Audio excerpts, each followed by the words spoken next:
usually loud enough without the mic. I know. Yeah. You just want to go through to a couple pages. Just go to the strategic plan, Terrence. Next one.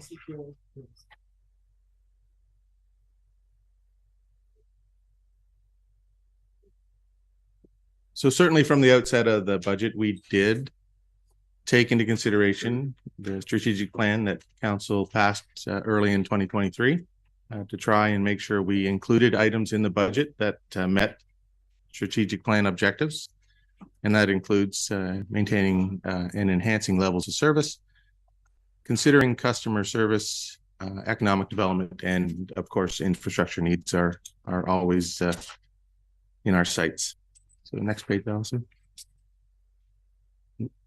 When we are talking about infrastructure, I know this, if you've been here for a few years, we start to sound like a broken record when we talk about the asset management plan. But AMO wasn't wrong when they suggested across the province that most municipalities were significantly behind in knowing how they were going to pay for infrastructure. And a lot of them, AMO had actually suggested that the average municipality would have to increase taxes by 8.9% for 10 years just to cover the infrastructure deficits. Luckily for us, that number has been a little less than 3%. We were, I guess, a little ahead of others. So, and we're continuing to do that. So you'll see in the highlights as we're going through, or the budget pressures, we have increased another $300,000 to go into capital reserves on an annual basis, which brings us up to 1.9. The ultimate goal really is for us to get closer to 6 million on an annual basis. So we're still about 4 million off of the mark. But when we did the asset management plan in 2021, I believe is when it came to council, we did have, at that point in time, they had suggested that the 2.4% increase for 15 years instead of trying to do it over 10. So much more reasonable approach, I think. But we're only a couple of years effectively into that 15-year stretch. So I would imagine you'll see, certainly from my budgets, that 2.4% capital attempt every year, at least for the next decade.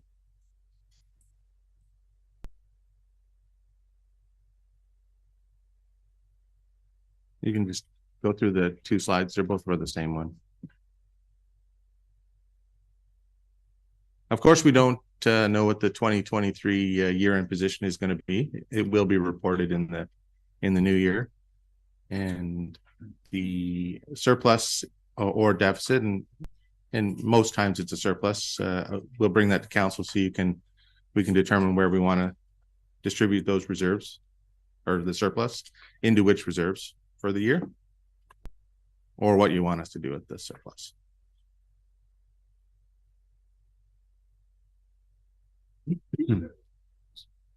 Any questions so far?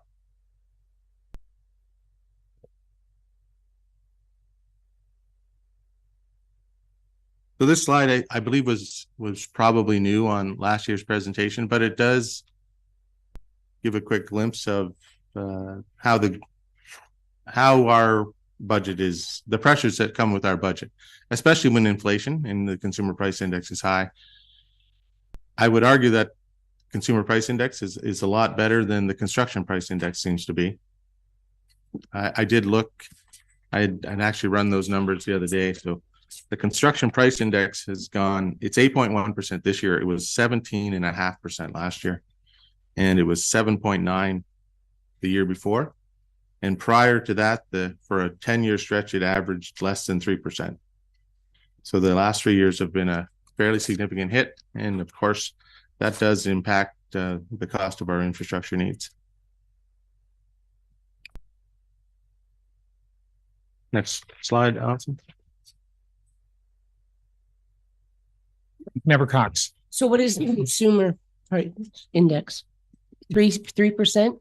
So it's 3.8. 3.8. Okay, thank you. Now that 3.8, it's still the same as this that you got in here, right? Well, that's because that's the second quarter. So what it's actually at now, it I don't think the third quarter has been published yet, Okay, but I don't believe it's too far off of that Okay. right now anyways. all right, thank you. I know the latest October amount for the month was 3.1, but for the year, it's still 3.8.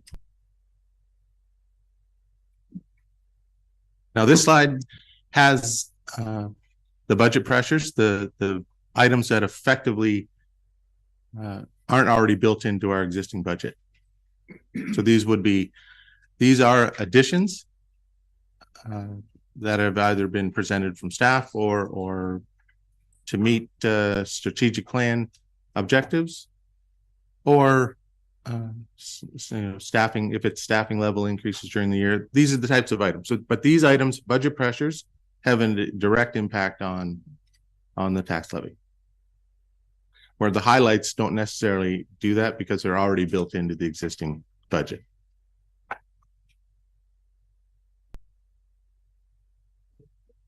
Now I'm going to run through them. Are you going to go through just? I will. I was just letting, there's some people writing some stuff now. Okay. So as I'd mentioned a couple of minutes ago, the capital levy increase from 1.6 to 1.9 is effectively trying to meet the AMO target for infrastructure needs for us. And 300,000 is pretty close to 2.4% from a municipal standpoint only. So not our blended rate. I know that gets a little confusing, but the municipal component of our funds is 1%, approximately 125,000.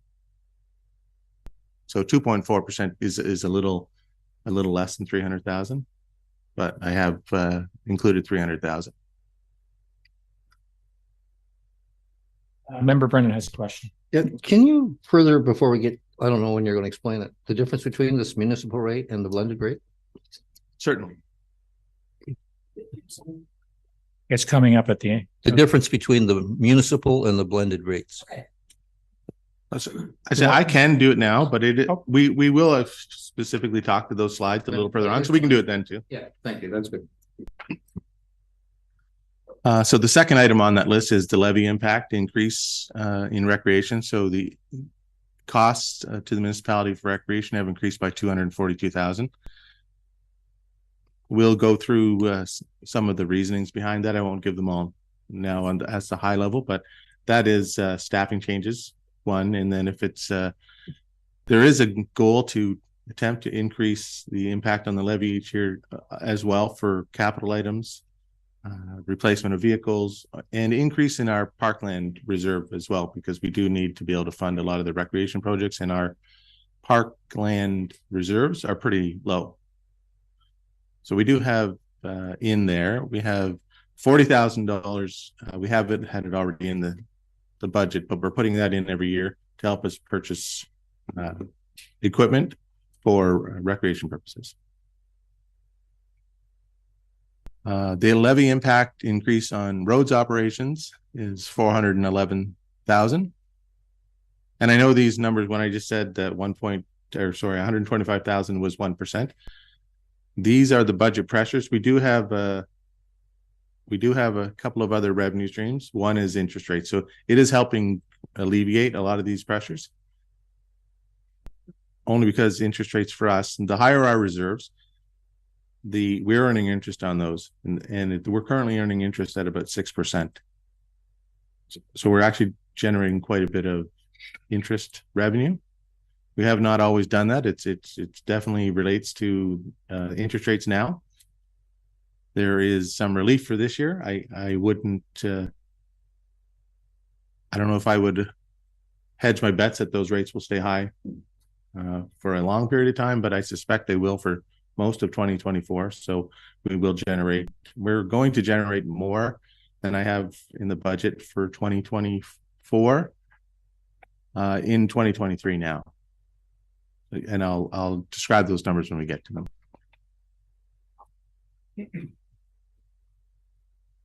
I remember Burkett. Thank you. Thank you through the chair to Andrew. Should we maybe explain to council how this works? If council votes in favor of the recreation, for example, the 242,000, how it impacts the levy next year, but future years it doesn't, or do you want to wait until No, you? we can do that now. Okay.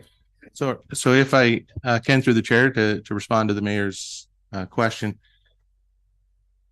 the increases in the levy for this year, that increases the taxes for this year. But once it's built into the levy, it doesn't create future increases in taxes. If we did everything we did this year and then didn't increase any service levels next year, you would effectively have a 0% tax increase. It's only additional service levels or additional costs on top of those numbers. So these numbers, once they're built in, will never increase the taxes again.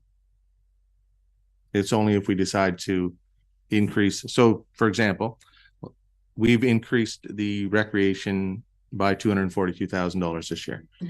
If we continue with that service level next year, it wouldn't impact the levy. If we said we wanted to increase it by another 242,000, it would. Except Andrew, the difference is that people are paying more than this year than they did last year. And then Correct. even though Correct. next year it's 0, but you combine the 2 years, it's going to be, there is It an would still be, increase from. yes, I I do know where you're agree. coming from, but the bottom line is the taxpayer is still paying more. And they will, yes, you're right. So if we increase it this year, they are now paying more. And then even if we didn't increase it next year, they've continued to still pay that higher amount. You're correct. Member Cox. Yeah, I'm sorry. Yes, but the point also being is that we know that our residents want more recreation program. They want their roads fixed. So if we don't increase it, then we're not responding to needs that we should be. Correct. And that is why we've included it in the Yeah, budget for okay. deliberations. All right, thank you. Member McIntyre. Through the chair to Andrew, is this 242, is that a one-off? Is that this one time, or is it possibly going to rear itself again in 2026 or whatever?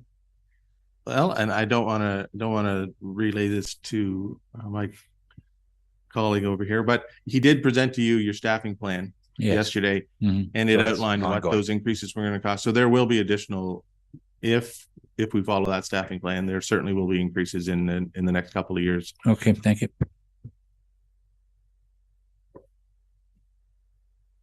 Next on there, we have a cost of living increase of 3%, which is 184,000. So Andrew, quick, when we see that in the budget, where is that showing up? Is that in admin? So that particular 184,000 will be spread across all of the salary lines across the entire organization. Okay. Yep. Okay. So you won't see it specific directly. You'd have to add them all together to see the increase. Member Cox. But that 184,000 isn't in yet. Because you said all these are not in the budget. No. All of those are in the budget sheets that you'll look at. Okay. But they're still up. But they're still up for deliberation. Yes, You can tell okay. us you can tell us whether we keep them in or. But when you spoke to it, people would assume these aren't in at all. Sorry. Oh, fair enough. But so they are in. They are all in. They're a pressure that we can discuss if we want them in or not. And they are Thank you. they are what is generating Yeah. your tax increase. I just wanted to clarify that. Member Jansen. Thank you. And through the chair. So the 3% cost of living increase, did we not already agree to provide that to all the township staff? No, this is an annual thing. We did a salary review where we changed the parameters of the salary, but then annually you apply a cost of living to it. So this has not been approved yet. Thank you. Next. So on this list, we have the Economic Development Officer, which of course ties to your strategic plan. That 108,000, I believe, is for about 3/4. That includes salaries and benefits for the year, but it is only for about 3/4 of the year. Anticipated that we wouldn't have them hired on January 1. And where is that one, Andrew? When we come to it, So- it'll be flagged? Not specifically flagged, but you should notice the increase in the admin salaries as a result of it. But we didn't approve that position. No, and correct? that, and that is, we will discuss it. So there's another slide. Okay. And I'll let the committee speak, but Member Mendings, I think you had yours. Member McIntyre. And certainly remember all of these when you're determining whether, because these are the items that you're really effectively having to make a decision on. Member McIntyre. Okay, through the chair, to Andrew. By the time we go from economic development down to the utilities operator user fees, that's about 479,000. Is that what we're going to determine now, or is it going to be later? Whether we may. You can certainly talk about it now. You can do it later. It's Yes. we do have more slides.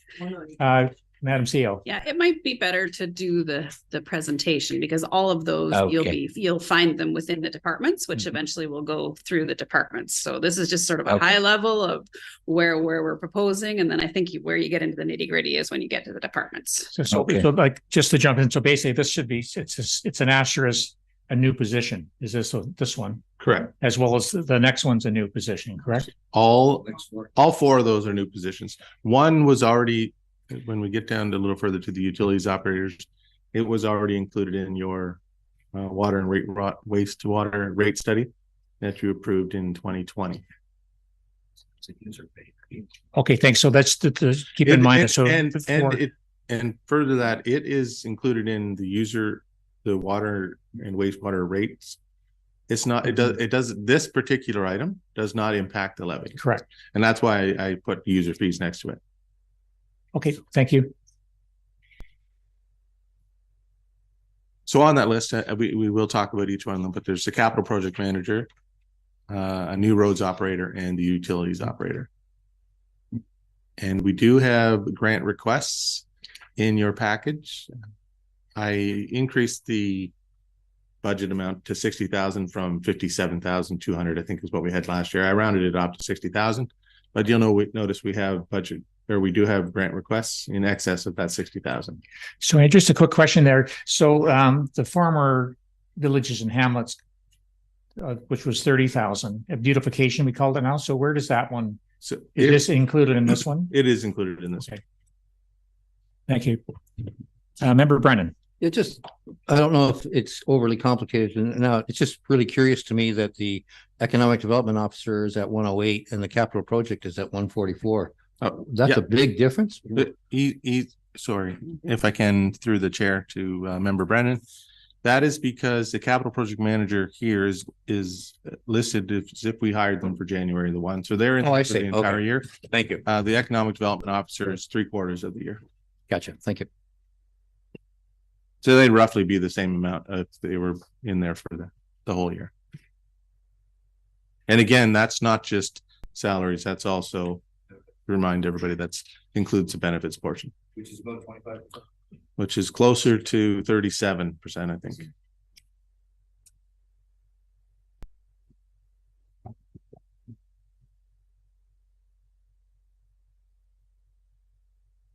So the next slide actually gives you a little more detail about the economic development officer. And maybe we can we'll just go to each one of these slides and council can we can open the floor for any questions you may have.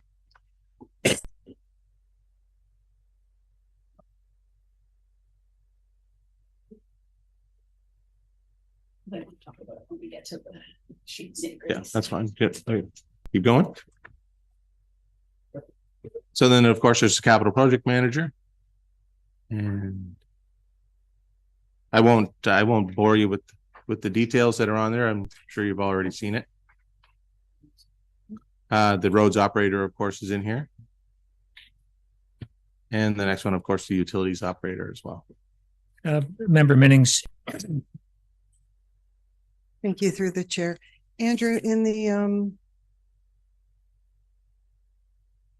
in that slide. Sorry, capital project manager slide. The third bullet states at the end, as well as numerous accessibility projects to tackle for that new position. Could you give me some examples of what those numerous accessibility projects would be? Oh, so I'm going to pass over to Derek. Thank you, through the chair. So yeah, the capital project manager wasn't designed or wasn't proposed to be solely a road position. It was, capital projects at large. And around 2019, I believe it was, and delivered in 2020 was the accessibility needs assessment. And in there was a number of projects, a lift at the Coldwater Arena needs some replacement, if you will. And we've tackled a number of them already, including Owashago entrance feature upgrades. You'll see a new sidewalk out there, accessible doors. Every time we tackle on a project, we dedicate staff resources to, the design and the construction and the management and implementation of the project. And we find that, since 2020, we had an ambitious plan to get a lot of those projects listed completed, but we're only so far in. And a lot of the reasons is staff resources to deliver.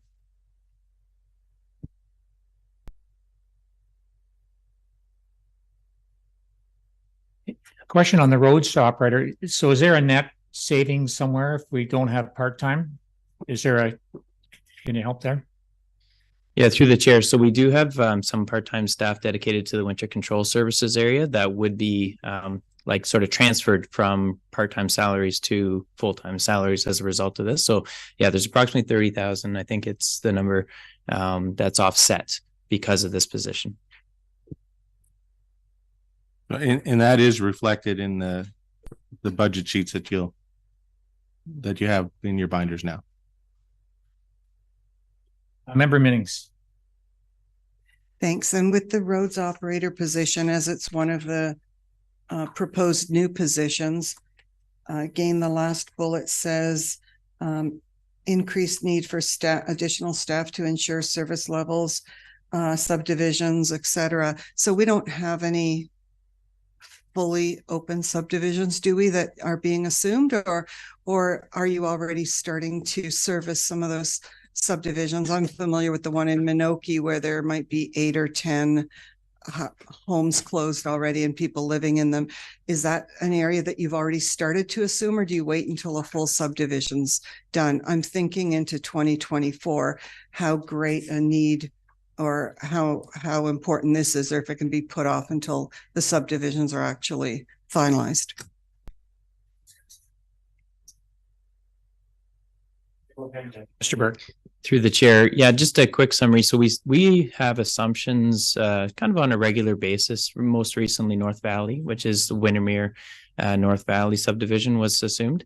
But there are services that are implemented prior to assumption. We do offer as a paid service winter control services to make sure that those residents that enter these new communities, while they may be unassumed, they certainly expect winter control services. So we are onboarding and changing our winter control routes every year, in particular this year, including subdivisions like Turnbull and Minoki 1, which is the 88 lot subdivision on Minoki Beach Road. So yes, every year we bring on new assets and new infrastructure that requires operations staff, and we feel those demands well before assumption.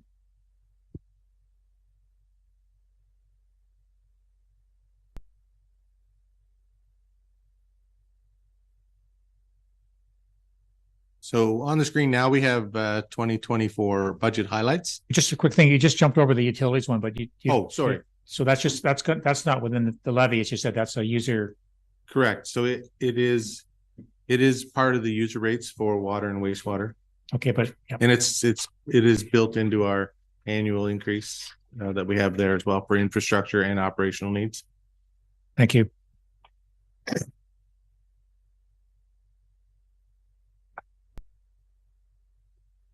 So these are your budget highlights. So these are the items that we're either some of the additions. So it'll include some of the pressure items, but it also includes items such as, you'll notice on here we have interest revenue at just under 2 million. That's the budget for 2024. An actual interest rate for 2023 will generate a little bit more than that. I certainly put in 1.95 because I don't want to overestimate them and find out we haven't generated enough revenue by the end of 2024. But that number is $500,000 higher than it was last year. So I have included that, and that helps us reduce. So if I've increased those revenues by $500,000, that means we're able to keep the levy increase down by $500,000 because of it. Member Minnings. Thank you. Further to the interest rates, did we not have a presentation earlier this year and it spoke to interest rates? And I have the numbers in my mind around $4 million in interest revenue or something that was part of that presentation. Am I mixing it up with something else? Member Cox. I think that was the investment presentation with loss or last one. Correct. And I believe unfortunately I wasn't here for that particular presentation when they were here. I'm not sure where the 4 million would come from, because I don't know if it would be based on our assets or not. Because I'm not sure. Unfortunately, I'm not familiar with the presentation. Maybe we could dig that report up for later, Madam CEO. Yeah, I think I'm not sure where they got their numbers from, but at the end of the day, our number is it's high enough to be appropriate, but not so high to cause us problems down the road. Like we probably could put another 400,000 and make it for next year, but then when the interest rates go down, it would impact your levy significantly. So we're trying to plan for an amount that helps smooth your tax rates over time, rather than to have some up and downs. And I'll thank the CAO for helping out there, but she's absolutely correct. That number will presumably, because I'm sure interest rates, if they do change in 2024, you will see that number decline for 2025's budget. Okay, thank you, Member Jansen. Thank you. And through the chair, I'm just wondering, are we maximizing our investments to capitalize on the high interest rates? And if I can, the interest rate that we generate is quite significant. Could we do better? I believe at some point in time, I will follow up with the One Investment group. They do require a fairly significant investment in order to generate higher rates of return, and we will look into that. We are a little busy this year, of course, with the implementation of the new finance software, but once we've got that done, hopefully we can get looking a little deeper into what the One Investment Fund can offer us. Municipalities are limited to what they can invest in, unfortunately, so we can't go really high risk. Even though some would probably prefer we went high risk, so then we could generate, but if you lost, then the residents would be having to cover it. 6% is the highest interest rate, certainly for investment income, that I've seen in my tenure here. So, and that's, I would imagine it's pretty tough to get it on right now, I think that's rates, which is about as high as you're going to get. And we're getting it on our bank account. Thank you, Member Burkett. Thank you, through the chair, to Andrew. So Andrew, when we lock in, do we lock in, or are we paid interest month by month? Is that why we can't predict for next year? Our interest is based on the prime rate. So it's variable. And we don't at least the banks certainly never engaged us, given us an option of locking in an interest rate. And I suspect they never would, because they're not going to want to lock in at 6% and find out interest rates plummet down to, and they're paying us on $40 million.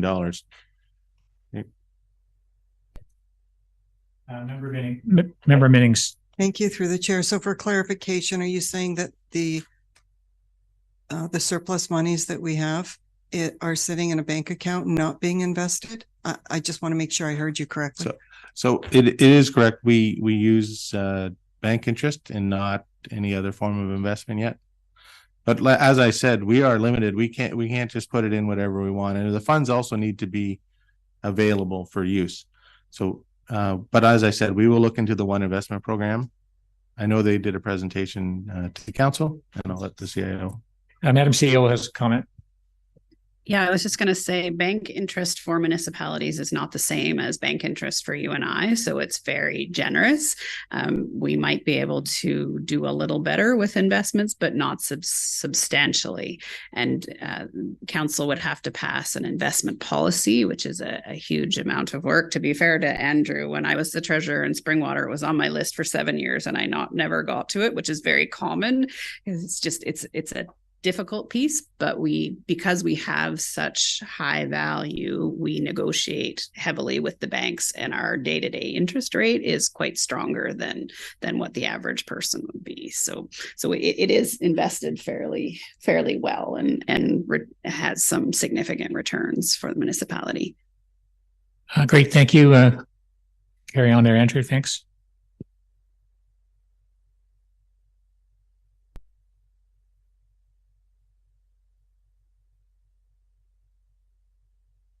Right, Mike's not on. So administration capital at 210,000. When we get to the capital sheets, as I just mentioned, we will look at that in detail. We have the signage strategy, which continues similar to last year at 194,500. In here, there's also a ward boundary review for 45,000. Yeah, I'll jump in there. I'll let you go first, Member Cox. Okay, I understand. We just did one, and I understand the rationale is there will be a ward that has more people than another ward. But if we're going to do this, we need to make it a little more transparent than our last one we did, because everybody still is confused about where they are. Member Minnings, comment, and yeah. Oh, sorry, Madam Clerk. Thank you. I've been through one of these before. It is very important to have an open, transparent process and to make sure that we hold public meetings and take public input. The reason why it's here is that it takes effect the next election. So if we don't hold one until after the next election, the next change won't happen until 2030, which is a long time after these subdivisions would be built for it to take effect in order for the growth to be absorbed and things adjusted. Also right now we already have one ward that has 1,000 more people than another. Which one? It's Ward 3. And in the near future, I expect Ward 4 is going to grow drastically as well. So in order to find that time to get this done, and we have to have it done statutorily by the end of 2025. So the idea is that this would happen over the fourth quarter 2024, which is why it's in the 2024 budget, into 2025. So it's not going to happen in early 2024. This would be late into the next year, which is gets a little more traction because we're getting closer to the next election and everything as well. So things tend to get a little more profile as well. So, but there's a lot of factors that are looked at. There's governing decisions from the Supreme Court that tell us what factors kind of guide ward boundaries and to what factors there are, but population equity is a huge piece of that. So we either had a choice to get it done before 2026 or we need to get it done during the next term. This is entirely council's choice. But it would be my strong recommendation that we get it done. 2026 is 10 years since the last one. So it's quite normal to do a ward boundary review these days about every 10 years to keep your wards in check with where your growth is, and to account for any population changes in your subdivisions. So just my recommendation that we do it over next winter into 2025 spring. Okay, Madam CAO, and then Member Minnings, and then Member Brand. Thanks. I think the clerk actually captured the piece that I wanted to jump in on. It feels like we just did it, but the years run together and it has been 10 years. So I know it feels like yesterday. COVID didn't help that in general because the years kind of have blended by, but it has been a while. Member Minnings. Thank you for the explanation. I had never heard of a ward boundary review. My question is, because you mentioned it's mainly population equity driven through the Supreme Court, one of their stipulations, that we will always have a population inequity across this township. So how do we address that rather than go into a boundary review when there are ongoing developments of settlement areas. I'm just wondering if starting it now is premature and it should wait until the next council in 2026 to determine. Madam Clerk. Thank you. And I can happily get into a broader discussion. So there's 5 governing pieces to a ward boundary review that came out of a Supreme Court decision. So there's population parity. There is natural divisions between wards. So if you have like a big water course, it's why sometimes you'll see like rivers and mountains, depending on where you are, used as the boundary line between municipalities. You have natural communities. So whether you have identifiable communities plays a factor into where those lines are drawn. So you don't split a community down the middle, so to speak. Oh my gosh, it's been 10 years since I've done one myself. So there's a bunch of other factors to it. And I'm happy, I can actually give you a copy of it if you'd like, going forward. And when we get closer to, I will bring a report if council decides to proceed with it that lays out, these are the general parameters that set out the guiding principles. In addition to that, before we would use a consultant to do this, these are the additional factors we want them to consider. There are options that I would like council to put on the table when it comes to future ward boundary discussions. Ward configuration is a big one. Growth. We also look in just to adjust future subdivisions. We do require, as best we can, a 10-year forecast for growth and where those folks are going to be when we do these, so that we have actually planned. So while numbers might look low for, say, current ward 4 now, but we know that in the next 5 to 10, it's going to grow substantially. We build that into how the future wards are configured. Thank you. So is the 45,000 here for consultant fee? Yes. Thank you. Okay, Member Brennan and then Member Burkett. Yeah, just through the chair to Councillor Minnings, if you read the last boundary report, provides excellent information on the decision-making process. It really is an excellent backgrounder. Now, I'm in favor of doing it earlier. I'm the one that gets a pay cut out of this deal. So my thoughts, I'm just wondering, how do you incorporate the perspective, the potential of annexation in Ward 3 into your forecast? I was going to ask about forecasts. So you do build in the forecasted populations, which is excellent. I was just wondering how you might handle that bizarre, hazy subject.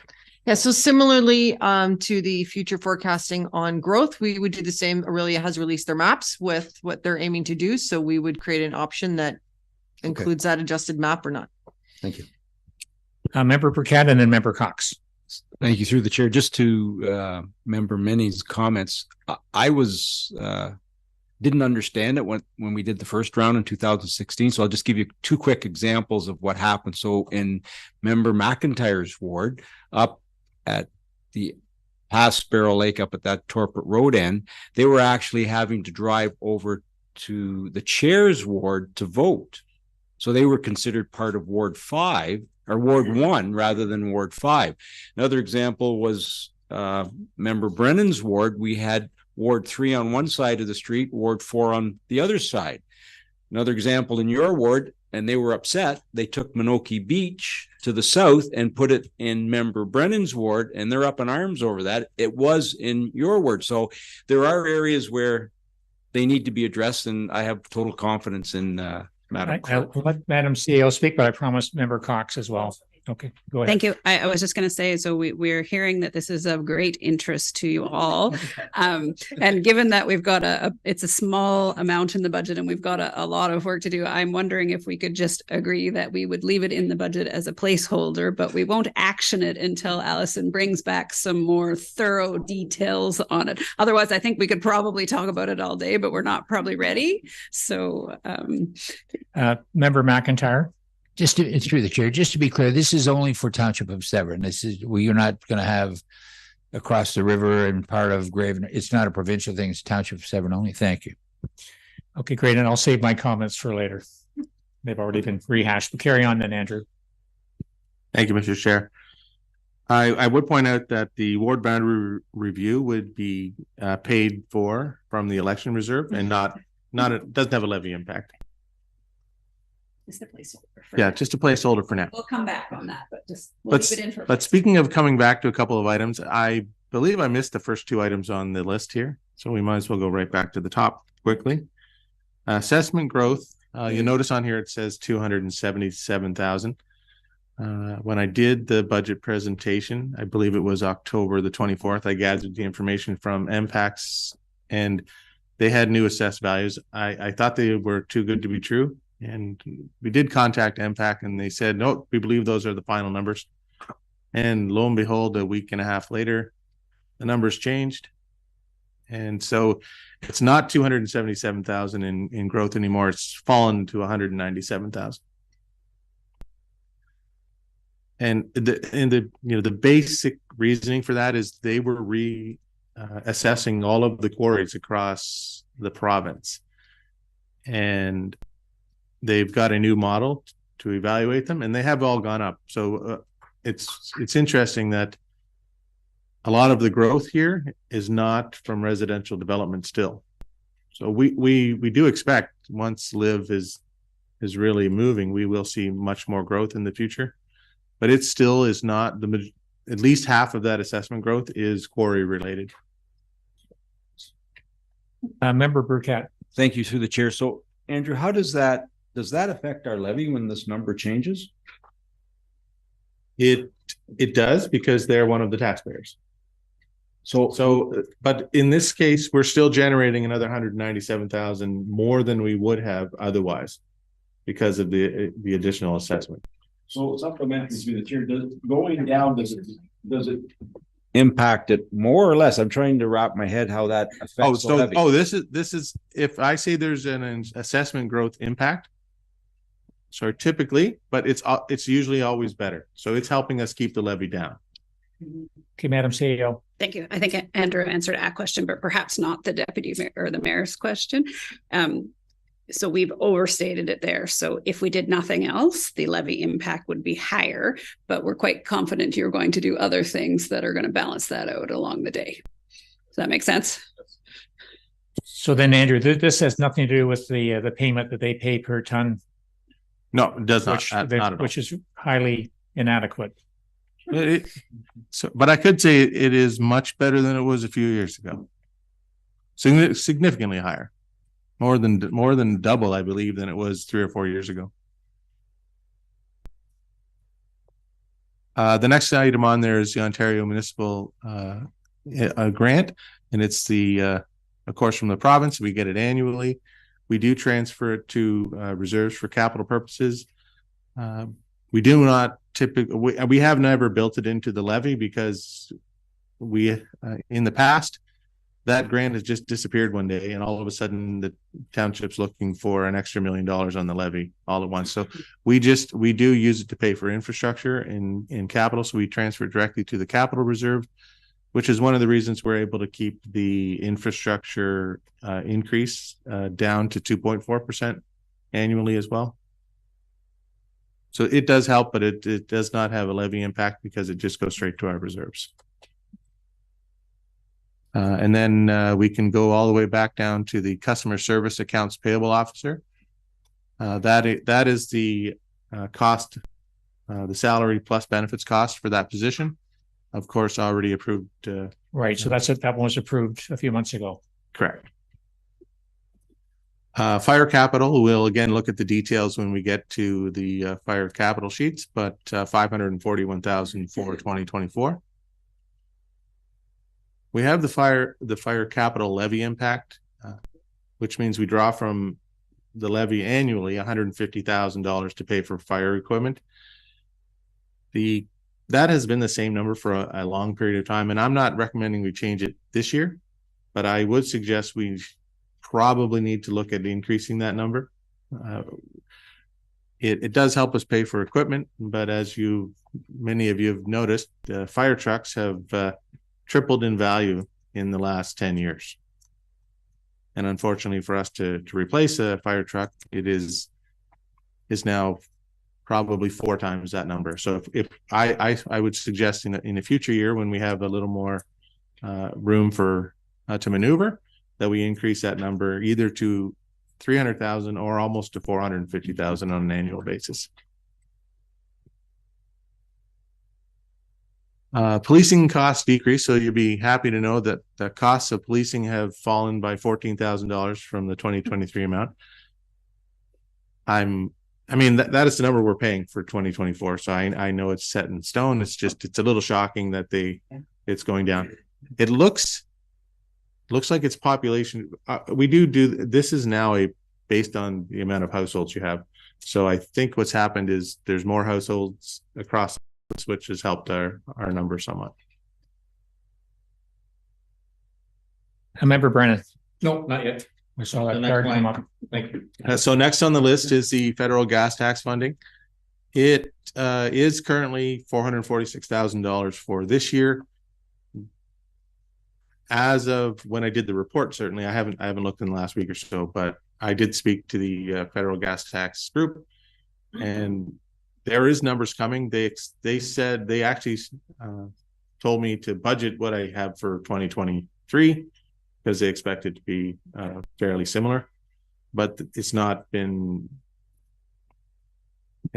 presented from the federal government yet or the provincial government.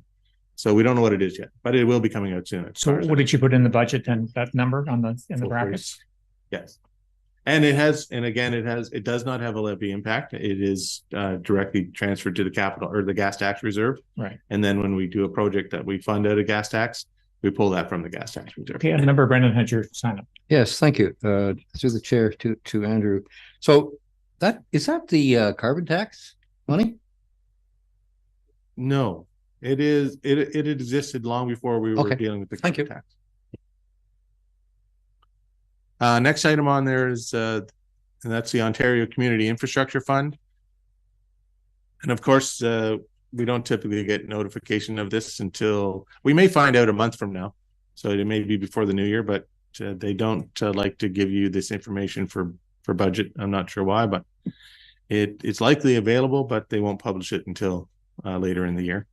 So again, I've included the same amount for 2023 as I did for 2024 as I did for 2023. And again, it's not a levy impact. It just allows us to fund more infrastructure if we do get those grants. Through the chair to Andrew. So when we have a surplus we have had for a while, would that be part of it, or do you just automatically, if we receive funds, we just put it into the capital reserve? Is that what happens? So this particular component doesn't help us generate a surplus because if we don't spend it in the year, it has to go into a reserve account. It certainly helps as long as we continue to get those grants. It does help us immensely though, because that's right now it sits at almost $1 million, and which means we're allowed to do we're able to do $1 million in infrastructure work that we otherwise would either have to pull from reserves or pay for from the levy. So supplementary, if I may. So what could we spend it on?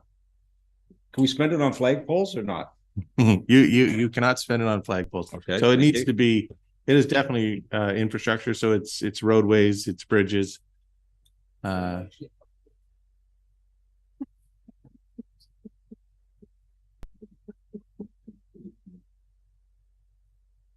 So the last item on this page is the library budget for this year, and it is $272,000.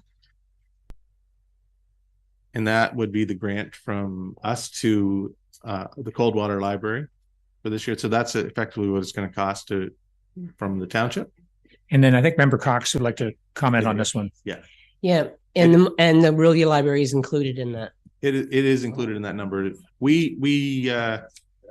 Council doesn't determine the Aurelia Library grant. It is actually determined by the library boards. Yeah. I think it was 60,000.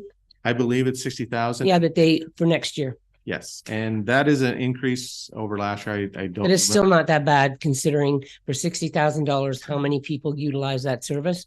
I mean, it's better than going out and building a library. You couldn't do anything with 60,000. And much better than the $750,000 or the $250,000 they were asking for about 7 or 8 years ago. Yes, exactly. Thank you. Member Brennan. Yeah.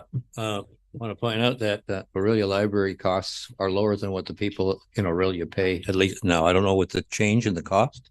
We were paying a lower rate than Aurelia taxpayers. Just want to point that out.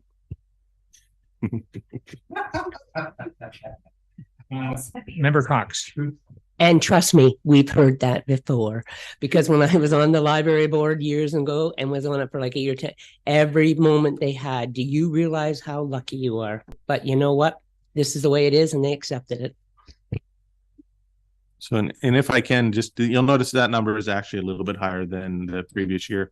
It is the grant or the cost of the city of Aurelia, as well as the pay equity impact for the positions at the library.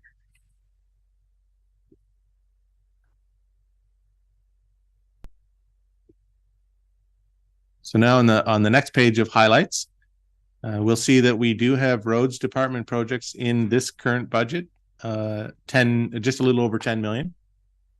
Member Cox. Through the chair to Andrew, I'd like you to explain that, because this looks like we're spending 10 million on projects this year, and that's not the rationale behind it. Those are some that are catch up, are they not? Correct. So and I think we need to let people know that it's not 10 million this year. It's so much from last year because of different things that happened, please. So maybe if I can, just through the chair, when we do look at the roads capital sheets, we do have listed the carry forward items, and they're separated from the new items for this year. I know supplemental, there are people listening, and I think it's just to clarify so that people understand that the 10 million isn't just for this year, which we clarified to say it's catch ups from problems we had with hydro and supply chain. Correct. And everything else. So some of the items that we didn't complete in 2023 have been included on that list. Okay, thank you. Did you want to say anything, Mr. Burke? Are you okay? Okay. The next item on there is roads equipment. So this is again, we'll look at the detail when we get to the capital sheet, but it is it's typically heavy equipment or trucks that are required for the roads department. Sidewalks also on here for 90,000. Water and sewer capital of 1.7 million. The sustainable SSEA municipal sharing amount plus the risk management component is $140,268. It is marginally higher than last year, but it's not significantly higher than last year. Just a quick question on that, Andrew. So when we hire out the risk management official, that's over and above, that's added to this number here? It is included in that number. Okay. And that number is quite low considering the service that we do get for it, though. Like that component of it is quite low. Yep. Thank you. Like we could not do it ourselves for anywhere near that amount. On here, we also have Lake Country grant, which we fund out of, we don't, so physicians recruitment, Lake Country, we fund out of economic development. We determined a few years ago that they really were more of an economic development driver than they were a grant request. So their ask for this year is 25,000. Their ask the previous year was, I believe, 22,500, but they had originally asked for 25,000 and then reduced it to 22,500 last year. And the 25,000 was already built into our budget. Member Cox. So I think the reason it was 25 and we took it down was we didn't do the pay to play. No, we did do the pay to play. Did we do the pay to play last year? They were increasing the cost sharing component. But there was another part to it that we didn't do. They came back and said that they actually turned it down. So we did all the pay to play last year. No, but there was another thing there was an additional 2,500 that they had added, but then we said we didn't want that. But there was something. Well, they had removed it anyway. Yeah. But they have added the 22,000. So it is an additional $2,500 more than it was last year. But I think it's a good economic development investment because what they do for us, as we spoke, that's where the money comes from. I cannot disagree with you there. And the pay to play items are only $2,500 of the 25,000. And One of those is to tap into Maple program, which is likely well worth the money spent. On here is also physicians recruitment, which is at 20,000. That is the same amount as last year. It was 15,000 previous years before that, but last year it did go up to 20,000. We do have recreation department capital for this year at 1.2 million. The program coordinator, 72,000, which I believe we just approved as well. So yeah, there were two positions we approved, correct? Okay. Yeah, that's the other one. We have planning consulting costs at 90,000, which we can go into detail a little more when we look at the planning and development. We have been continuing to complete our official plan, expecting it to cost another 25,000. And in 2024, we are statutorily required to do a new development charges study. So we do need to complete it this year. They typically were 5-year periods. The new government has said you can make them 10. I'm not sure if we'll rely on our consultant to determine whether we want to look at it. The issue with going with a 10-year plan is if significant items change, then you'll probably be redoing another one anyways. The only issue is I like the idea of a 10-year plan because in the first year, we can only collect 80% of whatever our new DC is. And it goes up by 5%. So it'll take you 5 years to get to a full amount of those DCs. So if you did it every 5 years, you're always going to be behind the 8 ball, unfortunately.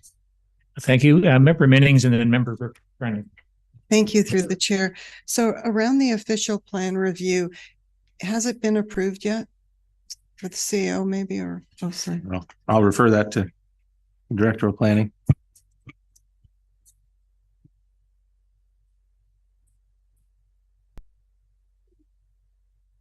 Yeah. Is that on here?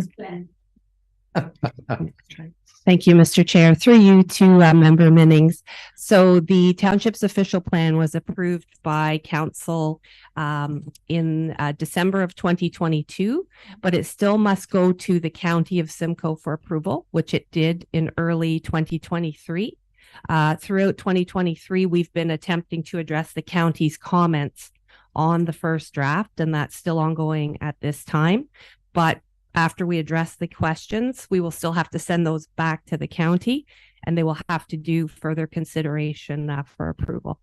Okay, so it's still with the county, which was okay, and it's closer. And is the 25,000 what's anticipated to be paid to the Simcoe County, or what's the 25,000 in next year's budget?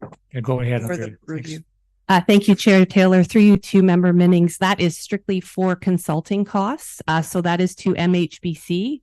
They were the successful consultant that prepared the official plan for the township through the tendering process, and they will continue to assist us right through to county approval.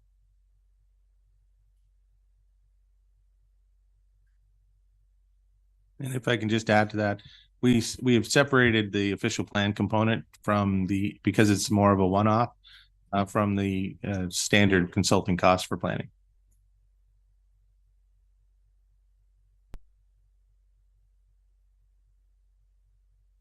You want to move to the next page?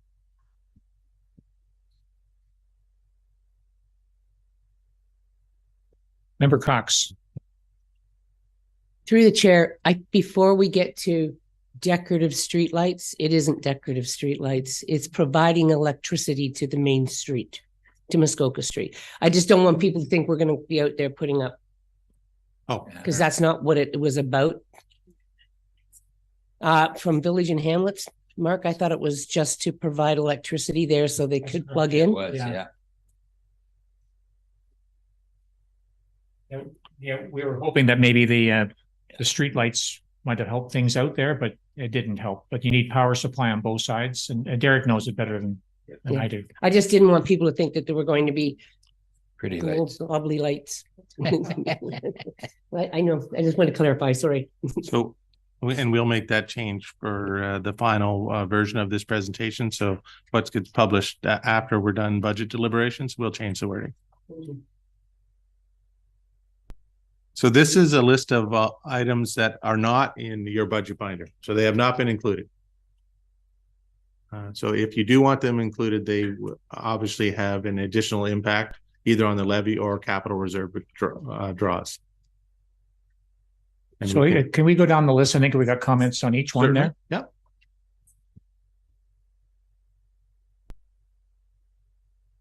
Yep. Member McIntyre. Through the chair, are we at the Clares Bridge Lane at the moment, the bridge? Yes, and we'll just go one. We'll just do one at a time. Have we made it through the chair? Have we made a conclusion that it's their bridge or it's our bridge? There was some talk about searching back to the root of title from 40 years and so on. And if it's our bridge, it needs to be replaced. If it's their bridge, it was some comment made some while ago. If it's their bridge, they can get there by boat. Well, that's not going to work in November, December. Thank you, Madam Clerk, and then Mr. Burke. Fair enough. Thank you. I'm just going to caution that some of the title discussions that we did have were in closed session. So we need to be cognizant about what we do and do not talk about this with respect to open session yet. I do know staff plan, I think, reporting in short order to council about the load evaluation and seeking authorization to proceed, because we do need to figure out what weight loads that bridge can manage.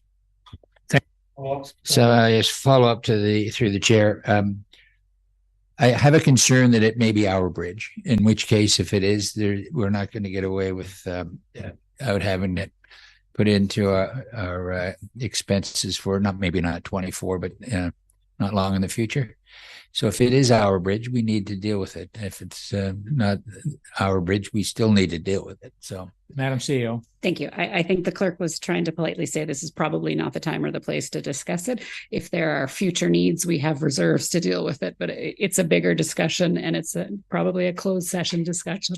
Okay, I'm okay with that. I just wanted to make known that we won't lose sight of it's an issue that we need to look at. Thanks. Thank you. Member Minnings. Thank you through the chair. Andrew, on this page of items not included, I was a little bit confused. So are these items, clearly they're priority items, but they're being highlighted to us on this unique page for what purpose? Oh, fair enough. Okay, thank you. So they are listed on here because they have not been included in the 2024 budget.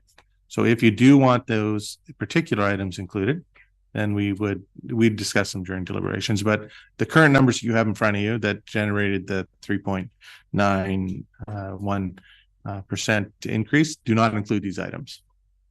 Madam CEO. Thank you. Just further to that, they get on the list because over the year, council asks for different things or asks for different things to be explored. So we want to demonstrate that we haven't lost track of your thoughts, but to try and keep the rates low, we haven't been able to incorporate everything. But if there are things on here that council wants incorporated, then you may have to consider taking other things out. So it's just a flag for you that we've heard you, they're still there. We didn't see a way as staff to fit them in the budget, but if council's priorities are different, that they're there for you to add and subtract. That's what the discussion's about. Okay. Yeah, go ahead. So, and tell me if this is for later on in the budget presentation over the next few days. But when we look at what's included, for example, the fire capital, you said the 541,000 was for trucks.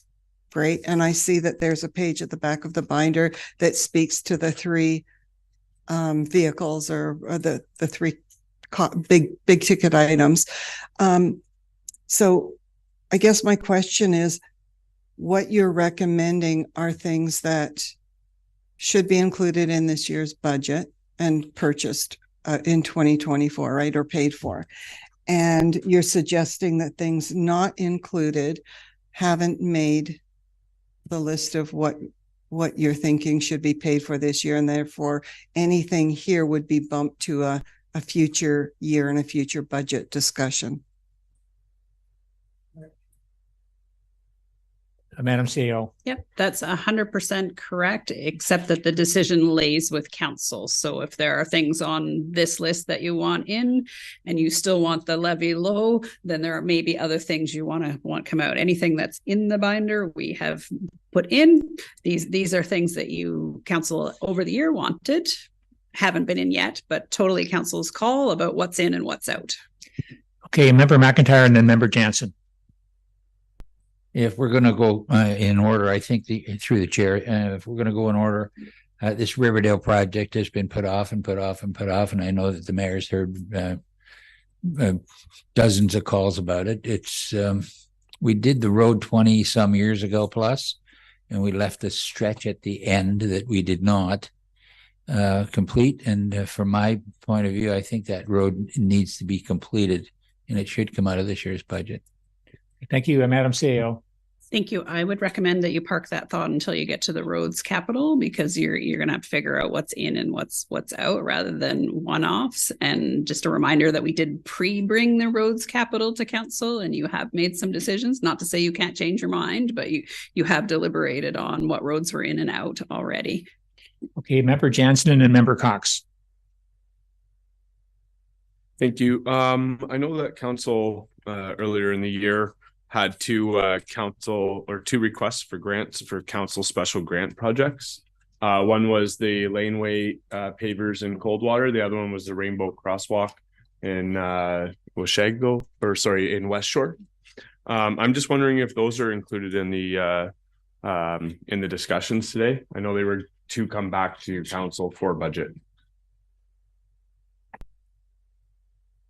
Go ahead, Mr. Burke. Through the chair. So on the first one, which was the laneway improvements that were on Coldwater Road, kind of between M's Cafe area. So that particular project actually should have been on this list. That's fair. It's not funded in the 2024 capital budget. Certainly, this committee here could direct staff to change that. But we found that, the capital output and the amount of projects throughout the year we're matching or meeting our workload capabilities. So we'll have to look at, if we're to include that, once again, trying to balance out how we can deliver these projects for you. The other one is included. So that's actually an operational account. And you'll see an increase in the operating line when we get to it for line painting and sweeping. And that's to accommodate for the West Shore crosswalk. So supplemental. So the crosswalk in West Shore is already included as a project that will be completed if we approve the budget. Okay, and then the laneway improvements, is there information in our budget package that discuss the costs associated if we were to make a decision on it?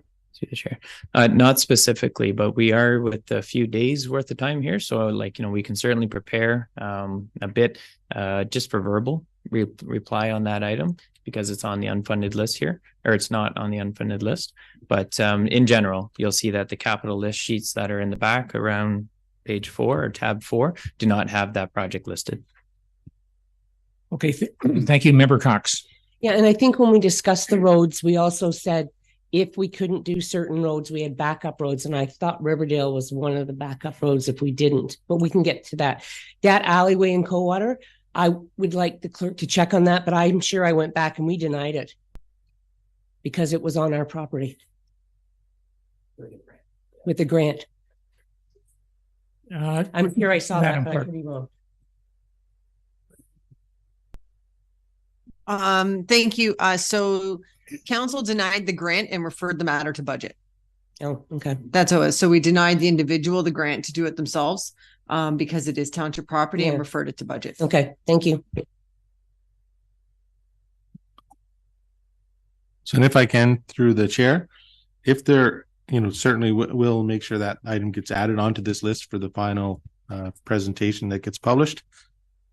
If there is any other items that we've missed, certainly, bring those to our attention, because we may not have gotten them all.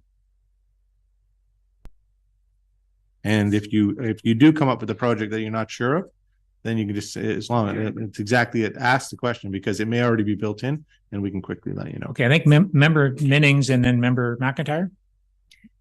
Thank you, through the chair. And I think you just said, Andrew, I do want to highlight that out of those 10 items, 5 of them are in my ward, and I'll be speaking to each one as we go through them to get them prioritized perhaps differently than what they appear. So thank you for noting that.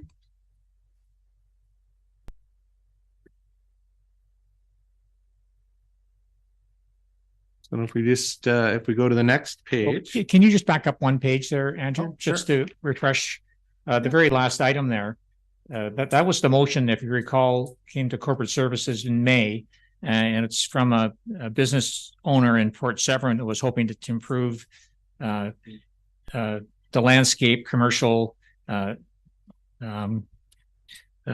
one here. advertising exit 153 into Port Severn, promoting economic development. I think we promised you would get onto the budget here, and I know I flagged the clerk, and you're going to speak to this, perhaps, Derek, in your presentation. Through the chair. So what we can do maybe is just quickly go through. There was a number of items requested in that motion, or in that request rather. Right. And quite a few of them are a significant capital investment, you know, to roadways and features. If it's, you know, if we discuss this either now or during capital, or maybe open it now and then really discuss it during capital, items to be added can certainly be added. It sounds like the economic development flavor of the MTO roadside signage directing residents and visitors to the Port Severn area might be a keen one of interest. But just to remind, you know, the list included street light or lamp illuminations at the new welcome sign. You know, those are features that we haven't included in the rollout of all, and I can't remember how many, but there's a significant quantity of community welcome signs installed recently. So I think, you know, what we haven't included is, in addition to all the signs for that could be a new branding project, but it's not in here 2024 project capital list. The street lights, you know, I think the request was to illuminate the entire stretch of Port Severn Road from the Highway 400 exits up to where the commercial area is. That certainly has not been included in the capital works. It's a significant undertaking. That process, and we know this from recent street lighting events, could be in the order of $75,000 to $100,000 to provide streetlight illuminations along this stretch, which generally don't meet the criterion for illumination under the Transportation Association of Canada's design guides. So we certainly haven't included that as a capital project.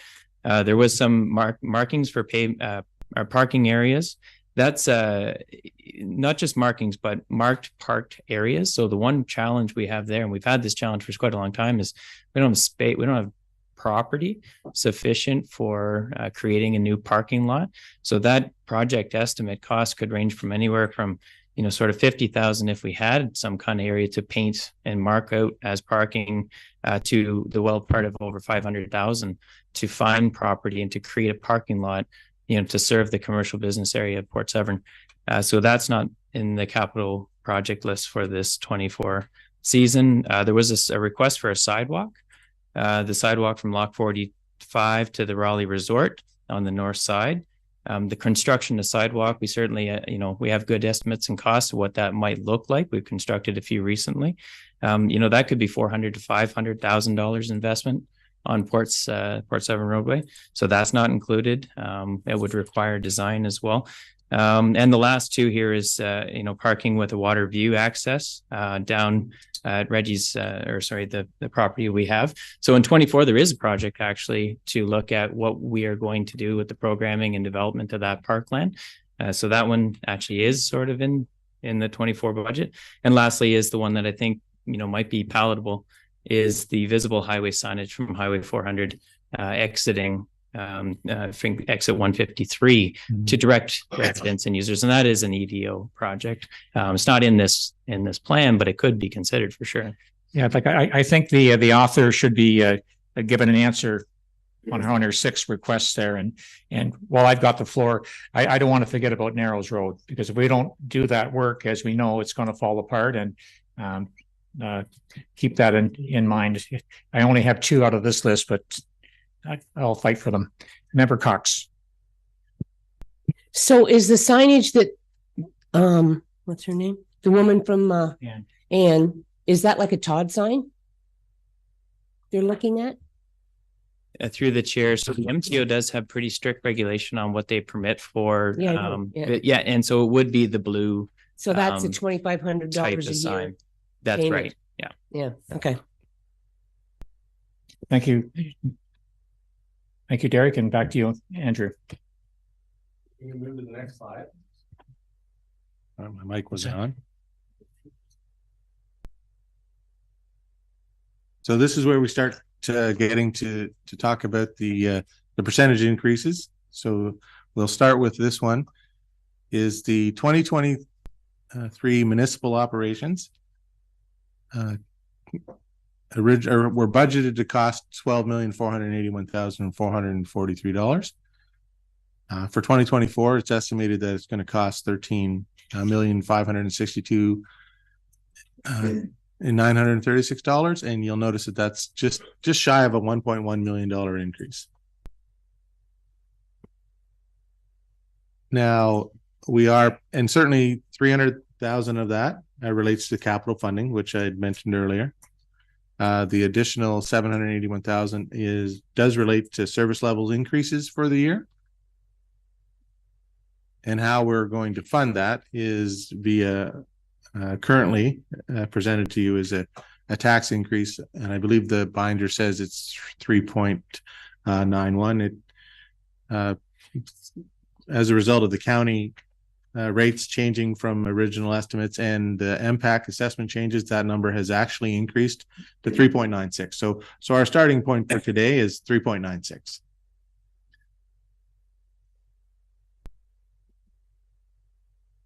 So Andrew, I think member Brennan asked a question about. Yeah, we'll do that on. It is definitely coming on a couple of slides. So we can probably move. So this just outlines where all those costs. So that $13 million worth of costs, which departments that they relate to. So you have a pie chart. I don't know if anybody will have any specific questions on this piece, but if you do, let me know. If not, we'll just move on to the blended rate page.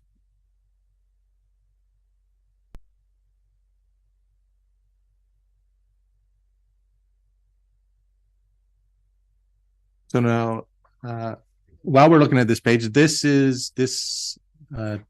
does let me get back to explain to Councillor Brennan about the tax rate changes and the rate changes depending on whether it's municipal versus blended. Just one second, Andrew. Member Benning's question. Oh, sorry, go ahead. Thank you, through the chair. Andrew, on the previous slide with the pie chart, although I have no questions, I'm just wondering in the final version of this, it might be easier to illustrate it as a bar graph with the colors going down from lowest to highest, because with so many categories, it's difficult to delineate which belongs to which. Thank you. Yeah, I can certainly do that. I can just, maybe what I'll do is I'll just add, like I'll do both. So I'll have this one and then the next page, I'll just add the bar graph version of it. Member Cox. Not that I am artistic, but maybe you could do like a bright yellow instead of the shades of blue, like the palette. Sorry. But you're not the only one. Everyone I go to, they always pick some shade. And then it's like, could we just sort of distinguish it more wildly? I think these are our brand colors, actually. Okay, because at the county, it was the same. And I was like, you maybe just put something a little brighter. Sorry. Thank you.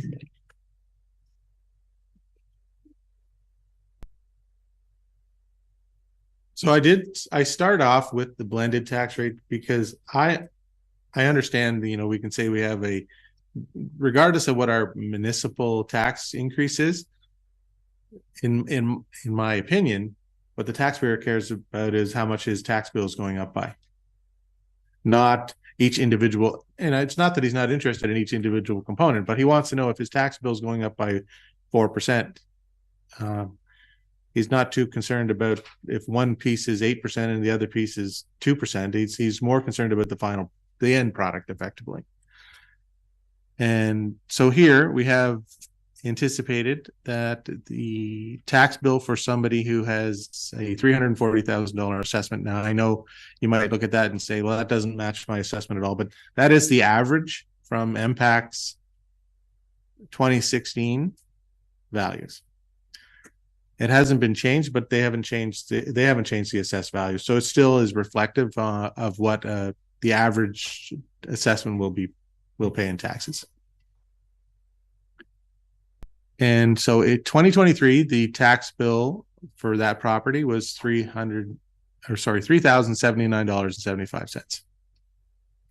If the budget as it's presented to you currently was to stand, that number would now be $3,201.71. So you'll notice it's a little bit higher than the 3,200 on this page. And that is, as I'd mentioned before, because the MPAC assessment growth is lower than anticipated, but also because the county tax rate came down. So because one came down and one actually caused the rate to go up, it's 3.96 is fairly close to what we have on this sheet. And once we're done budget, and once we've determined what we want that rate to be, I'll redo all these sheets again. So you'll have copies of them all, and you'll know exactly where we stand. Member Cox. Through the chair to Andrew. But Andrew, when you did the blended tax, which includes the municipal, county, and school boards, the county would have been at 4.5, right? Correct. But I've actually, so that's why I just mentioned. So on this page, it assumed the county was at 4.4. Yeah. But because I've taken into consideration the between now and this report, I've looked at the county impact and looked at the assessment change impact, and that number now sits at 3.96. So it's fairly close to that number. But that is the new number. This is what it would be 3.96 if I could have reflected both pieces into your presentation. Member Minnings. Thank you through the chair, Andrew. So I really like having this example because it's very real. But when I take that same sort of mindset that you said, it's $120 increase perhaps for this year, that correct average for this example though, then over the past 10 years, I don't know, and you probably don't have a sense of how much the taxes have gone up, but I've lived in Severn for 7 years and I'm pretty close to $1,000 or more on my tax bill. So even though it looks like a small amount here, I just try and make the point that my tax bill's gone up about a lot, 25% probably. So from when I moved here, and I'm just watching that. So even though this looks like a small amount, I just want to say that over the years that people are paying more in taxes. So thank you. No.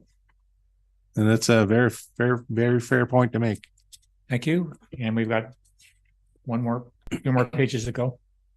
So this one is the combined municipal and policing impact. And that effectively is what we must collect taxes on. So the county portion we collected on behalf of the county, the school boards we collected on behalf of them. Our tax rates are what drive these two numbers. And so the blended rate here, so in this situation, the municipal component of that $3,200 that we just looked at is $1,600. So the remaining $3,200, it goes to the county and the school boards. And of course, we don't have any control on those numbers.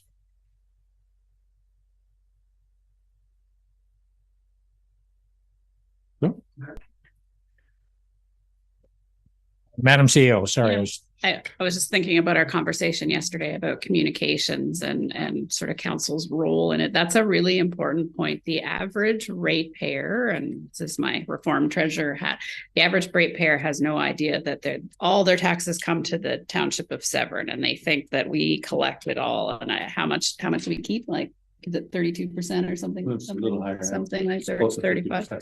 Okay, but still half of the money. So the average resident thinks that everything that comes in this door stays in this store, and it does not. So that's a great message. And I know we promote that through our tax newsletters and different things, but it is a really important communication point that, you know, they think their taxes are huge, but we don't get to keep all of it. We are the collection agency. And in fact, we're the collection agency that we don't even get paid for collecting it, which has always been my bone of contention. That's never going to change. So that might be a nice summary at the very end, Andrew. Just split up what comes to the township, what goes to the OPP, what goes to the Simcoe County School Board, what goes to County of Simcoe. I know we see it as the CEO, we get it in our tax bills, I think, but put it in here too, please. Member Minnings. So then are we saying that with this example, then if the tax increase was lessened, then the amount to the school board and the amount to policing would also be lessened. No. So then you're still using an example of that tax increase? So yeah, I will. If we go to the next page, this might help. So now you'll notice that on your, can you go back one page, Allison? So this was the combined, so the municipal, so this includes the municipal $13 million that I just mentioned that we needed, and the policing impact, the policing costs, which did go down a little bit. Now, so the municipal component of that $120 increase is actually $76.70. So this, to answer Member Minning's question, this is the piece that we can decrease. Thank you. So it's not an additional $76. It's of the 120. Okay, correct. That's correct. Sorry, maybe it's just me, but it's not clear in the presentation. No, that's definitely why we're here today. So it is that 76 does represent a portion of the 120. That being said, the change in our assessment, that number has actually gone from $76.70 to $85.64. So if you go back to the previous page, Allison. So that's because of the reduction in assessment growth. That number now, instead of saying 76.7, is 85.64. And it also changes that percentage increase from 4.86 to 5.43. But like I said, once we're done all deliberations and we've settled on a final number, I'll reproduce this sheet so you've got the new numbers.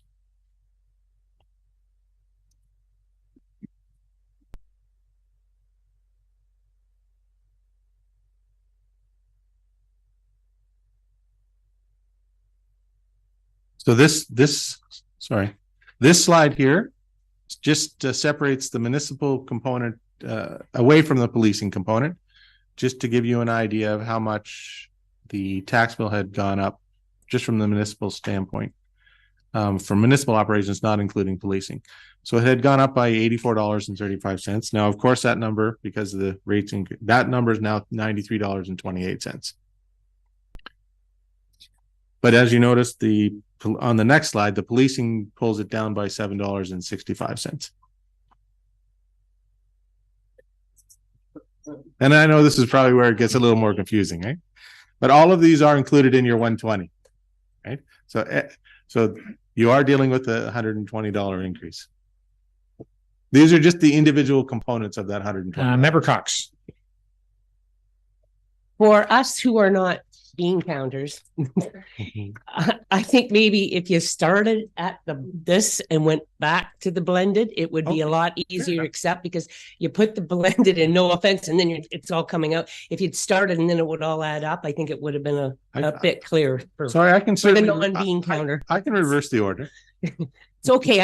I just trying to make it clear. Another bean counter CEO. I can totally appreciate that. I think the idea was we were trying to deliver the good news first, but we could re-engineer it and deliver the best news at the end. Certainly. Right?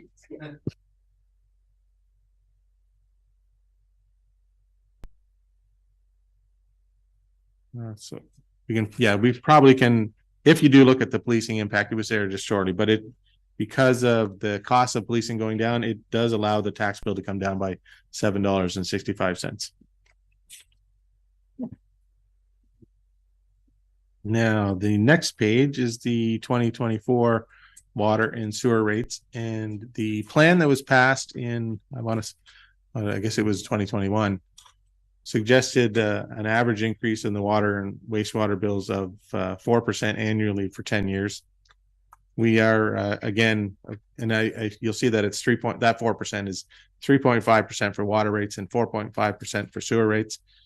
They're not perfectly equal, but it is fairly close to 4% overall. And that is to ensure that water and wastewater continues to fund itself through the water rates. So Andrew, in that number is included the new operator. Is that Correct. It does. Go ahead. Member Cox. Yeah, just because I get this all the time about how high our rates are and everybody else's are lower. Like Barrie, and look how many users there are in the city of Barrie. Their annual bill this year will be $404.42 for water and $586.61 for waste. So really, when you see how many users we have compared to how many Barrie has, we're not that bad. When you think how, like, they must have thousands of more, 100,000 more people than we do using it. So when I just found this article this morning, and that's the reason I want to say something, because people tell me, oh my God, and I tell them it's all about the users. Like, the more people who get on the system, which you can see in Barrie, but Barrie's still $505. Oh, Madam CEO, and then Member Minnings. I spent 7 years of my career as treasurer answering that very question. So Springwater, same deal as Severn. And what happens there and what happens here is new people that are coming are moving up from cities. So I spent hours and hours on the phone saying, okay, let me break it down for you. In the city of Brampton, you have 300,000 people. I'm making numbers up, but you have 2 water treatment plants. In Springwater, they have 9 water treatment plants and 3,000 customers. So that the economies of scale are not there, and they're never going to be there. So there are some benefits to small town living, and some things are cheaper. The taxes are cheaper in small towns, but water rates are not. And it's just in economies of scale. We can't operate such small plants and so many of them and keep the rates. And the other thing I saw in Barrie yesterday was they were talking about programs to reduce usage.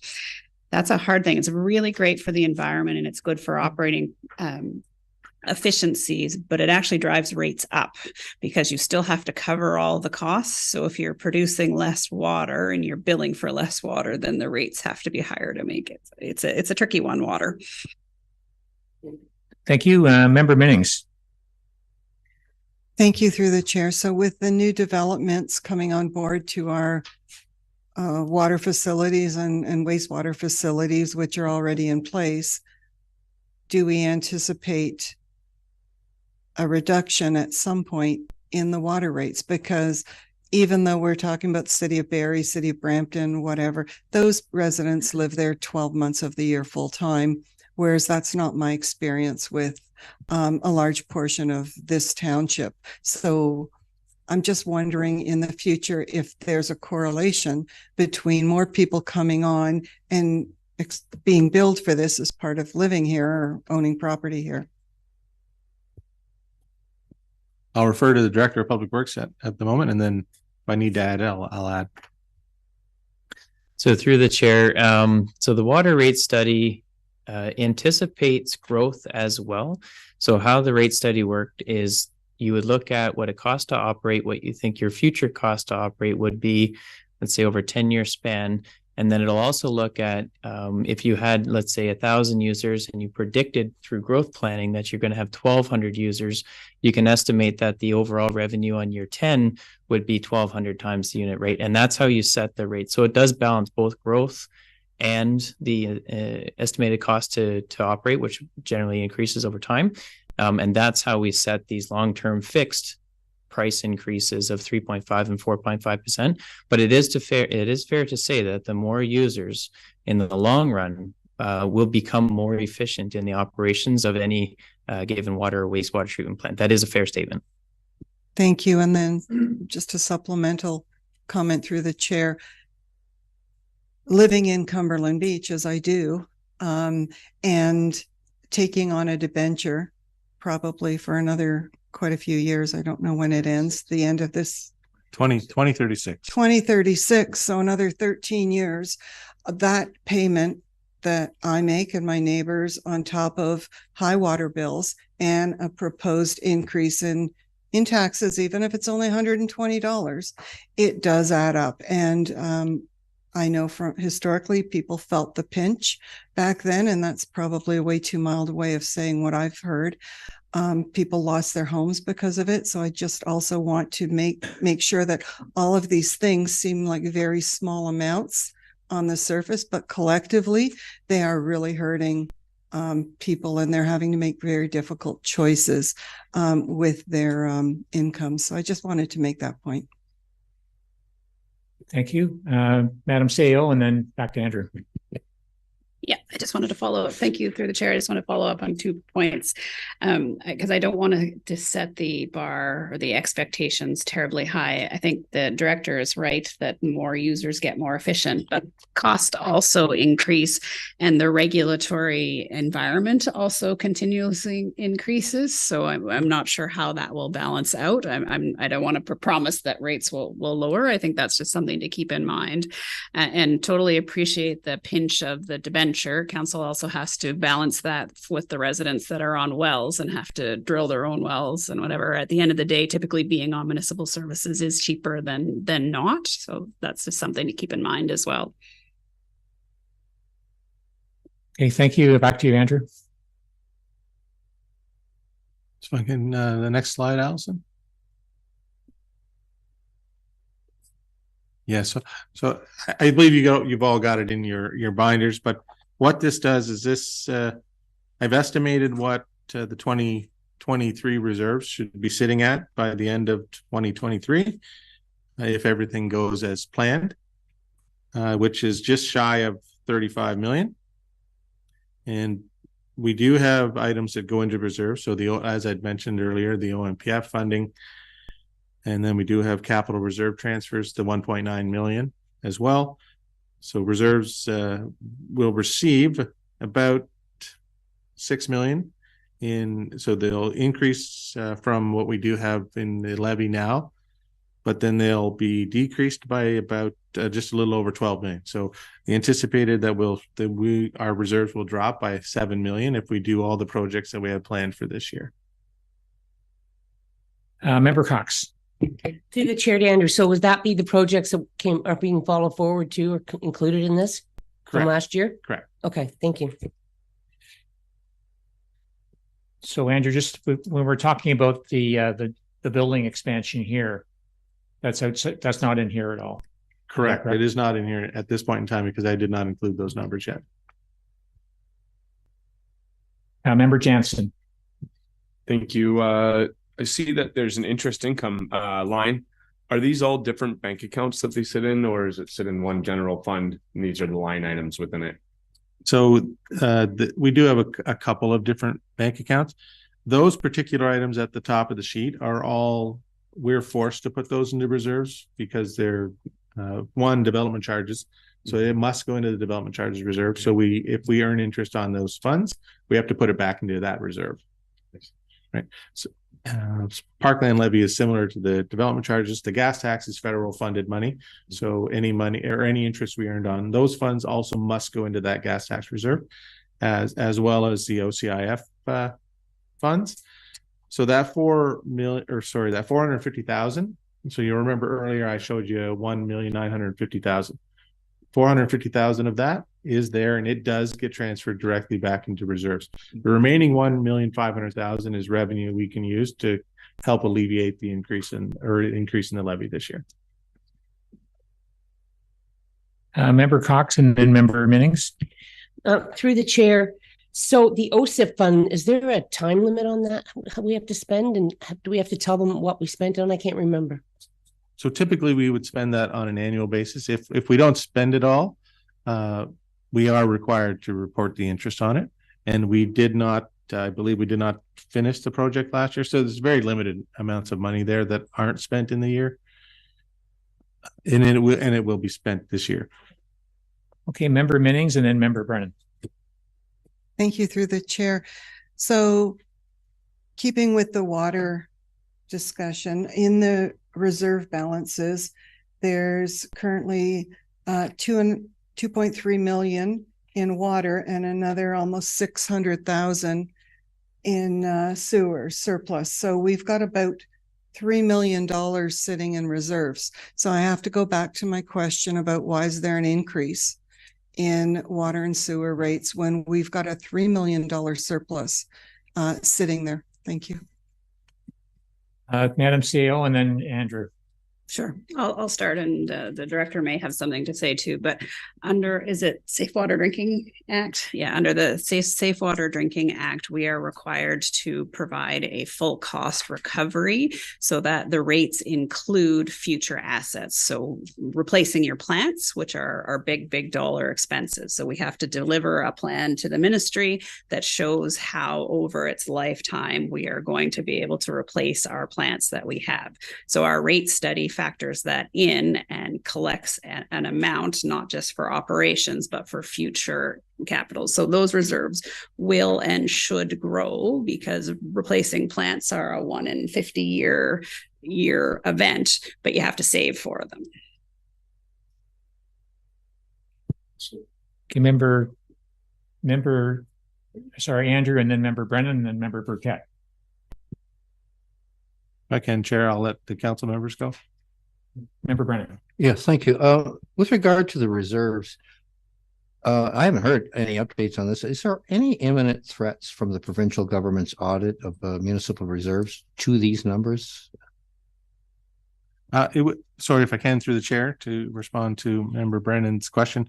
I would suspect no, because they're the ones that are driving the increase in those reserves to ensure we can afford future capital costs. So most of those reserves are designed solely to pay for future infrastructure costs that are coming. And if you were to take a look at your asset management plan, which is on the website, and then we can get everybody a copy as well, there's a lot of our assets, and depending on what it is, but some bridges are a prime example. They are costing us an absolute fortune these days to replace, but they've been there for 85 to 100 years. So certainly when they went in, they're in our assets at $1, because that's, or they're in there for 20,000, because that's what it cost to build in 1920, but now it's costing $5 million to replace that same bridge. So that is primarily why our reserves are there, because in 2009 we had to start recording capital assets, and then we had to develop a plan to ensure we could replace those assets in the future. Okay, member Burkett. So thank you, through the chair. So further to member Brennan's comments, this council still hasn't seen have we seen a new bridge and culvert study? Because I think there's 30 plus, and they're into the millions of dollars. An example of one is Wayman Line that didn't finish this year, so it's a $2.5 million. It's just a culvert, not a bridge. But I just wanted Derek to speak to member Menning's comments about the reserve amount in the water. We're doing a study now in cold water. That plant has to be expanded, and Derek can correct me if I'm wrong. I'm sure that those monies would go towards the expansion. Is that how it works, Derek? Okay, through the chair. So a little bit to unpack there, but let's start with, so the reserves of water and wastewater surplus is kind of what it's referred to, but what it is renewal reserves. They're reserves set aside for replacing assets, pipes, pumps, chambers, all the assets that it takes to deliver water and wastewater services. And so, while you see the better part of $3 million in these reserve accounts, just want to bear in mind that our asset portfolio, the 2021 asset management plan, shows that our assets are kind of young. Our assets in a broad base spectrum have an average age of 14 years and 21 for the water and 19 years for the wastewater. But their remaining lifespan will come due at one time, and it may all come due at basically the same time. So the ministry requires us have a financial plan tied to an asset management plan that supports when those assets come due for renewal. We know that baseline annual recontribution rates for these two service types, at least in the 21 study, was about $820,000 for the wastewater system and $1.35 million for the water system. So that gives you an idea of the quantity of assets that we have to support these systems divided by their useful life is what we. So you're the better part of $2.3 million annual reinvestment that is required for these assets, and we're not seeing that yet because we have a young system. So that's the idea: is we need to build these reserves up. And we do that through surplus recontributions to these two reserves. So hopefully that addresses the water and wastewater. And then certainly we do have a number of asset classes that we look after. Bridge portfolio or structures. There's 39 structures, and a lot of them in their age gaps, only about, I think it's 20% have been replaced in the last 20 years. So we have a significant backlog of infrastructure renewal needs, and the costs have gone up significantly from when they were constructed, but even when we started estimating these asset renewal plans in the last 5 years, construction price index has compounded those inflation rates to create like a 20 to 50% increase overall. If I may, to Derek, so the monies that are there in reserve now, the expansion of the cold water plant that is ongoing today, those monies would be used for the expansion. Is that how it works, or no? Just so we get some clarity. Madam CAO and then Mr. Burke. Yeah, no. So the director had said what's in the reserves are for renewal. So for what we have for new assets, you need new money. So it might be development charges, it might be debt, it could be anything, but it's not. The reserves are driven by the assets that we have now. So it's to replace what we have. It's not to expand. Yeah, but further to what the mayor asked, and correct me if I'm wrong, Derek, I thought that expansion in Coldwater is paid for by new development. Yeah, so through the chair, just like CAO mentioned, a lion's share portion of the growth will come directly from development charges, and then you'll see that line right at the very top, sitting around $5 million at the end of the season. That is where those funds would be drawn from. Now, they're included in your DC background study, but they are still just cost estimates. And so there will be the potential that we'll need to debt fund projects because they exceed the available quantity of reserve fund and development charge. And then those projects create basically a negative balance in the overall DC account because they were needed, slightly ahead of their full useful life and when they were required for growth. Okay, and just one last comment, I'll let the mayor speak. So are the development charges, are they geographical when you go back to see where they went, or are they in one account? And I'll let the mayor speak. So if I can respond to that, they are and they aren't. So our development charges themselves, so their main one is not geographical, it's township wide. Area specific, which typically does relate to cold water, water and wastewater. West Shore wastewater and wastewater, those are specific, so they are geographically set to those particular water systems.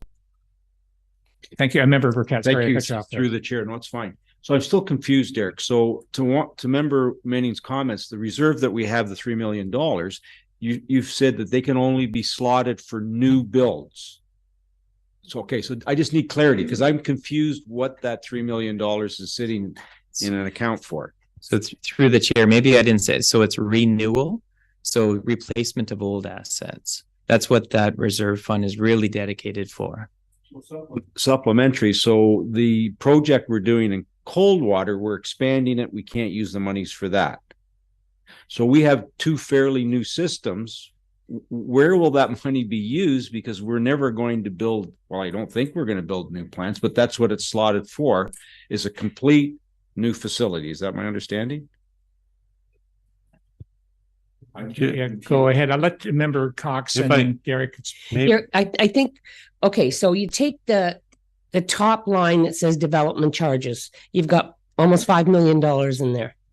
Then we're talking about the surplus reserves. That's to fix existing things. So if we need a new pump, but the $5 million out of development charges, what is that for? That's where we got mixed up, I think.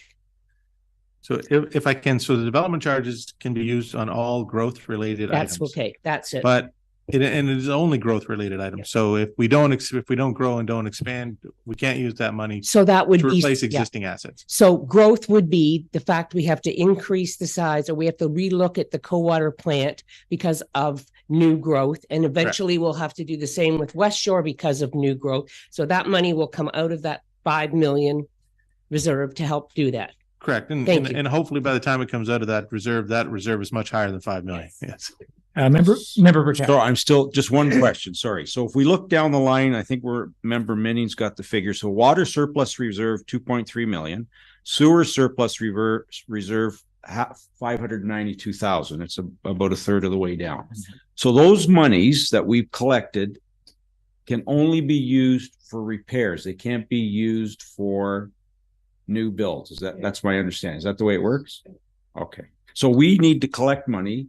The increase that we're collecting would go to those two reserve accounts. Is that how it would work? Correct. Okay. And they help us replace the existing assets that we're having to replace now. And as Derek mentioned, we have a couple of young systems, but we have some older systems too. And they are starting to come forward for renewal. Okay, Member Brennan and then Member Minnings. Yes, thank you. Through the chair to Derek, I don't want to put words in your mouth, but did I hear you say that in addition to the development charges for new growth, we will have to add money? In other words, growth is not paying for growth. So if I can help Derek out on that question, if you look at our development charges study, what it does is we'll come forward with a project. The consultants help us determine how much of that project relates to existing residents and how much of it relates to solely only for growth. So if and it's tougher for ultimately I would suggest for expansion for water and sewer systems, it's probably a fairly large chunk is strictly related to growth. But if it was a new roadway, for example, and it's not I shouldn't say a new road. It'll be an existing road that we can pay for out of development charges. There's a portion that relates to existing residents using it, but there's also a portion that relates to all the new residents that'll come in using it. So, and what they do is they guess at a percentage, and they don't guess. They use an educated guess to determine how much of that relates to existing residents and how much that relates to growth. And if it relates to growth, they can pull it from development charges. If it doesn't relate to growth, it must be paid for out of the levy or water and sewer rates. Madam CEO. That helps. Yeah, thank you. Unfortunately, that's a provincial construct. Growth does not pay for growth because the DCs are discounted in certain ways. You can't collect 100% for certain things. And then the new DC legislation that came out requires when we do a new study, we have to phase it in. So we can't collect 100% of the charges. I don't want to politicize it, but in the current government's zest to build houses, everything is developer favored. The unfortunate part of that is it has to be made up from somewhere, and that's from the existing taxpayers. And unfortunately, that's not a township thing. That's a provincial mandate. Thank you. Okay, Member Minnings. Thank you. Does council make the decision on what the increase to water rates and sewer rates are? Madam CEO. They do eventually, not typically through the budget process. There'll be a rate study comes forward. Do we have a new one coming soon? I believe the next water and that next study will come in 2025. And at that point in time, council will be able to set the new rates at that point in time. So then otherwise, this is, from my lens, a moot discussion about the rates of 3.5 and 4.5 respectively, because I see in my last year's binder, it's the same rate. So with the previous council set that rate and it's continuing until 2025 when we get to look at those percentages again. So typically that particular study is done every 5 years. And that's where council has input as to what rates they want to charge. Okay, Madam CEO. Yeah. Council does approve the rate study for 5 years. There's nothing saying that this council can't change the rates. I mean, that is council's prerogative. You don't want to do it in a vacuum. You want to look at the rate study because the province requires that we put forward a full cost recovery plan. So that's, if you go back to that study, it'll show you that we need those increases to do full cost recovery, including asset. So council has the ability to change the rates if they choose, but you'd want to do that probably, not on the fly. You'd want to relook at the study to make sure that you're meeting the provincial requirements. Okay, any more questions on here? And if not, we'll take a break. And I think Andrew's going to roll out what directors we're going to talk to first. If I can, maybe to give everybody a heads up, what we'll do is we'll just do admin fairly quickly. Or not necessarily quickly, but we'll do admin first. Sorry, let's not do admin first. Oh, There's yeah. new things Never in mind. there. Fair enough. Let's do fire. We'll do- and building and planning so Yeah. that we can let breathe. So recap again. People have to be here for the duration. So next up, we'll go to the we'll move. If you're looking at your binder, Yep. we will move to tab number 3. Yeah. Is fire. We're gonna start there. 3. Yeah, so we'll go to tab 3, and we'll start with fire, and then we'll move to building after that, and we'll get After vibrate. yeah. Okay, let's if that's good with everyone, we'll take Yeah. a break and come back at 11:10.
Okay, we'll call the meeting back to order, and we're going to go to fire department on page 50.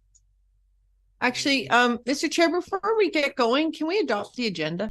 That would be Yeah, lovely. we can, yeah. So if we could have the motion, please. Sure. It's just that the agenda be adopted as circulated. We have a mover. Sure. Moved by member Brennan, second by member Jansen. All in favor? Thank you. Carried. Thank you. Now back to page 50. And I'm not sure if Andrew wants to lead it off, and then if the chief can jump in if there's any questions, if that's okay. Thank you, Mr. Chair. We'll certainly start. This is the operating costs. Well, it will include the capital, but we'll look at the capital sheet once we go through the operating. Maybe what we'll do is just go through one page at a time. If you don't have any questions on that page, we'll move on to the next one. And that would be great if we could just go down the page, and then people can highlight any line number. So just slowly go. I won't stop on each line. So just look at each page. Give yourself a few seconds to see if you have any questions, and then we'll move on.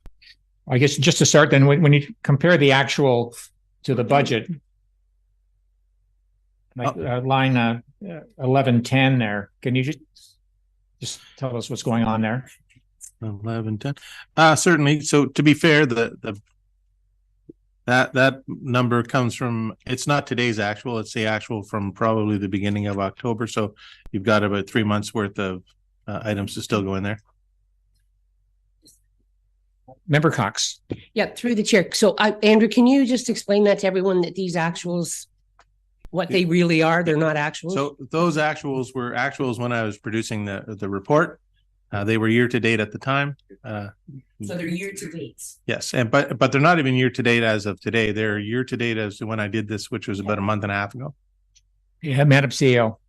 With a ton of things missing, right? At the end of the year, we do reserve transfers, we do capital transfers. Not all the billings are done this time of year. So they're not even really year to date to October, because a lot of work happens at the year end. Okay, Member Minnings. Thank you, through the chair. So you'll be glad to hear that's like 90% of my questions where we're underspent. So maybe then what would be helpful is you tell us areas that you're concerned about, that those actuals won't reach what's been budgeted within like a, sort of a broader range. To be fair, the only items that we typically don't reach from a budget standpoint, from an actual, is if we have staff that aren't actual. So we could have a staff on long-term leave, and we won't reach those salary items for a year. Typically, there won't be too many items that are on there that impact the levy that I'm worried about. Okay, Member Cox. Yeah, through the chair. So we're better to look at the 2023 budget numbers compared to the 2024 budget numbers. Absolutely. I Thank you very much. I wouldn't spend too much time looking at the actuals, because they're not really going to help you, because they're not year-end numbers for sure. Okay, thank you. Yeah, I Member Jansen. So through the chair, I know I'm going back to the actuals here, but on the honorarium points, line number 1151, where it's 373,000 for the budget. Are we saying that the honorarium points will go out and will be paid by the end of the year to match that number? Yes, they will. Okay. And that typically doesn't get done till I believe the first week of December. So that's why it's not in your actuals now. Okay, thank you.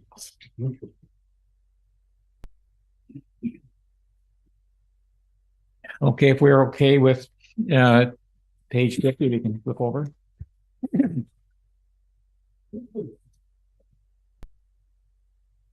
So just on the preview, anything sticks out with the different stations there, Chief or Andrew?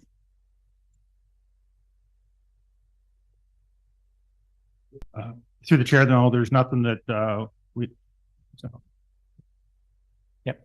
There's nothing that's more elaborate this year than was budgeted for last year. I know we had a few overages, but we had some maintenance issues that we had to address in the 2023 budget. So.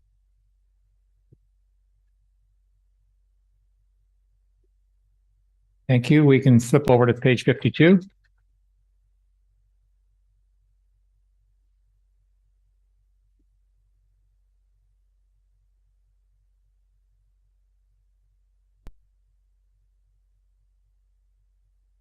Then through the chair, the capital page is 103.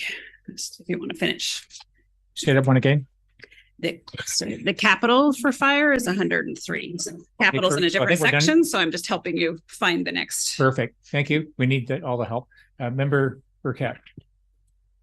Thank you through the chair to the chief. Chief, in your request for council's your budget, can we add 3 flagpoles? One to station 2, one to station 3, one to station 4, please? Through the chair, yes, that could be adopted within the current operating costs of the stations. Thank you. But not the same as what we have at station 2. Can you make it a little better, please? Through the chair, yes, we can. Thank you very much. We already got a cost estimate. The one at station 3 was had an incident at Christmas time with the heavy snow, so we already got a cost estimate around $2,500 to $3,000 per unit to put up a flagpole or to replace that one that's currently at 3. Thank you. I just want to thank the chief for station 1. The letters were missing. The station 1's one of our, and good job. So thank you very much for doing that. Okay, Member Minnings and then Member Jansen. Sorry, I was just going to say broadly that I do watch all of the meetings after they happen. There are oftentimes that full conversations are cut out because the system does not pick up unless you're very close. So I'm not sure, Chief, if what you said was picked up or not, but I just wanted to raise that. So can you comment on the flagpoles? Is that the... Yeah, through the chair, we'll ensure that those poles are erected within the budget for 2024.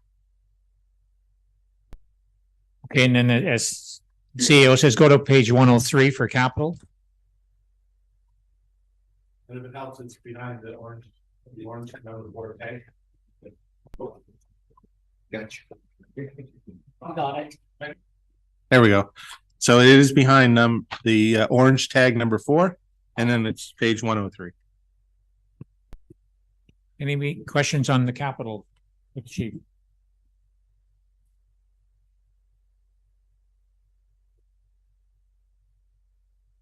And did we want to look at his forecast? The very last, or is that just for information? It's just for information. Okay. What else is dealing with the chief here?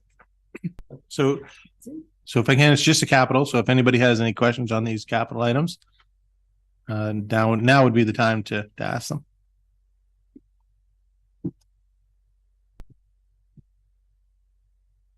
Okay, I think we're good. He's off the hook. Thank you. Fire always gets Great, thank you. No, they used to get the brunt of it. Yeah. Thank you. So we're going to. So if I can, Mr. Chair, we'll go back. Go ahead. Sorry. Thank you through the chair. And before you leave, Chief, I just want to thank staff and fellow council members. From this budget to last year's budget, which was my first conversation on this, I've had the opportunity to attend almost everything at the fire department, including special sessions outlining the training and seeing that, the recognition awards night, and the amount of firefighters that we have. I've seen all the stations now, and not just the volunteers, but their families. And it's really very impressive that we have. I had no idea when I lived here how well that department's managed. So I just wanted to say that and thank you on behalf of everybody. Thank you. Thank you, Chief. Have a great day.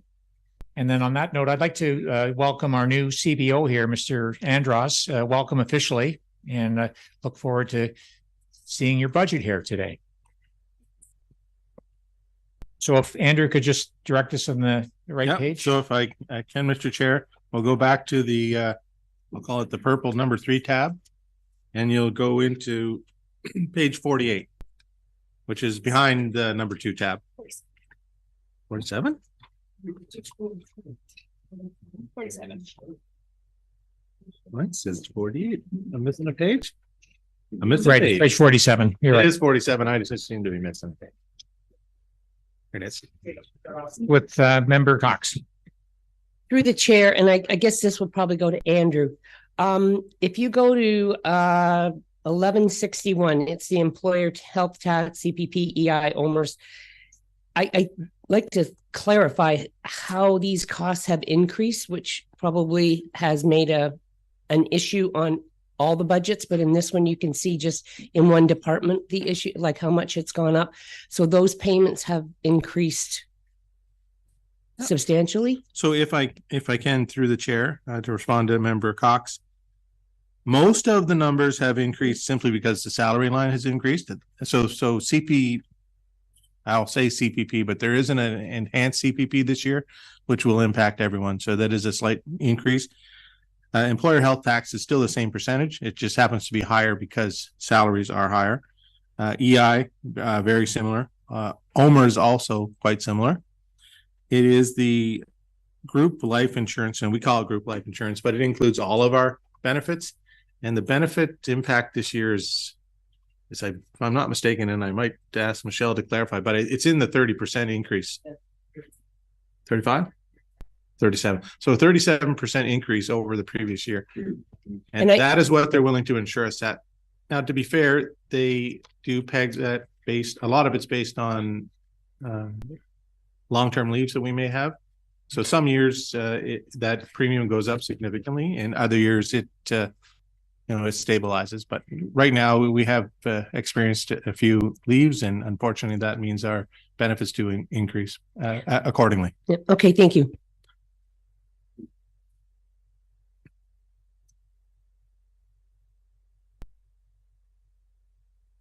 I think we're okay on that page with page 48. Member Cox. Through the chair to Jeff, the septic inspection revenue. I just wondered if you could give me sort of an update on the areas we've covered and where we're going this year. Is that possible? Like, do you have that with you, or is something we need to get later? Through the chair, I don't have that. I have the numbers. I just don't have the locations. Okay, so what are the? But I can get that to you. Okay, thank you very much. I just wondered where we were going from this past June and where we're looking at next year. Madam CEO, and I think we're going to get a report. Yes, we will do a full report. Thank you. Okay. January to March area, and we'll have all. Okay, because we're up to 50,700 is good, and I just was wondering. Okay, thank you very much. Thank you.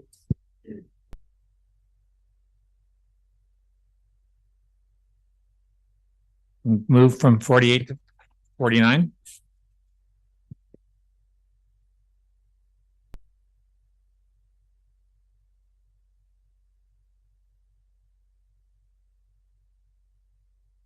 Building capital is on page 102 if you're finished with 49 through the chair. I'll go, Member Cox. Yeah, through the chair. I wonder if Andrew or someone could explain how the building department works, because it's different. Because thank you. Sorry, I'll assume through the chair that Member Cox refers to the fact that we attempt to make it sustaining or self-sustaining. Yes, please. Now it is, if you'll notice in this budget, it is not 100% self-sustaining, but it is close.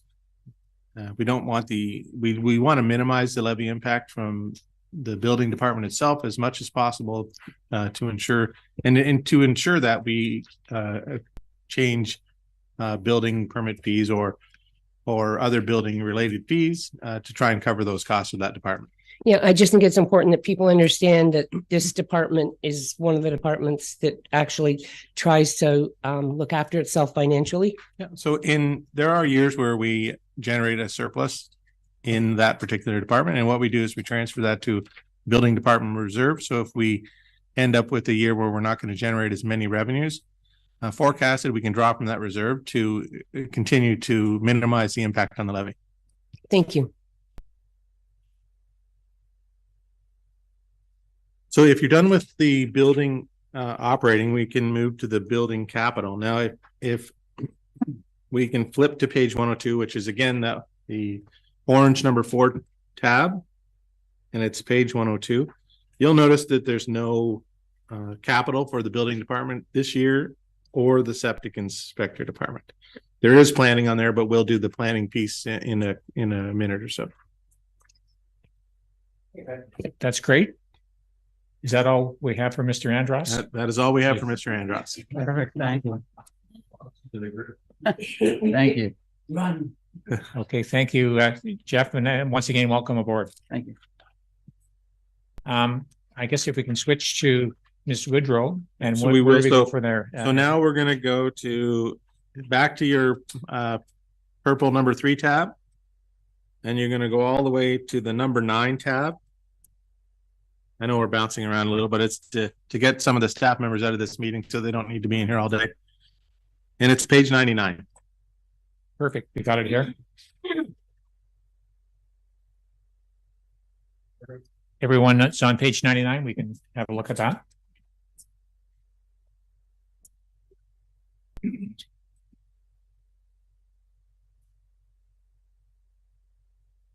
So I have a question through Andrew to Andre that, so consultants there, so are we still reliant on consultants, or are we eventually phasing them out? Thank you for your question, Chair Taylor. So you'll see that we have reduced the consultant line by a slight amount. This line item is for special projects of council to ensure that they are fit in with daily workloads. So, for example, the floating container review and investigation, the tree and site alteration bylaws, that sort of thing. We continue to look at updating our engineering standards. We do have a couple of pending Ontario Land Tribunal hearings where we may need to enlist third-party consultants. So we have tried to decrease that slightly, but those are some of the projects we anticipate for 2024 where those items may be required, as well as any other new potential directions from council in terms of special projects. Okay, Member Minnings. Thank you, through the chair. So towards the bottom of your planning expenses, section, why does it say revenue? So I'm looking at the development charge study budgeted for this year, 45,000. And then above that, the official plan, 25,000, which we saw earlier this morning. Is that expenses or is that revenues? If I may, Chair Taylor, through you to Member Minning's question, so those would be anticipated consultant expenses for each. Okay, thank you. And I'm just, the headers for these columns are now below the line items and not above. Sorry.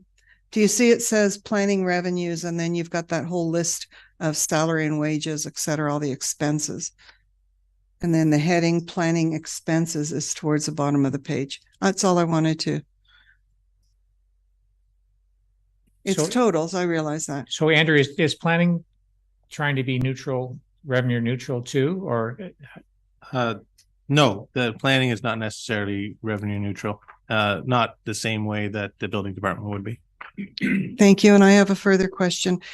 If you could also speak, thank you, through the chair, to what the development charge study is, or refresh my memory. The other is the official plan. So I know, as I mentioned, it says 25,000. In the 23 budget, it was 30,000. Are we now at a total of 55,000 that's being spent on the official plan consultants? If I may, Chair Taylor, through you to Member Minnings. So at this point in time, we have not obviously exhausted the 30,000. There will be some utilized before the end of this year, but not anywhere close to 30,000. So essentially the 25,000 would be a carryover of what would be remaining.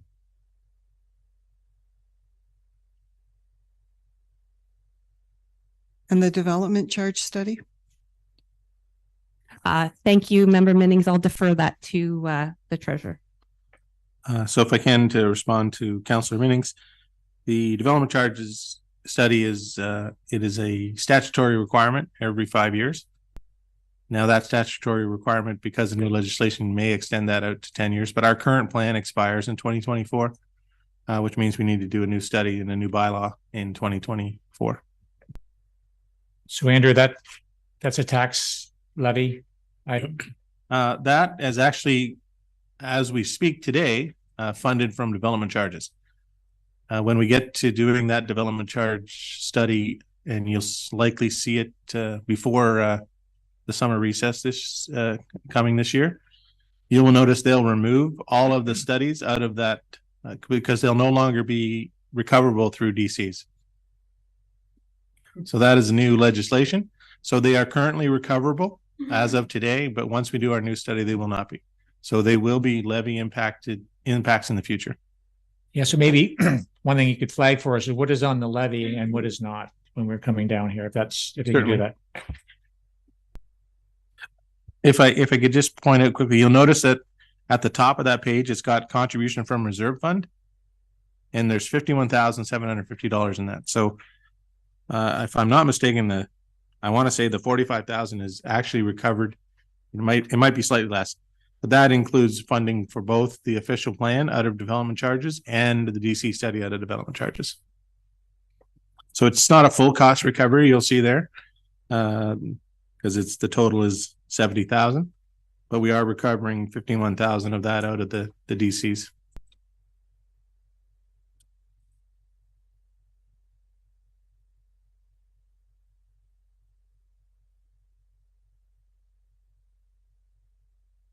I'm just looking at the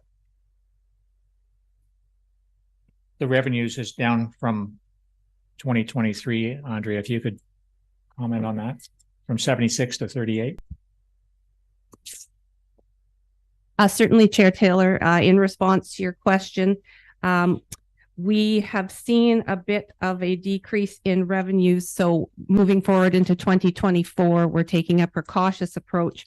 What we're seeing more is the ongoing maintenance of existing development applications that are already here in the township. So revenue from resubmission fees and that sort of thing, and ongoing approvals. So we have taken a more precautious approach based on our 2023 new applications. Moving forward into 2024, we don't want to overestimate. So that's why there's a decrease there. And if I can interrupt there as well, from an accounting standpoint, an accountant has been taught to underestimate revenues and overestimate expenditures and it's a very conservative approach, but it is definitely the direction most accountants have been taught to take. Thank you for that theory. Thank you. We'll go to page 100.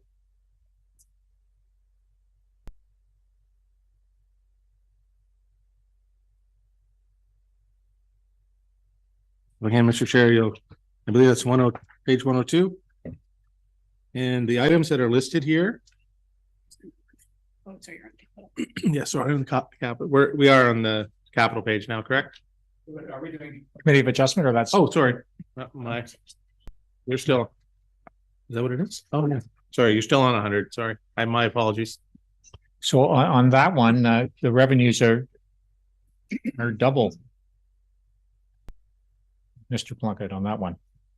I'll refer that to the Director of Planning.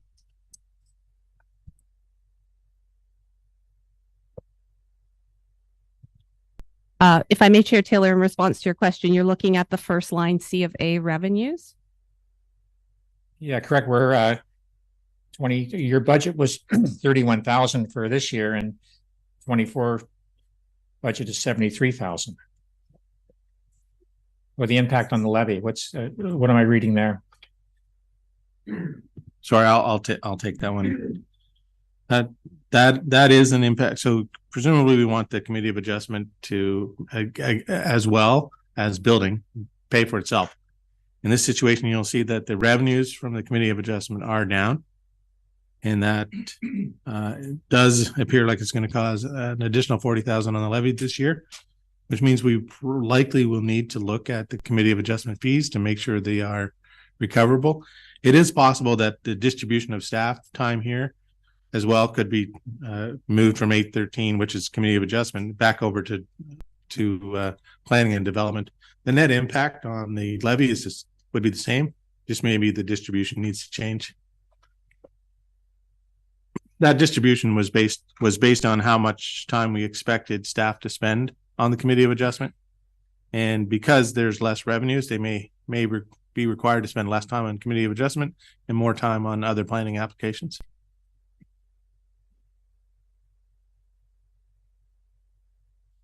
Yeah, and can you explain the residential development, the county development charge? What does that mean from 400,000 to 1 So certainly, and you'll notice that the numbers in there are much higher than the budget. These are simply, and they're effectively placeholders, because whatever I put in as a revenue, I'm putting in as an equal and opposing expense. But we did collect development charges early through, I guess, prepayment agreements. So what that does is we've collected more development charges this year, certainly than expected. But then again, you'll notice down below that there's been a transfer already to the school boards, a transfer to the county for their portion. And what you don't see there yet is the transfer to the development charges reserve. And the difference that sits there now, it will be transferred to our reserve. But ultimately, those are, I could increase those numbers and I could say we're going to collect 2 million in revenues, but then right below it, I'd say we're going to turn around and transfer that same amount of money to reserves. So those numbers are almost like placeholders. They're hard to determine yearly, but they have no impact on the levy. Okay, thank you. Member Cox. Through the chair to Andrew. So you're saying that 1.8 million rounded is in the development charges numbers that we saw, or is going to be in it? So off the top of my head, I may not have done that transfer in your estimates. I'll have to double check to see if I included it in the existing number or if it needs to be transferred. But that's the amount that would be transferred to the reserve, the 1.807. That number definitely will be transferred into actuals for sure this year. Okay, thank you very much. Member Burkett. Thank you. Through the chair to Andrew. This stupid question, Andrew. Never a stupid question. When you put the money in the bank, you don't put them into separate accounts for development, or just in one lump sum. Is that correct? We do and we don't. We do have separate bank account for reserves, and it approximates the amount that are in the reserves for development charges, gas tax, and OCIF fundings. Ultimately, that's money that we can't redistribute how we see fit. We have to use it on specific items, so we do effectively maintain a cash or bank account specifically to those reserves. Great, thank you. Okay, if we go to capital, Andrew, where was that again? So page 102. So just within a couple of pages. The only two items on here, and you just discussed them, are the official plan and the development charges. And you'll probably look at me and say, well, how are those capital items? They're not really capital items. The only reason I put them on here is because they are funded from reserves and not just simply from the levy. So in order to show you that it's being not necessary. So this is where you see the impact to the levy and the impact to reserve. So those two items, the impact to the levy is 18,000 of the total 70,000.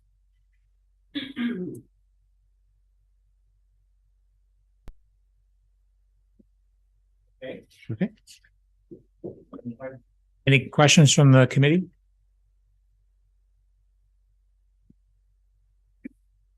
We go to admin next. Well, actually, why don't we move to the cemetery, and we can let Michelle off the hook too. Oh, I forgot our cemetery person here. Thank you. Where do we find that one, Andrew? Page 87. Cemetery is opposite.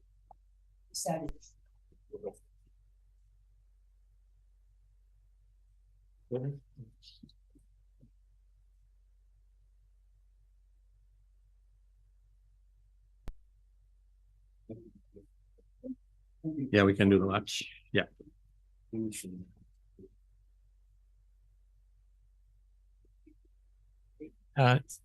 No, not good morning, Michelle. Do you have any comments on revenues and expenses in the in the cemetery area. And just to let everyone know, it's in Coldwater is the cemetery, correct? Yeah, through the chair, the Coldwater Cemetery, the only change you really see here in the budget is we have started in 2023 outsourcing our grass cutting and maintenance things from the Public Works Department. So you'll see a change that there's no salary anymore in that department. 2024, we are working towards outsourcing everything to a vendor, which we'll go out to tender for. And we will have them as the third party looking after Coldwater Cemetery. So the Township of Severn still will be the owners of the cemetery, but we will no longer be in the cemetery business per se. Thanks. I had that one flagged, but Member Cox and then Member Burkett. Through the chair to Michelle. So the building and property maintenance, was there not a plan that we had that each year we'd be doing something? Like the one year we did the fencing, and then we were fixing some of the old headstone, or am I wrong? No, through the chair to Member Cox. So yes, every year, that's just regular maintenance that happens. They go through the cemetery, they mark monuments that might need repair. We've done a lot of capital projects in the last years. When we get to the capital portion, you'll see there's some money in there to continue the stone washing. 3/4 of the cemetery has been done and revived. So that will happen in 2024 as well.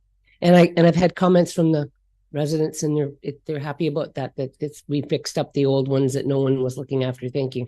Welcome. Okay, Member Jansen and then Member McIntyre. Well, Member Burkett, sorry. Thank you. Through the chair to Michelle. Do we do anything with the cemetery that's in the West Shore Beach Club? I know there's no cemetery there, but you know how there's a lot there. Do we cut the grass? Or maybe Derek knows. So through the chair, it's not a cemetery per se. It's defined under the act as a burial grounds. And so what we do is there's no maintenance. There is the odd check about once per year, really.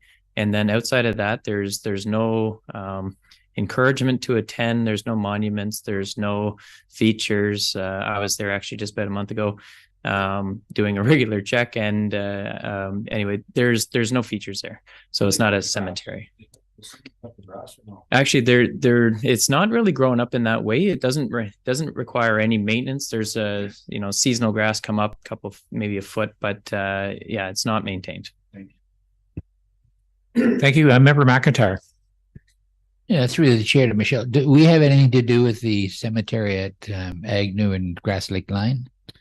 Through the chair to Member McIntyre, no, we do not. The Township of Severn really just has the Coldwater Cemetery and the ossuary at West Shore Beach Club. So that was private then, would that be? Thank you. That is. Okay, Member Burkett and then Member Cox. Thank you. Through the chair, I was just going to speak to that one. That one belongs to a church in Washago, but Sanderson Monument takes care of it. I guess they have the contract to maintain it. We don't look after it at all. I got 4 plots in there. Here's one. Well, actually, going 3 now. Member Cox. Through the chair, I think maybe if we could explain what Member Burkett was talking about to our new councillors, through the chair to Derek. Sorry, if you could explain that plot that's in West Shore to the new councillors. I don't think they know about it. Thank you. Do you want me to there? Yeah, sure. I can. Through the chair to members of the committee. So when the West Shore Beach Club was established, they were doing earthwork there to build the development there and unearth some native or indigenous things, various things, bones, remnants of a village, things like that in there. So on that plot of land that Mr. Burke spoke to earlier, there was quite a investigation. To make the long story short, quite an investigation in there to establish that. The indigenous leaders from our locally came around. There was ceremonial things done at that time. And at that time, the development had to change their scope for the property in order to make this ossuary that's in there. So it's a licensed cemetery. We have a license for it. And as Mr. Burke alluded to earlier, we just check to make sure it's okay. We're not supposed to draw attention to it. We're not supposed to cut the grass. We're just supposed to let it be natural as best we can. You're welcome. Okay, and then Andrew, is your capital this one? This year, there's no capital for the cemetery. Okay, are we okay with cemeteries? We can let Michelle, okay, I think you've got the green light, Michelle.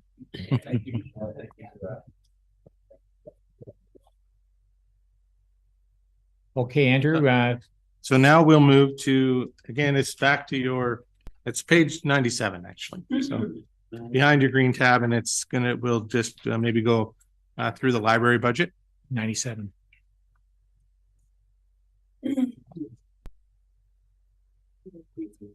Gotcha. Thanks, Michelle, and thank you, Chief.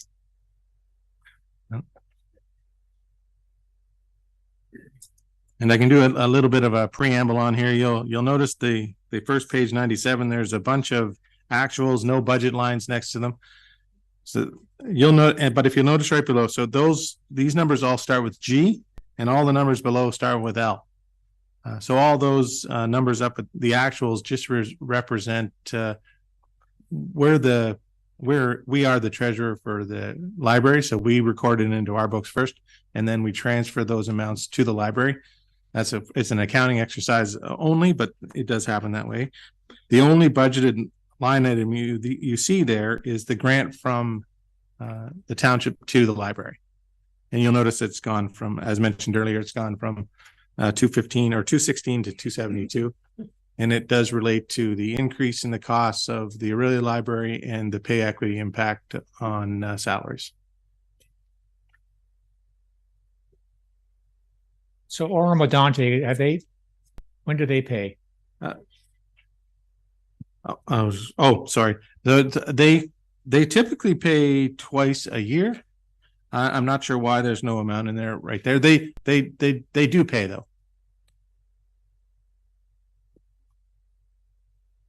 Member Burkett. Thank you. Through the chair to Andrew.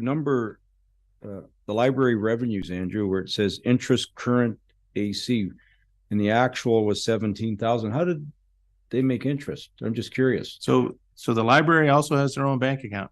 Oh, and that is how much interest they had earned to when at a point in time I did this report.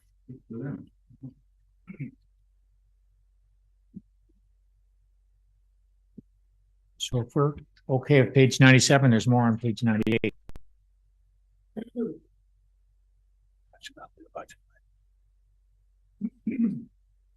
And this is where we see our contract with City of Aurelia in there, correct? Correct. So you'll see it's now in there at, if I can find it, where did it go? It is library contract at 66,595 versus 51,000 budgeted in the prior year. And again, this was determined by between the two boards. Right. That's to you. I just have a question about the reserve fund for the library. The amount. Do you have that, or can I find it somewhere else? So you won't see a reserve amount for the library anymore because it's was fully spent on capital items a couple of years ago. So there's no reserve fund? Correct. Now they do have a surplus in their account. So if they needed to, they could draw from the surplus. Okay, thank you.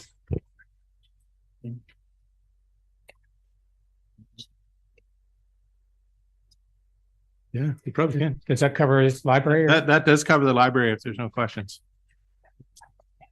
I'm keeping it. So if not that I'm trying to get rid of all the staff, but we can probably move on to recreation. I don't know if lunch is here yet. Allison has promised to let us know when it comes in. Member Hennings. Thank you, through the chair. So back to library. So the increase of about $60,000, the impact on the municipal levy, where is that? Like, what does that made up from? Or is it mainly the salary and wages study from the Aurelia Library? If I can, it is the salary and wages and the increase in the Aurelia contract. And council's decision is, do you want to fund the library at 200? Effectively, do you want to fund the full set 272? When I would say typically we fund the library because it is our responsibility, but.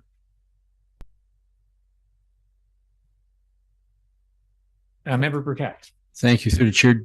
Do you want at least tell the new members how we arrived with this fee at the City of Aurelia, or do you want to just leave it alone? Originally, what we were paying and what we're paying today. Would anyone like to hear? Do a brief synopsis. Or do you want me to? All right, you want to tie it? No, I'll go ahead. So what happened was originally back, and I don't know what year, when Mayor Orsi was in power, we were paying $105,000 straight costs to allow any member in Severn to use the Aurelia Library. So their new CAO came forward and wanted to Andrew's comments, wanted to charge us $250,000 and then wanted to increase it over the next 5 years. So we would end up paying $500,000. So we backed out. And then we came back and negotiated a deal where it was user pay. So that's where we are today. So we pay for any member of Severn to use the library. I think the fee, it was $75. I don't know what it is today. Well, it's fine. It's still cheaper. So they actually lost because they were getting 105 from us. Now you see the figures today, you know, we paid last year, we paid 60,000. So they, you know, they cut their own. It was an interesting concept anyways, that we benefited from it. Thank you. Member Cox. Yeah. And before that, back, we even paid more. We were up to 180 something at one point. That's when Romero left. My recollection of that must have been prior to my arrival, but certainly we were paying in a little excess of 100,000 when they attempted to convince us that we should pay $500,000 annually. We do the exercise now. So the librarian goes through the membership list to make sure that they are still valid members. As we did know when we saw the original list from the City of Aurelia, when they were trying to increase the fees, is they had a list of every member that had ever joined the library with numerous number of them already deceased. A lot of them didn't actually live in Severn anymore either. So we did vet the list pretty good back then, but it is vetted on an annual basis now. Thank you. Member Cox and then Member Brennan. Actually, Andrew, it comes every month and they give us the membership numbers and they don't do families, which a lot of libraries do, but they charge for children, adults, and teenagers. And a lot of libraries don't charge the teenagers if they go to the high school in the city. So residents from Elmvale or Midland, when they go to the Midland High School, they can go to the library without. But that's what we do with Aurelia. So there's just a flat fee for every person. And Dee does check them. I know that every month, pretty much keeps them on top of it. Thank you for that. Member Brennan. Yes, just related to that conversation, because the library issue has been close to my heart. And I still thank Judith for being supportive back then. Judith talked the other day about the few times that this chamber was full. This mayor here asked me to fill the chamber in 2016 to get back funding. And we did, and he did. And it was a big battle. And there was lots of user surveys done. And it was interesting because the user surveys weren't showing that it was just Ward 3, 4, and 5, but it was surprising how much use was Ward 1. There was massive support from your ward, Ward 5, and some support from Ward 1 because it's a little more distant and some of them use cold water. So it's got a long history, and I think Severn's done a great job keeping that going. And there was a lot of people who used to volunteer at the Aurelia Library, that once funding was discontinued, some of these seniors no longer get free. In return, they would get free use of the library. There was all kinds of little background issues that I learned about in the process of this campaign that I really came to appreciate just how important the seniors were to the mix. And anyway, it was interesting. Yeah. Yeah, just an update from where I come from. I think we've got a good deal with the city, and the library and cohort is doing an amazing job there. Thanks to the board there. Well, I'm very supportive of Member Brennan. Like, libraries to me are the most important thing ever. Like, children need to have a place to go to read, and you cannot charge people. That is the one hub that is very, very important. And now they also have computers and computer games, and they have all types of programs. They have become a community hub as much as they are just a library lending, and it's very needed for everybody. And especially in this day and age, if you can't afford internet or anything, you can go into the libraries for free, and you can go online and you can do things and you can apply for things. So it becomes an excellent thing. They do free income tax at it. They help people look for jobs, all kinds of things. So we are very lucky for $272,000 to have all those services. Thank you for that. And Member Mennings sits on this library board in Thank Aurelia. you. Thank you, Chair. And yes, absolutely 100% library supporter anywhere, always have been. And one of the benefits of having a library card is the new Libby online system where you can access all books. You can for as long as you want. So it takes away the bookmobile need, the driving, in bad weather, worrying about taking hard copy books back and forth or the weight of them. And that's important to people who are seniors or have other, they're going through other health challenges where they maybe are at home for a bit longer periods of time, as well as access to, I think it's tens of thousands, I don't remember the number, of magazines that are released every single month. So the libraries are something that I'm very appreciative of, and that was it's just really good to know that it's here. And the Coldwater one, whether you go in person or the Aurelia one, I always see in the Aurelia one in their makerspace room.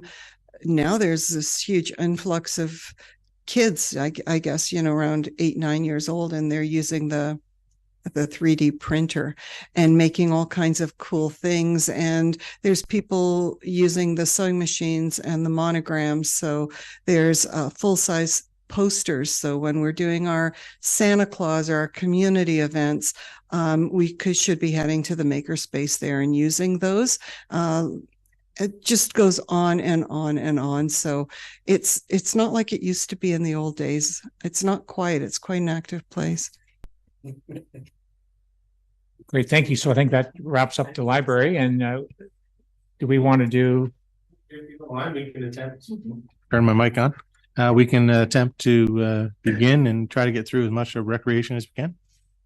Okay, and what tab and what page? It's going to be your purple tab again, but it's going to be on page 88. So it's tab number 7.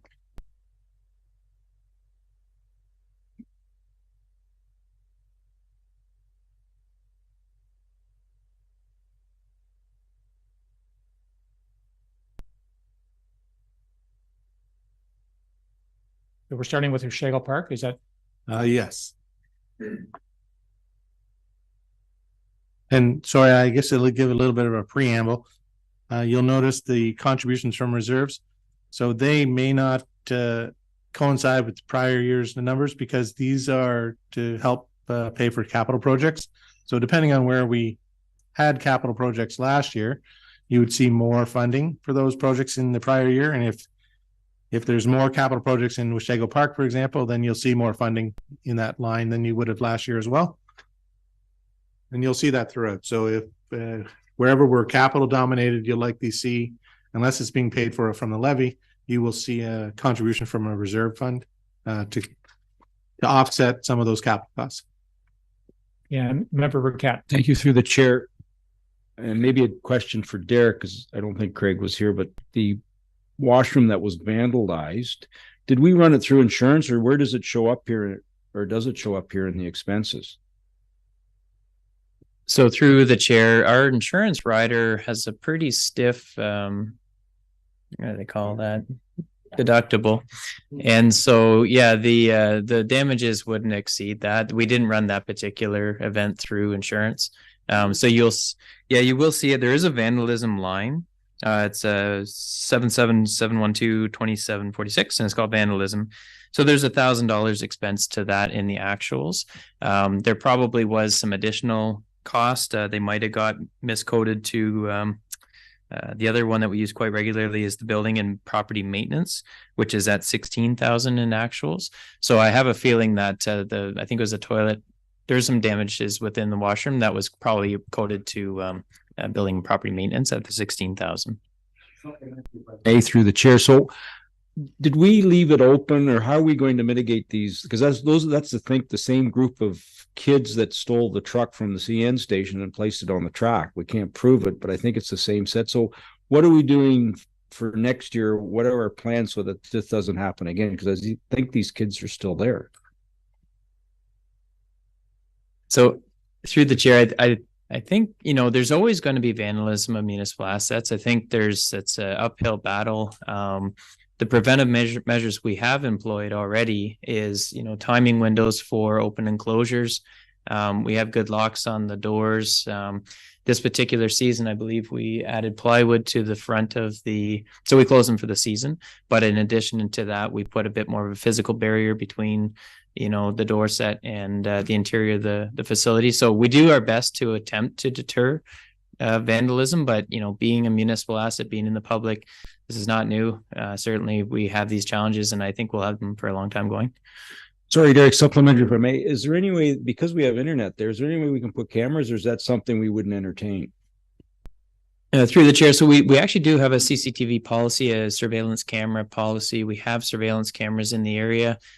Challenge with that is, even though you might see, from that distance, you might see the perpetrators or the people causing vandalism. The police really aren't able to follow up on this much more than, if someone was to recognize them. But it hasn't proved useful. It's more of a deterrent. Once again, we put the sign out. We have to for Freedom of Information and Privacy Act purposes. So the sign is there to deter.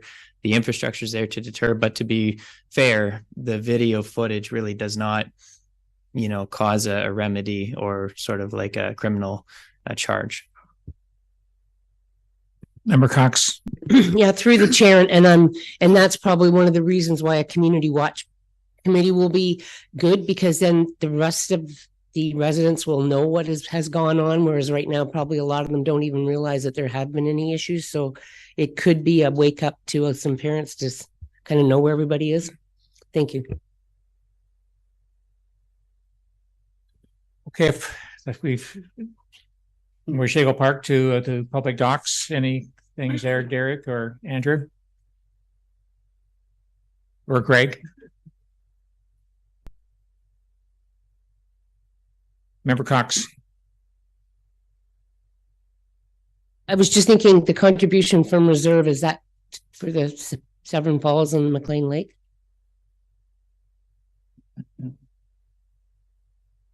That will clear up when you look at the capital sheets. Yeah. Okay. So you'll see how much of those okay. projects are being funded. Okay, thank you.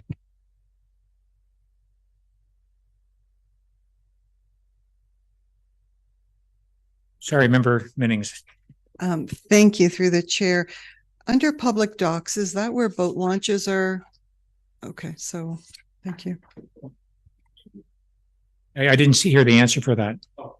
It was a head nod. Yes, the answer is yes. Yes. Member Burkett.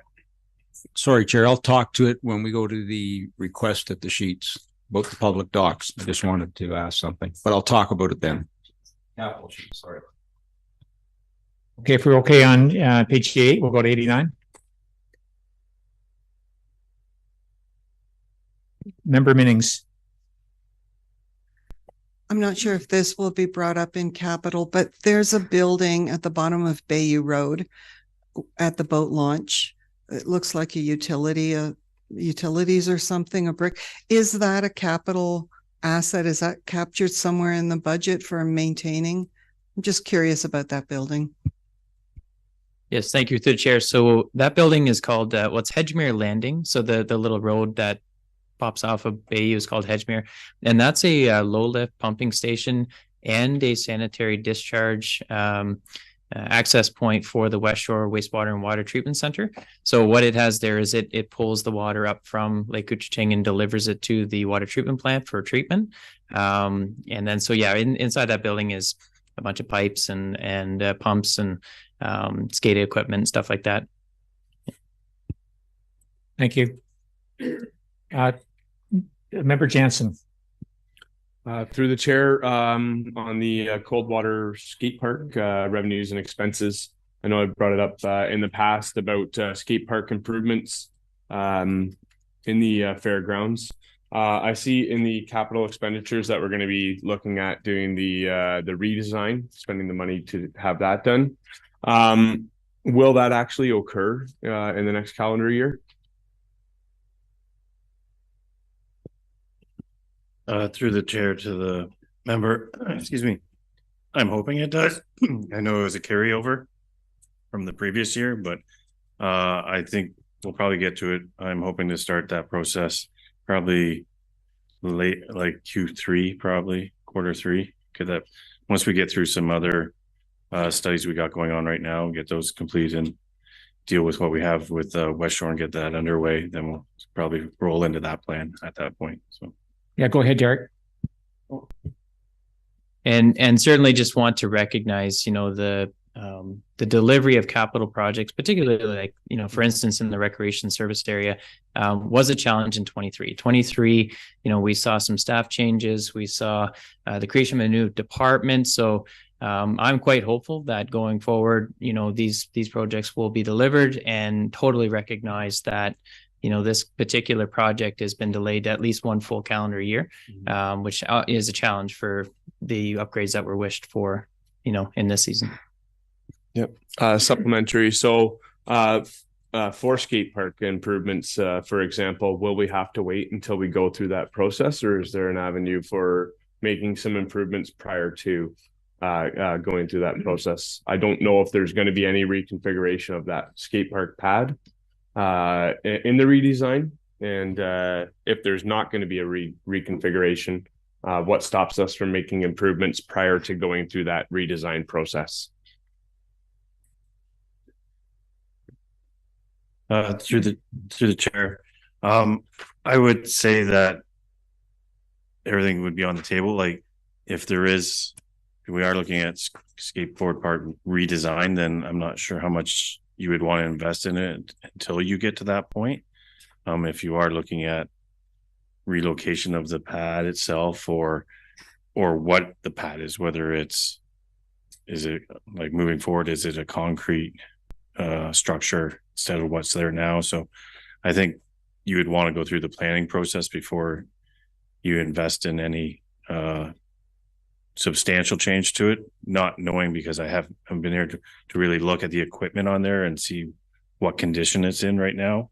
I'm sort of just saying wait and see right now, but we do our checks, and I haven't heard that the equipment is in bad shape, so I would just wait for the plan. So if I can, I would say the equipment's not in bad shape. I think maybe some additional features would be very beneficial.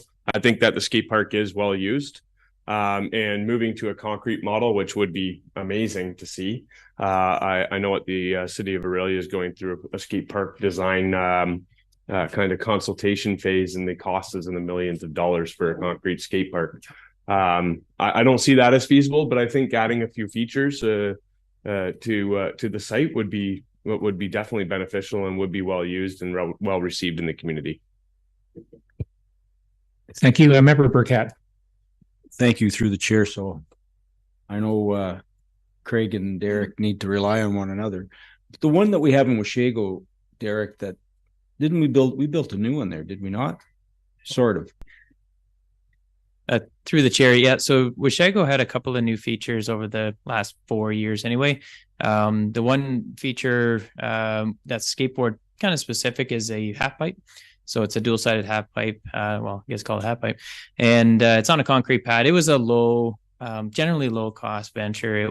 It's limited in its feature. It doesn't offer, you know, conventional use for, you know, skateboarders of higher ability. You know, it's very, very early venture. But then the other feature that was quite actually well received is the pump track. So that's typically a BMX, you know, bicycle type. So between those two features and in that whole corner, the plan for the park really was to have more of a youth and sport corner. We have the multi-sport corner court as well being constructed in there. So all three features now kind of interact with each other for a very, you know, wide range of age and ability. But it's not a skate park. Like it was just one single feature constructed in the corner of the park. So Is that something that you want the actual skate park revamped? So that's something Craig would have to look at. Is that what you're looking for? I would say the addition of a few features. Maybe it is a mini ramp or a half pipe, as you say, or maybe a few more quarter pipes in there just to make the flow a little bit better. And I think with limited additional features, you could improve upon that park by 100%. Supplementary, if I may, through the chair. The only reason I mentioned the one in Washago is I got all kinds of calls after it was installed about how they loved it. It was really well received. Okay, on that good note, we're going to stop for lunch. And we'll come back and, one more member Minnings, go ahead. Thank you. Although I'll keep it short because lunch. But I'm not sure if I should be pitching also for enhanced features in existing parks in the ward that I represent. I know as member Jansen just did, I don't want to lose it if this is where I need to say that, or if this isn't the opportunity, then I will just leave it and we can break for lunch. What is it? Did you want to comment, Allison and or Derek on I'm member going to Minnings? suggest that this is part of a larger recreation as a whole department discussion yet to come, and that lunch is hot. So I would suggest that we break while it's still warm. Okay, great. So if we can break for a half an hour and say come back at 12:45, that would work.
the mayor, and we're going to carry on in page 90. Andrew, is that correct?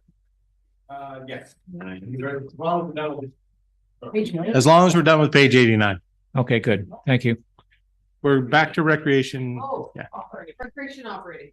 So just to, we will wait for member Burkett. You just want to get a drink of water.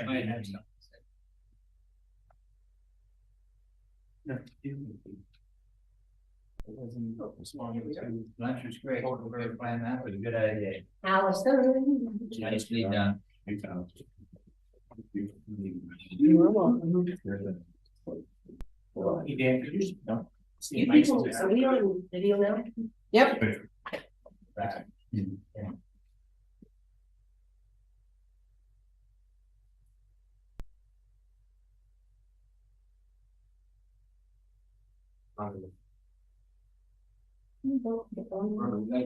Okay, so we'll carry on page 90,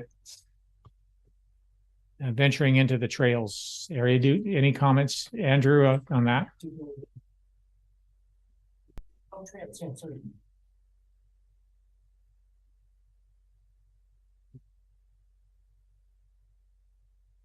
And then that leads into the community centers there, starting with Lake St. George.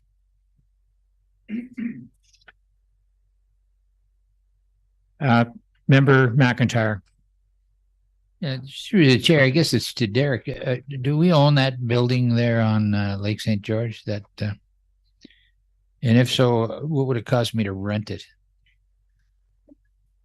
Maybe we'll let Mr. Belfry answer that one. Craig, tell me. Through the chair to member McIntyre, we do own the building. We do lease it to the board there. The cost to rent it is at the sole discretion of that board and what they charge. It's not in our fees and charges. So I've heard what it is, but I can't confirm. I think so. Yeah. Member Minnings. So thank you. And that board pays a nominal fee to rent that, is that, or to use that facility or run it? I don't see it captured in revenue here. Go ahead, Madam Clerk. So through the agreement, the board that runs the hall keeps the fees they collect. We don't bring them back to the municipality. They're kept by those. Yeah, I believe the same arrangements works for the Matchadash Hall as well. So both those facilities are done through agreement where they're operated by an independent group and they are responsible for setting their own fees for rentals. And when they collect those fees, they are kept by the group. Member Cox is going to comment. Through the chair, I would go back onto trails revenue. Contribution from reserve was 240. Is that the bridge? Yeah. Yeah. Okay, thank you. Yes. If we're okay with Lake St. George, we'll flip the page 91 into Washago Community Center.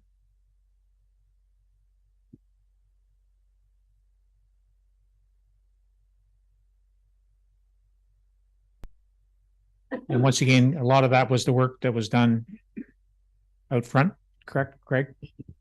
To you, Chair, yes, that's correct.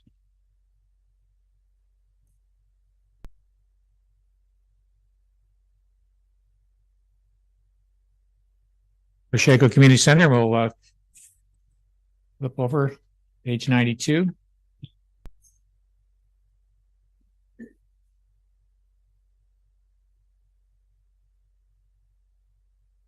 Passing past Matchadash and then West Shore.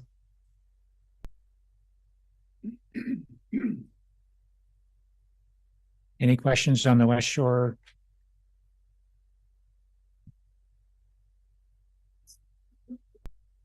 Member Minnings. Thank you, through the chair. What is the West Shore facility that we're talking about here? Through the chair, member Mings, that's the new area where the proposed West Shore Recreation Facility will be going in that area. So that encompasses the partial parking lot, the soccer field, the playground, and the potential new building. You'll see the 150,000 in there Capital expenditures is from the report from yesterday. So, okay, thank you. So it's the West Shore Park, or it could include the pad and whatever else. Like everything else seems to be called park in other communities across the township. So I'm just wondering. Through the chair. Yeah, it encompasses everything. So, yeah.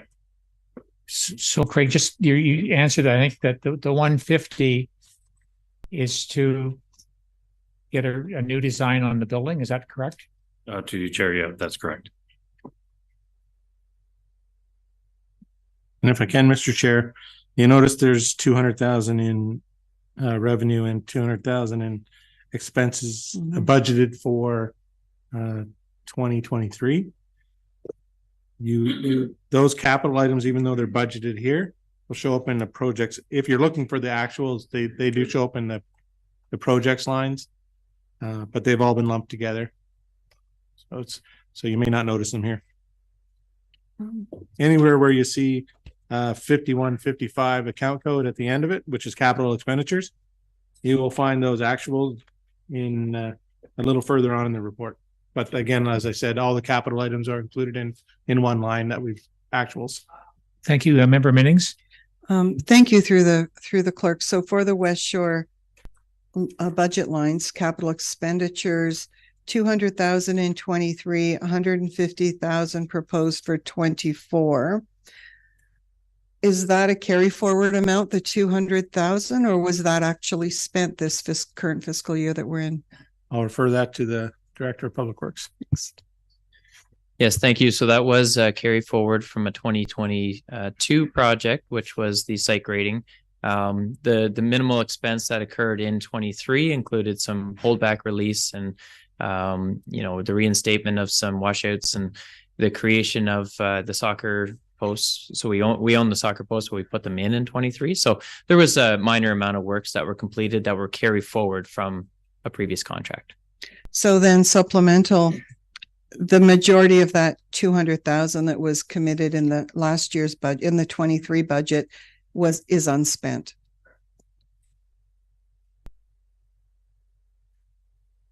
Thank you. We'll go to page 93.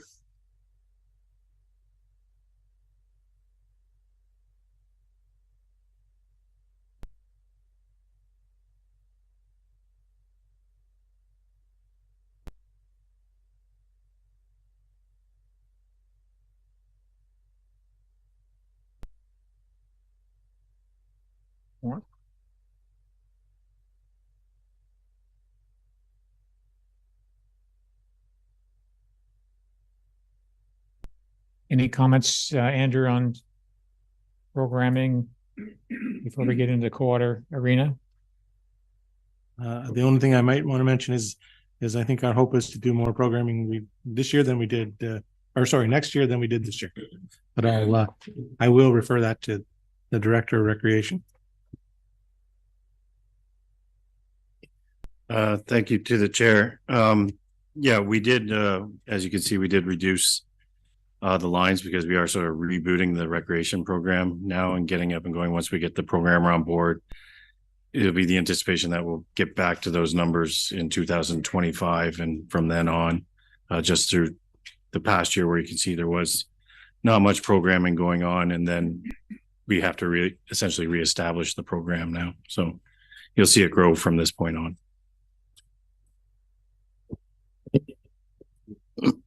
Member Burkett. Thank you to the chair, Andrew, or maybe Craig. Why are we budgeting so much for the expenses? Like last year was 701. We had actuals of 350. And this year we're going to budget 975. Were we anticipating to spend something at Coldwater Arena? Oh, it's on page 95. Well, maybe I jumped ahead. Sorry. We'll wait till we get there. Yeah. So if I can, through the chair, to respond to the mayor's question, the biggest change there between last year and this year is there's 365,000 in capital expenditures anticipated for 2024 versus only 218 had been budgeted in 2023. Okay. Oh, sorry. The mayor had moved on to page 95, near the bottom of the line where it says, yeah.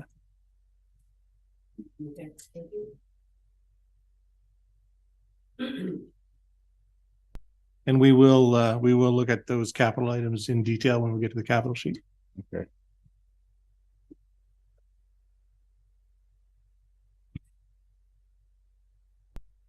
We're okay with 95. We'll go to capital. There's still page 96. Oh, yeah, okay. And it's just the cost of the vehicles, and you'll notice there was 2023 rental revenues.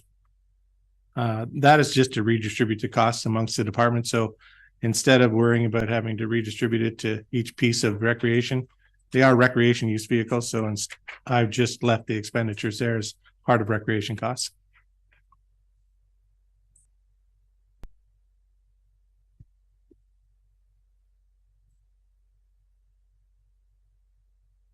So just a quick thing that the trucks that are there, where are they located and how are they used to pick up trucks? So I'll refer that question to my esteemed colleagues over here. Thank you to the chair.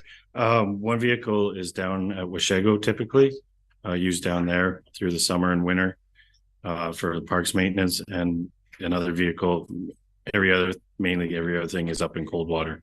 So the other trucks up in Coldwater, the trailers up in Coldwater, the tractors up in Coldwater. So are they parked at the arena then? That's correct. Yeah. Okay. So thank you, Member Burkett. Thank you, through the chair. Did we not get rid of the Ranger truck, the 09? I think it's gone, isn't it? Through the chair, it's certainly been gone for a couple of years now. We've replaced it with a conventional 1500 series pickup. It's just an incorrect labeling of the line code. Member Minnings. Thank you, through the chair. At the bottom of page 96, then your net rec department revenue expense line, the very bottom line, all the figures are in brackets. Can you remind me of those meant to show debits, credits, what? It's Mike back on. Absolutely. So the negative there lets you know that it's costing the municipality that much. So it's an impact to the levy. And so I believe in the presentation I showed you, it was about a $240,000 increase over last year, and that's represented by those two line items.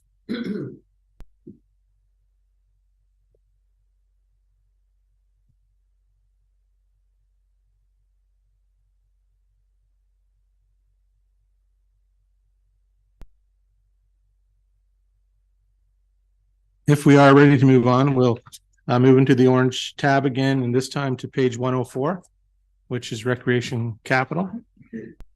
And maybe to make it easier, I think Madam Clerk is going to put it on the screen for you.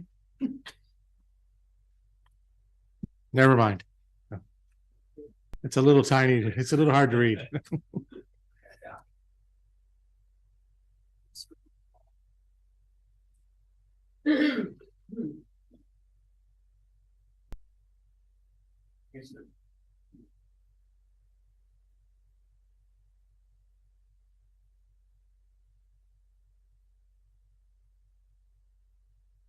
So if I can, Mr. Chair, this would be where I know there were questions before lunch about when you should bring your items up that you'd like to see done as improvements. So if there are capital improvements to be done, this would be the time to bring those forward for recreation related issues. And maybe just to jump in and give a little preamble on here.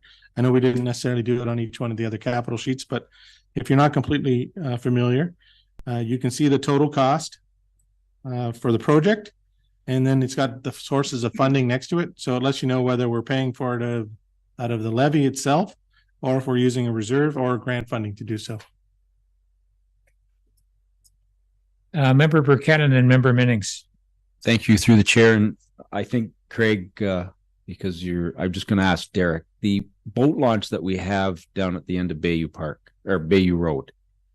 Have you had any concerns over, I know that we spent money on it a couple of years ago to fix it, but it seems one edge has dropped off. Have you heard anything? And is it something we can look at this year just to see if we can fix it? Because I know we spent about $80,000 to place that in. And I know that we've had, well, I've heard problems with it. I actually haven't put a boat in there, but. So through the chair quickly, and Mr. Belfry is definitely a bit down to that one. Yeah, we put that in about 4 years ago, and it's a small boat ramp launch, so it's really designed for smaller watercraft and Sea-Doos or something like this. And it works quite well. There is some erosion that's happening on the two edges of the concrete ramp pieces, and so that's a maintenance item. Realistically, in 24. We can do some maintenance on that, but it's not a capital works project to repair those two edges. No. Say anything here, we can just have it looked at for maintenance. Okay, thank you. I think Member Minnings. Thank you through the chair to Director Belfry. So I'm noticing with West Shore that there's a cost for the design upgrade again. And I know we spoke about that yesterday, but what I'm not seeing across Ward 4 are any actual recreation enhancements. So we do have parks. We do have some waterfront areas. And I think just keeping the money in West Shore or across Ward 4 in these plans that have been circulating for close to a decade, we need to put some things into our parks, etc. So we have a large park at Timberline that I hear and I know that there have been other sports courts and things put in. I know we've done the park at Minoki Beach Road, although it hasn't officially been opened or announced. So I'm just wondering what else we can do in there. And I'm concerned that if we don't have a number or a placeholder today, then that opportunity may lapse again for yet another year. Through the chair to Councillor Minnings. I guess what I could say to that is with Timberline Park being new here and reviewing your Parks Rec master plan, I think it's imperative that we follow the direction with all parks, not just Timberline, but all of them. What is the plan for them? I've been to one crack meeting where there wasn't a lot of discussion on those things, but that's something definitely we can bring to that committee to have those discussions. I know with Timberline Park itself, and looking at it from just a new eyes to it, we see that there's new fitness equipment in there. The playground seems fairly new, but there are developments like what to do with the ball diamond and increase that. We've had the discussions on the trees on the other side of the roadway there on potential what development that property is. And I know we'll be talking about that at the next crack meeting. As for hard court surfaces, such as the multi-courts that we're putting in everywhere, that is something that we can look at in the future of scoping that out. I know we will have, as part of the West Shore project, we had through the discussion yesterday about talking about redevelopment, the outside properties there, of requests to look at other things that are on there, like outdoor ice pads, things for pickleball or different kinds of other sports there. So I think it's all encompassing on what we do at that West Shore and how we roll out to the other parks in the area. We need to put an overall plan together first, I think, before we rush in and put implements in there, so we know we're serving each part of that community. So what we put in the West Shore complex, we're not duplicating in Timberline, so that you have the different areas to go to. So I think it's over the next year, I think we do, as part of the planning process of West Shore, once we finalize that, we know which direction to go with the other places. Thanks. And I hope that's not a decision that we won't duplicate what's at the Minoki Beach Road in Timberline. They're completely different neighborhoods, accessible only by traveling on a highway. So I would absolutely like to have more conversations on that, because they are completely different areas and they may be in West Shore, but they are not connected at all. And I don't see that in the future either. So I guess what I'm saying is that I know our community or recreation committee meets very infrequently. The next meeting's in December. So bringing that to that committee is one thing, but that's not a budget process. And I'm just seeing another year go by. without minor enhancements. The fitness equipment at Timberline, that's not new. I've lived here 7 years and it's been there. So, it's 3 stands that adults can use while their kids are on the porch. So I'm just saying that there have been a lot of great recreation enhancements, that providing things for our youth is important, but right now our youth don't have anything. There's stuff for little kids, and that's about it. So I do think it's a priority, and I don't know how to get it on this budget without waiting a year for a committee to discuss.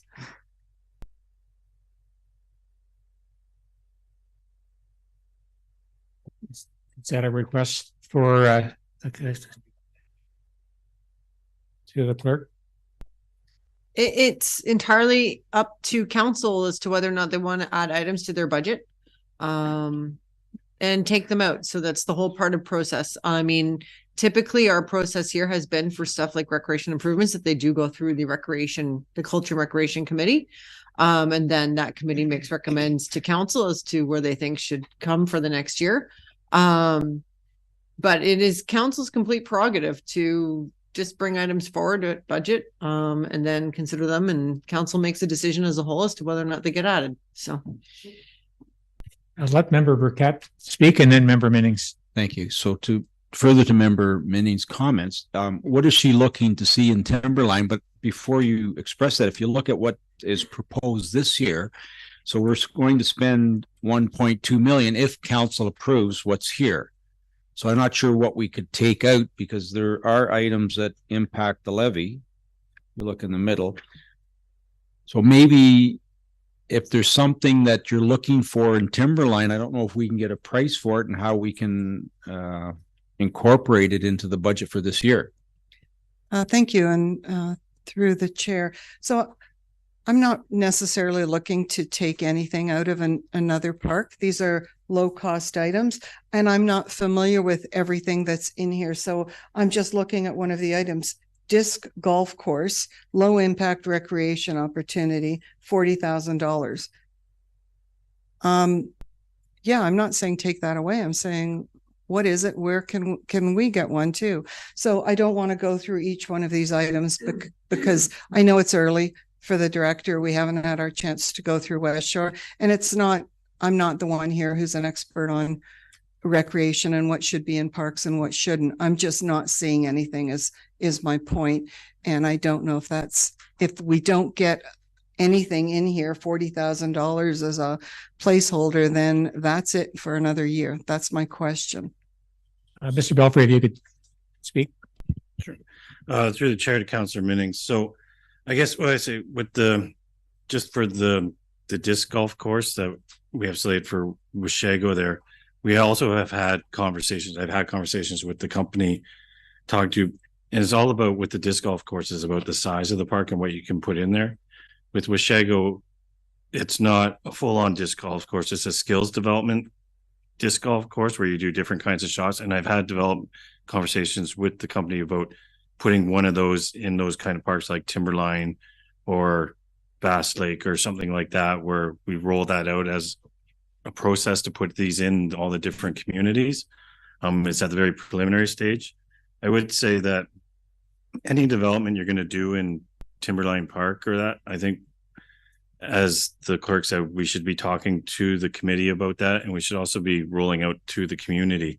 It is within the master plan that we do conduct a design process for the park with consultation with the community, and we haven't had that yet. I haven't had that because I'm new, but we haven't had that. And that's how I've always developed things that go into parks. We go to the community and say, what do you want to see in this park before we roll out and throw dollars? It doesn't do any good for me to come along and say, let's put in a basketball court or if the community doesn't want that, right? Like, so it's a process that we need to implement. So thank you. And I fully agree with that. So let's get it on the agenda for December's meeting. Thanks. Thank you, Member Cox. No, it's fine. Member Burkett. Just through you, Mr. Chair, just a suggestion. I'm looking here and I understand what Member Minnings is saying. Washago Community Center charging station. And I know that we have a county has a charging station right around the corner. So I'm just a suggestion. I'm saying there's 30,000 for that. If we left that 30,000 for the crack committee to come up with something, no? Oh, is it? Where does it say grant? Oh, sorry. Okay. Forget it. Nice try. Can I jump back up to Severn Falls construction and McLean Lake and what's happening on Port Severn Road? So those are the three. So Severn Falls construction, is that what's been spent this year and it's going to be finished? Like where, explain that one to me, and then where's McLean Lake? To the chair. So McLean Lake is complete now. That project But wasn't it done in 23? Okay. Yeah, so it was. So when this was developed, weren't sure where we were at. So Okay. it is now complete. For Severn Falls, that project will carry over. It's I'd say 30% complete right now. So Okay. it will carry over into the next year. So those numbers have been pushed forward. And then can you describe the feasibility study for Port Severn? Yep. For Port Severn, we're just beginning that process right now. We have a student that we've engaged from Lakehead University through the meat tax program. That process is just, we've had our first meeting, so you'll start to see that. I don't think we'll probably spend that full amount from reserve, looking at how much we're spending on the student, because there's a process grant through that, but that process, the timelines are starting to roll out now and should be complete by April of next year. So refresh my memory. What are they studying there? It's through the chair. It's the property that was donated to the municipality up there that has the house on it. So there was the option to look at some kind of cultural center or some kind of park. So we're just trying to figure out what to do with the property, essentially. So because this sort of ties in that request earlier that was one of her 6 items was what to do with that property too. But I think we're going to do a plan and a check with the community and that thing. Okay. Yep. Member Cox. Yeah, that's what I think that student's doing is getting a survey together for us so we can get it out to the community. So Craig, I'd like to look at and it's on the next page. It's the parks design for the Coldwater Fairgrounds. Is that a reasonable amount, or is that an amount that could be split if we needed it for something else? Through the chair to Member Cox, it is 100,000. I guess it's how in depth you're going in on your design. Like if we're just going out for a consultant to do an overall sounding board, you're not going to need the 100,000. But if you're going into start to lay out some more plans and stuff, you'll probably get closer to that if you're doing a full on rescoping of the property. So, and pricing everything out. So. Okay. So it was just a thought. Yeah. Like Member Burkett had, is that if we get to a point at crack and we decide and I think go over what we really are looking for, because I think it's in the mass, if there was money left out of that, that's something we might be able to put towards Timberline to see what it would, because it's a much smaller park, to get some ideas for it, if it might be some money left after. Just a thought in case we don't spend it all and it's there anyway in the budget, if it was something that could go back. Through the chair to Member Cox, is funded through reserve, so that's not new money. So if there is money left, we would just come back, I would assume, and ask that money be transferred to a new project in Timberline or something. We could do that though, yep. Right? Okay, yep. Thank you very much. Member Burkett. Thank you. Through the chair, did we not do a study some years ago on the? Didn't it go through? I can't remember. We didn't do it. Oh. Okay, sorry. Yeah, just back to that page before that, on page 104, the new SUV. So I'm confused because on the previous page we had 2 that you said. So how many vehicles are now, and is this going to be an additional? What's the number there? To you, Chair. Yeah, there are 2 vehicles right now. This would be an additional 3rd vehicle. Member Cox. I go ahead. I was going to say it's a vehicle that would be stationed here, so it would also be shared with other departments. And as I talked about yesterday, it's a very large municipality, and getting out and getting a vehicle to get out to these different areas. So it would be one that would be used here between myself, the director beside me, and probably the programmer at times too. So. Okay. We'll go.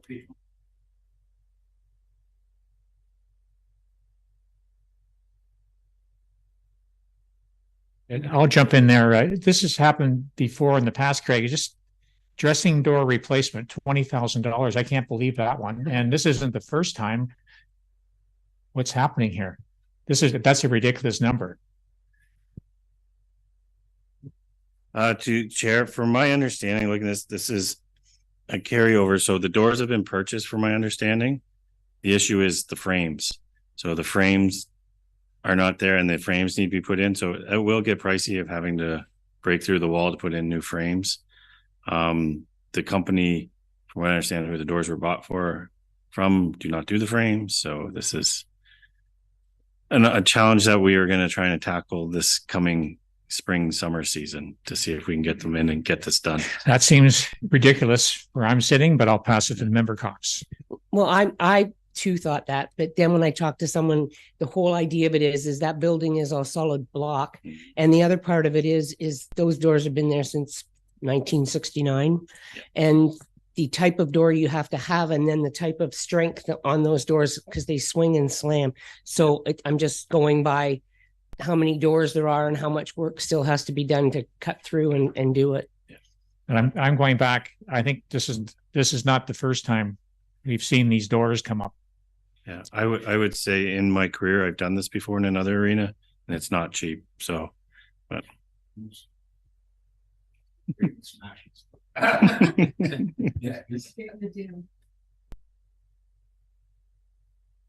okay, what's next, Andrew?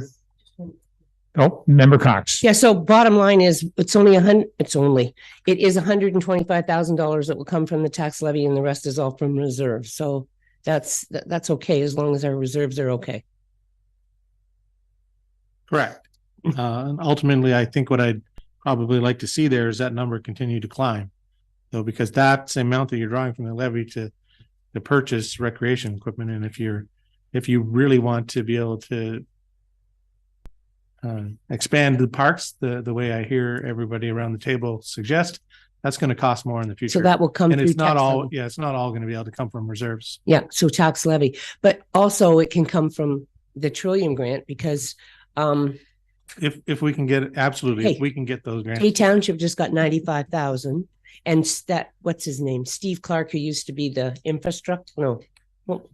Minister of Housing, he just got $395,000 to upgrade parks in his area. So it's, I think it's sitting there waiting for us. Member Minning, sorry.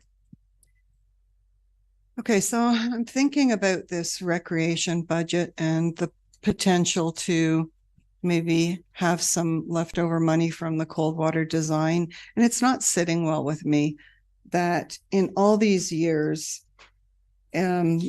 Ward 4 has been severely underlooked and under-resourced, and we continue to spend money on design and other things. So I just would love to see something put in. And I know how long things take, go to committee, come back here, get a consultant, do a design, all of this, but it's just very disheartening to see $1.2 million being spent in recreation, of which another $150 is in paper. I just don't think that's the responsible thing to do for council when we're really looking at a whole of township approach.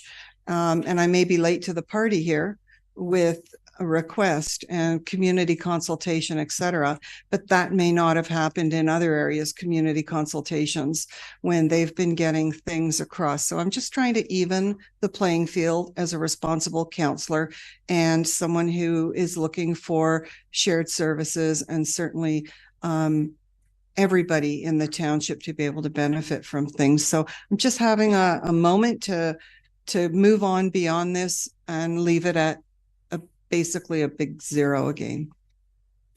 Member Burkett. Thank you through the chair, and to member Manning's comments. Sorry, I agree, but I think based on what I'm hearing, council can absolutely put some money aside, but I think it needs to go through the crack committee that you sit on and come up with some sort of something that you'd like for that park, but maybe based on the consultant that's coming to Coldwater, if they can come and visit the Timberline Park, decide, give us a plan, because none of us sitting here, I don't know what to put there. We're pretty fortunate when you look at what we have in Severn, all the parks we have, we're pretty lucky. And, you know, I know it's $1.2 million, but it's for all our residents to enjoy. You just can't keep building up reserves with not having something for everyone to enjoy. And these are a blessing for us, because not all municipalities are fortunate as we are. But I'm happy if this council sees fit, if we want to put 50,000 aside based on the consultant coming forward or the crack committee coming forward with something they'd like to see in Timberline. And I don't want to do anything hastily, because I know that starting to put stuff in parks without an actual plan, it comes back and bites you. No, none of us want that. But if you feel better about putting some money aside and we can do something next year, I'm happy to support that. Madam CEO. Thank you.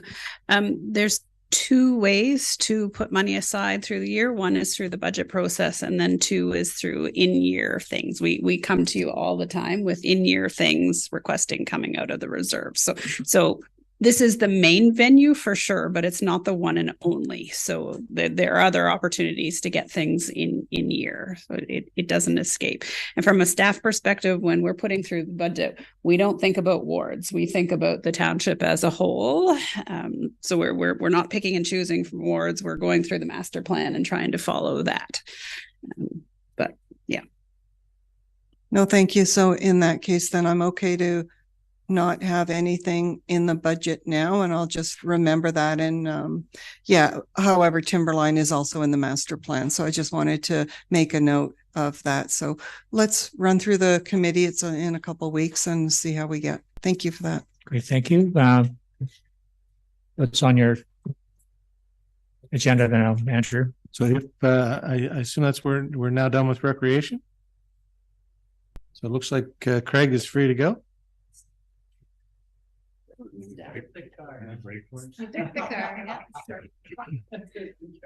Sorry, through the chair. Before Craig goes, I just wanted to say thank you to Derek. He did a really good job in bringing Craig up to speed, and Craig has really gotten up to speed quickly. So I think they've been a really good team and transitioned well together. A couple of yellows.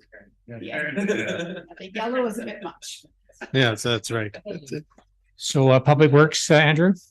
Yeah, so now, Mr. Chair, it'll be your number 3 purple tab, and it'll be tab number 4, and it's page 53. 53.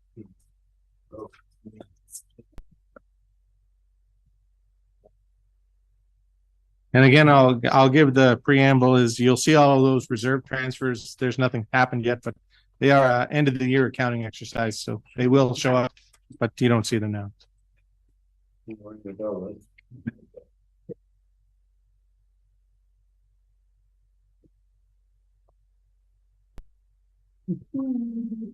Member Burkett. Thank you. Through the chair to Derek. So the top of the page, Derek, which says Ministry of Natural Resources grant, is that the money we actually get from the aggregate, the $692,795? That's what that is, correct? Yeah, through the chair, that's correct. Thank you. Yeah, that's the one I commented on earlier this morning. Oh, I'm sorry, I didn't hear you. No, but it's not enough.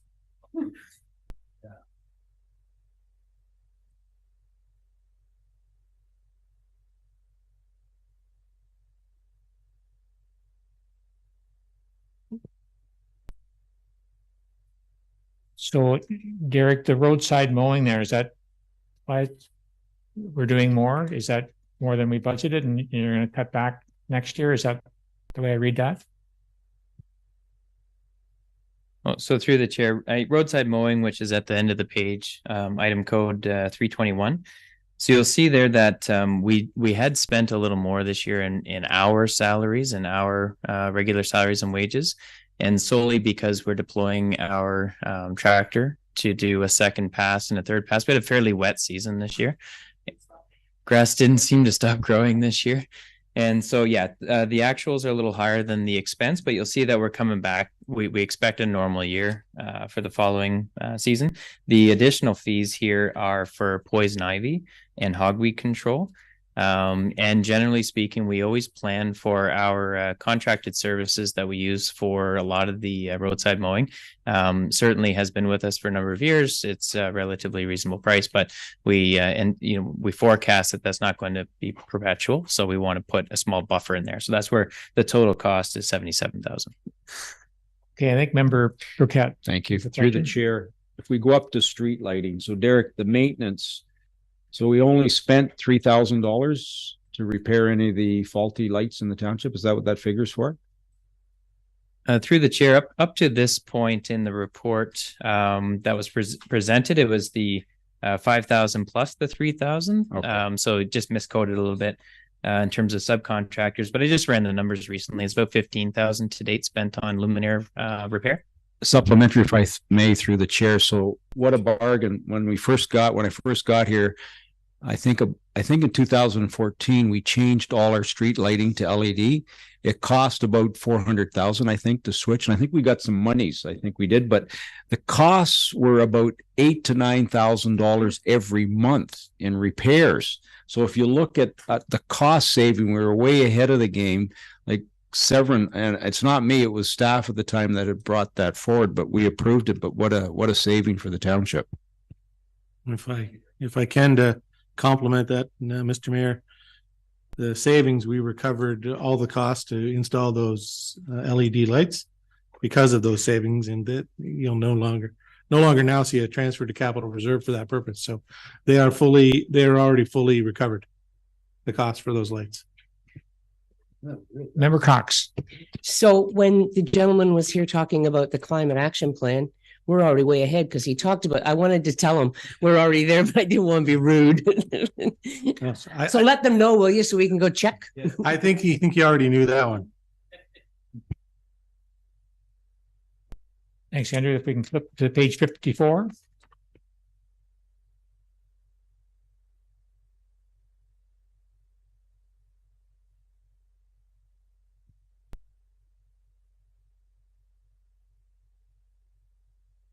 Any comments there, Derek, or is it? No, through the chair, just some brushing and drainage works are on that page. Member Cox. Sorry, through the chair to Derek. What is, maybe I know, but I don't. Stormwater conveyance linear.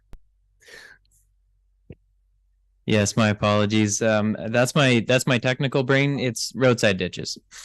Yeah.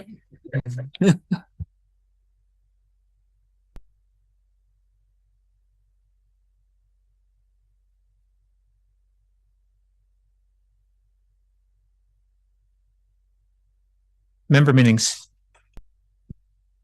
Thanks. I had a question on that. So further through the chair on ditches. Now that I know where the line item is, there has been a lot of flooding, and I know last year was a wet year. Is that where this would be to do any kind of repairs, retribution? And you're familiar with the areas that are actually seeping onto properties and floating things away that shouldn't be. So is that where that comes in, or are there any capital costs or any improvements that you're putting in the budget for the next year that would maybe address some of those more serious areas? Yeah, that's a great question. So we do differentiate between repair and then enhancement. So those are definitely two different streams. In the first page there, 54, are the line codes where you would see maintenance. So that's taking debris out of roadside ditches, reestablishing the flow path, clearing and replacing culverts and structures. There's, a series of line codes from 325 through 27 and 377, which are all dedicated to drainage repair and only repair. Where we look to increase or provide better flood resiliency or stormwater works is through the capital planning process. And generally speaking, that's limited to reconstruction events. So that's where you'd see a roadside or a road defined in the capital plan as reconstruction. That's when we get the opportunity to actually evaluate and change and improve the drainage capacity in the area.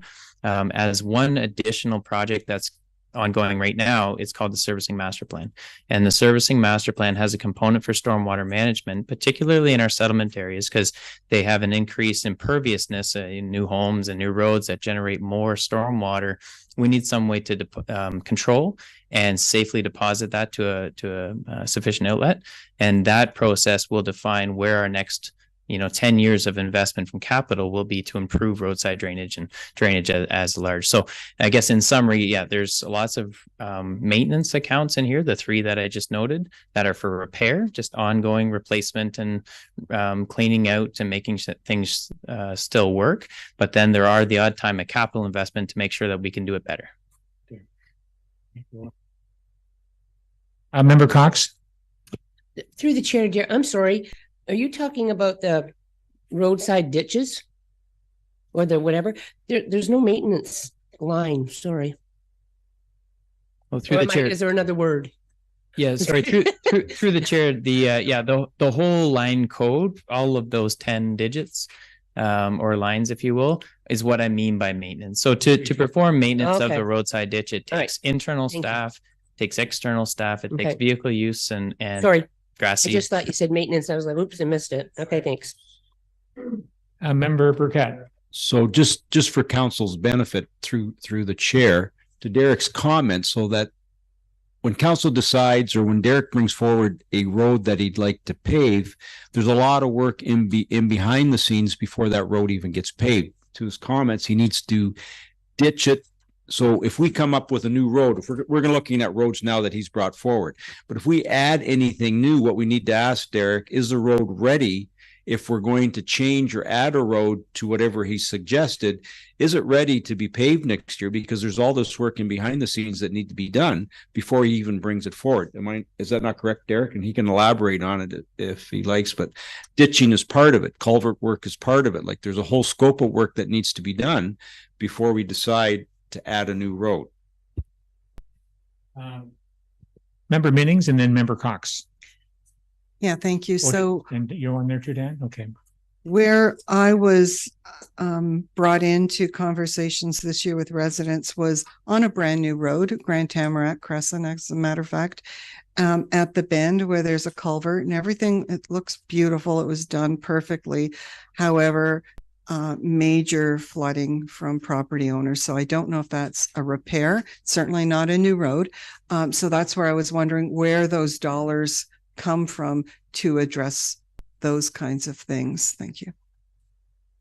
Yeah, so through the chair, that particular event, just to kind of go down that path, is it's a natural water course.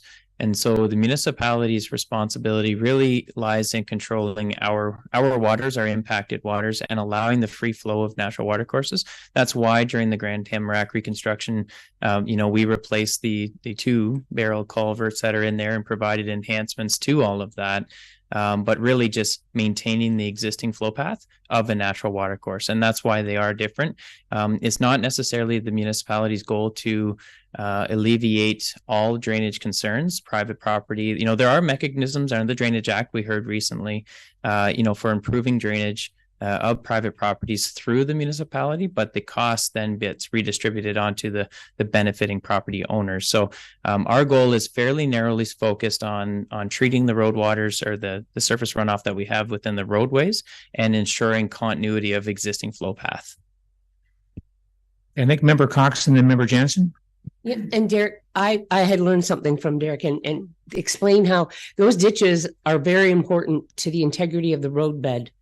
So if we don't get look after those ditches, or if someone putting things into the ditch, like plowing or snow and leaving it laying there, that all affects the integrity of our roadbed, and it decreases the life of the road, which I have just learned last few years. Thank you. Thank you. Member Jansen. Thank you. Through the chair to Derek. I'm just looking at these township vehicle rental lines, and noticing that they're kind of all throughout the document.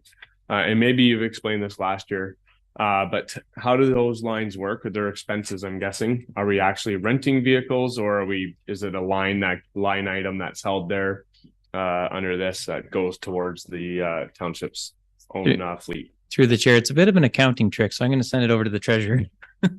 Had a feeling. No problem. So if I can, through the chair to Member Jansen, a little further on, you'll see all the vehicles listed, and those vehicles, all the costs of those vehicles are listed, and there's a revenue line item for all those vehicles. If you add those all up and take into consideration the fact that we send the difference to the reserve line, they balance each other out. And what this vehicle township vehicle rental does is distribute those costs to each of the individual areas of the roads department that incur the most use of those vehicles. And it's done based on actual usage. But it is effectively, as the director pointed out, an accounting exercise simply to redistribute those costs from the vehicles themselves to the individual activities that they are used for. Okay, I think Member Burkett and then the CEO. Through the chair, not to dwell on that Tamarack Road, but those culverts are huge. They're huge. And of course, I go by there once in a while. And some days it'll be right to the very top. And I mean, they're massive culverts. So I'm just curious, the new development that I won't mention the name, the new development that will happen to the south of there and right beside that, because of we know how it fluctuates up and down and it does flood that area. I guess they will have to do some sort of study, will they not? Or maybe have some sort of retention pond to help in the flooding that may or may not happen through that area, just to Member Minning's comments. Thank you, through the chair. And I'll keep this somewhat brief. Every development application has to have a stormwater management plan that controls all of the new water. So, you know, when rain hits an agricultural field, it mostly absorbs or it evaporates, you know, it does those sorts of things. When it hits a roof or an asphalt surface, it runs. And so the goal of the design is always to balance that to a pre-development level. And so that is the developer's responsibility. What's not necessarily the developer's responsibility is to address, you know, historical drainage concern upstream. So the one that you're referring to that happens to also discharge to Shadow Creek will be required to do pre-development flow attenuation, but upstream has no other requirement. That then becomes a municipal goal, if you so see it, as an active improvement project, but it's not a developer requirement per se. So it's just outside of their property they're developing.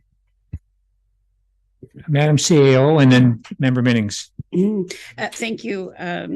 Member Jansen's question made me think we should maybe talk about how salaries and equipment are distributed, because we're spending a lot of time on what's brushing, what's stitching, what's whatever. But at the end of the day, public works is all driven by manpower, equipment, and materials. And you really probably should be focusing on the total, because so just as an example, if you thought brushing was too high, well, then something else is too low, because we're using a pot of people. So I'm wondering, rather than sort of going in each category, the categories are really just for Derek's management more than anything.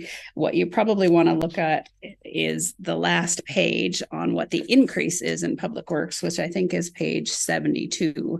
And Derek can probably tell you better than I, but I'm going to guess it's the extra operator, the capital program manager, and just maybe some general increase in costs. So that probably is the nutshell of where you're at. I'm going to let Member Minning speak, and then Member Burkett, and then Member Cox. If I can keep track. Thank you through the chair. I just want to say, Derek, I always love your explanations. I understand them. So that's why I ask the questions about things like ditches and things. So to me, it's very helpful to go line by line, section, because it helps me understand the work. And then when I'm at a resident's home or something, it may not require me to, I may be able to have a high level response or explanation of something that they're asking questions about. So I do really like this process. And I think we're I don't know, I'm going to jinx things, but I think we're way ahead of schedule here. So I'm going to ask a question that's related to something I see on the roads, and I think you might be able to answer it, or perhaps the CAO. I now see, and for a while, these little white signs that say something about water. What are they, and where do they, are they new, or? Okay, thank you. Yeah, certainly. So that those signs are and budgets are a good learning opportunity for sure, because we're doing a deep dive into every nook and cranny of the operating budget. But yeah, so just quickly, those signs are source water protection. They're not new. We do have to keep them up to date. And what they identify is areas where there's maybe vulnerable aquifers or source where we're drawing from municipal water source. And that's what they're for, to just to recognize that the area is protected, be careful with waste oils and things like that, because it very well could get into our aquifer. Member Burkett. Thank you, Member Cox. Chair, to Derek. Sorry, Derek, I should have given you the heads up, but you know, when we do all our roads and we contract someone to oversee the project, where are the numbers, in which line are they in, or whereabouts are they? Sorry. Yeah. So through the chair, that those costs are 100% considered into each capital project effectively. In every delivery of roadworks, particularly, you're going to have a suite of consultants or assistants in that. And they range from construction inspection to construction administration or geotechnical services, but they're included in the capital costs. What you'll see as the new capital projects manager is more resources on the staff end, which aren't necessarily reflected into the capital costs of the work, and is to manage those consultants and businesses and contractors and the project at large, communicating with the public, that sort of thing. So, you know, there's a lot of, but yes, we hire consultants that assist us in delivering projects quite regularly, and those costs are effectively combined into the capital cost that you see on page, well, section 4. Member Cox. Yeah, I understand exactly where you're coming from, but I think these are more our questions on understanding some of these things that are happening with the new members and that. But I did hear on the news that the money for new infrastructures for public works, especially, will cost municipalities millions more than they ever thought, because of the climate change and the storms and the different types. Before, we called it the 100-year storm, and we're seeing those regularly, right?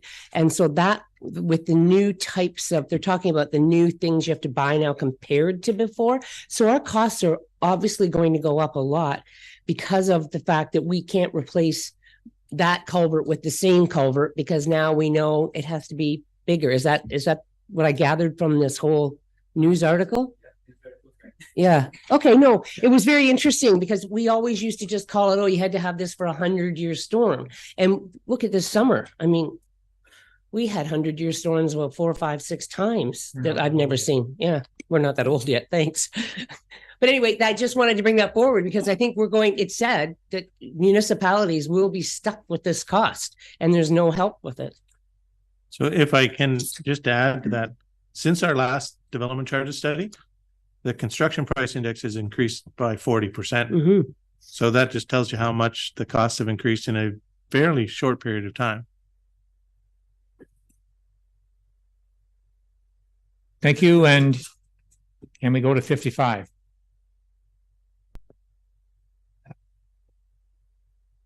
And further to what Member Cox said, this will see where the different categories are at any rate, but the grand total is what CAO was saying. That tells the whole story.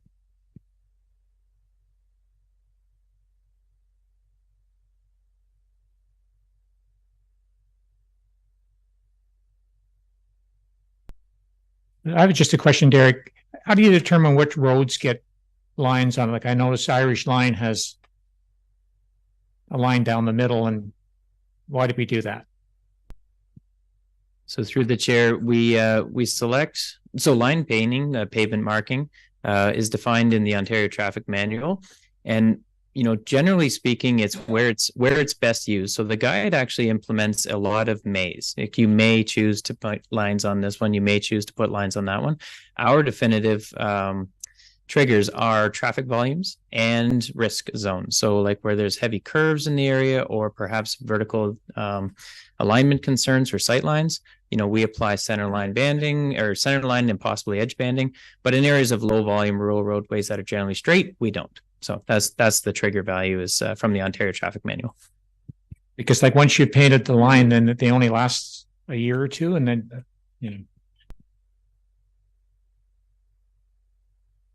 if nothing sticks out on 55, we'll go to 56.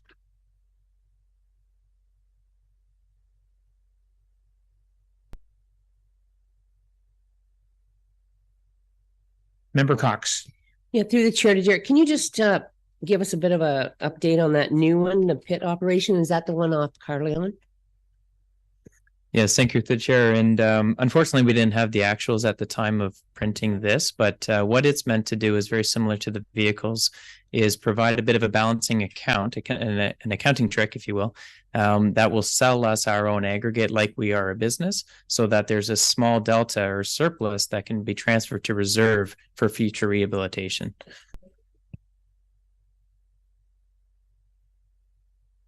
And that is that exercise is now mandated, so we have no choice but to develop that. So we must be able to save now to prove we can afford to close or rehabilitate these pits at the end of life. Member McIntyre.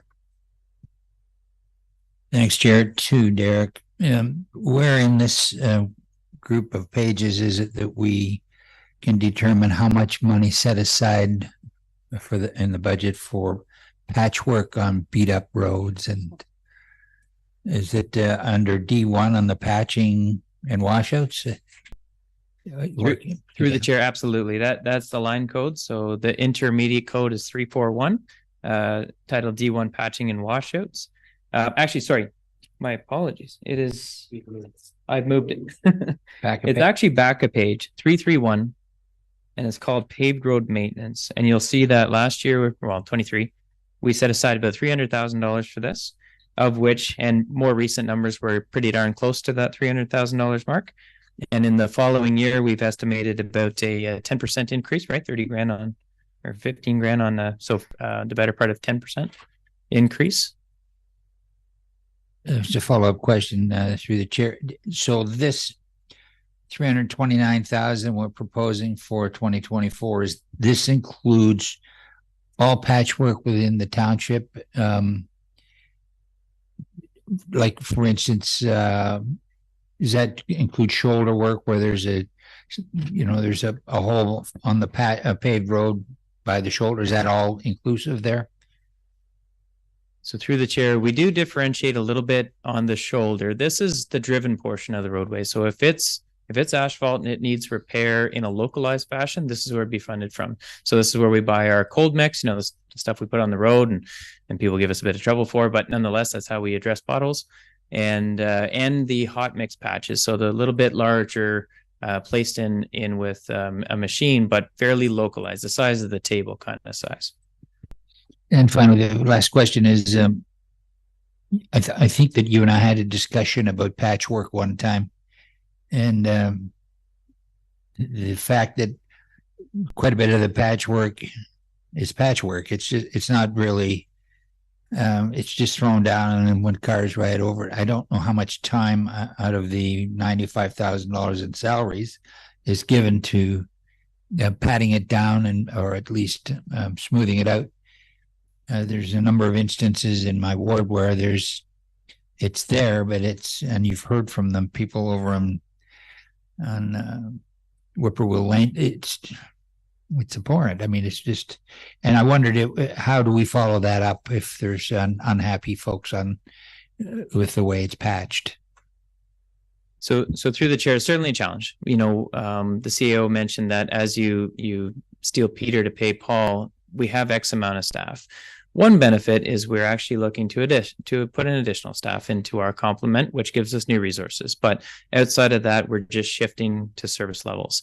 It is difficult to address all road condition concerns. We do the minimum maintenance 100%. We will go and address potholes that have a trigger value of 3 inches or greater, and quite a large surface area, as part of our routine patrol. And that's a good chunk of where this $95,000 or $100,000 worth of time goes to, is a triage effective road maintenance. We go and put out the fires, and it's not terribly pretty, I'll be honest, that's fair, but that is how we manage risk, and that's how we manage. We have a lot of backlog needs in roadways, we know that, and we'll continue to have that because our funding levels are only so much.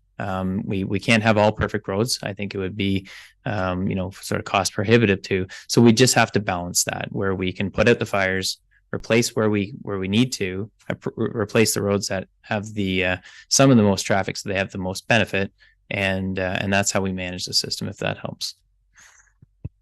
Finally, it's some in one or two or more instances, this patchwork was done on a couple of locations within my ward, where I guess it's a Simcoe County matter, that the garbage truck kind of chews it up when they turn around in their driveway. And it wouldn't matter, I think, if you paved it professionally, the garbage truck would still chew it up. It doesn't make the ratepayer any happier. So I understand we're limited in staff. I understand we're limited in budget, but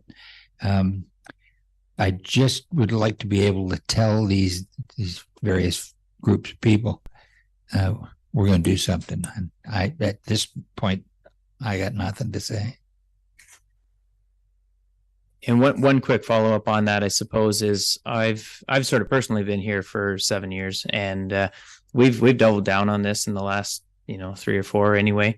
Our funding levels have increased in this particular service area, and it's a reallocation of staff time to it. So we're putting more staff time to it, but we're also engaging more subcontractors. So you'll see the subcontractor line at the ending 2985. It's been used more and more in the last few years than ever, and that's because we're going out there doing more of these small permanent repair, and that does help. So in terms of what we have done in the past, we are improving.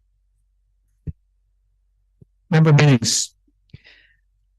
Thank you. And yeah, through the chair to Director Burke. So agreed. And I do see that another 10% year over year in maintaining paved roads. And that must be frustrating for you and the staff, but $100,000 in staff wages, plus the supplies, I guess, bringing it up to over 300,000 to maintain, especially repeater roads where we're just filling with wet or hot asphalt and then moving on. We could easily knock off 2 of these roads on this list of 10 not included in the budget items and help that way. And I think that maybe if it's council's decision, we should do something to help this department to be able to not just continue to duplicate their efforts, because it is what it is. And really to move on and start to resurface some of the roads and move forward. And eventually we'll get rid of the pothole issue, because it sounds like it's not just a full-time job. It's a $300,000 a year job, which I think is unacceptable.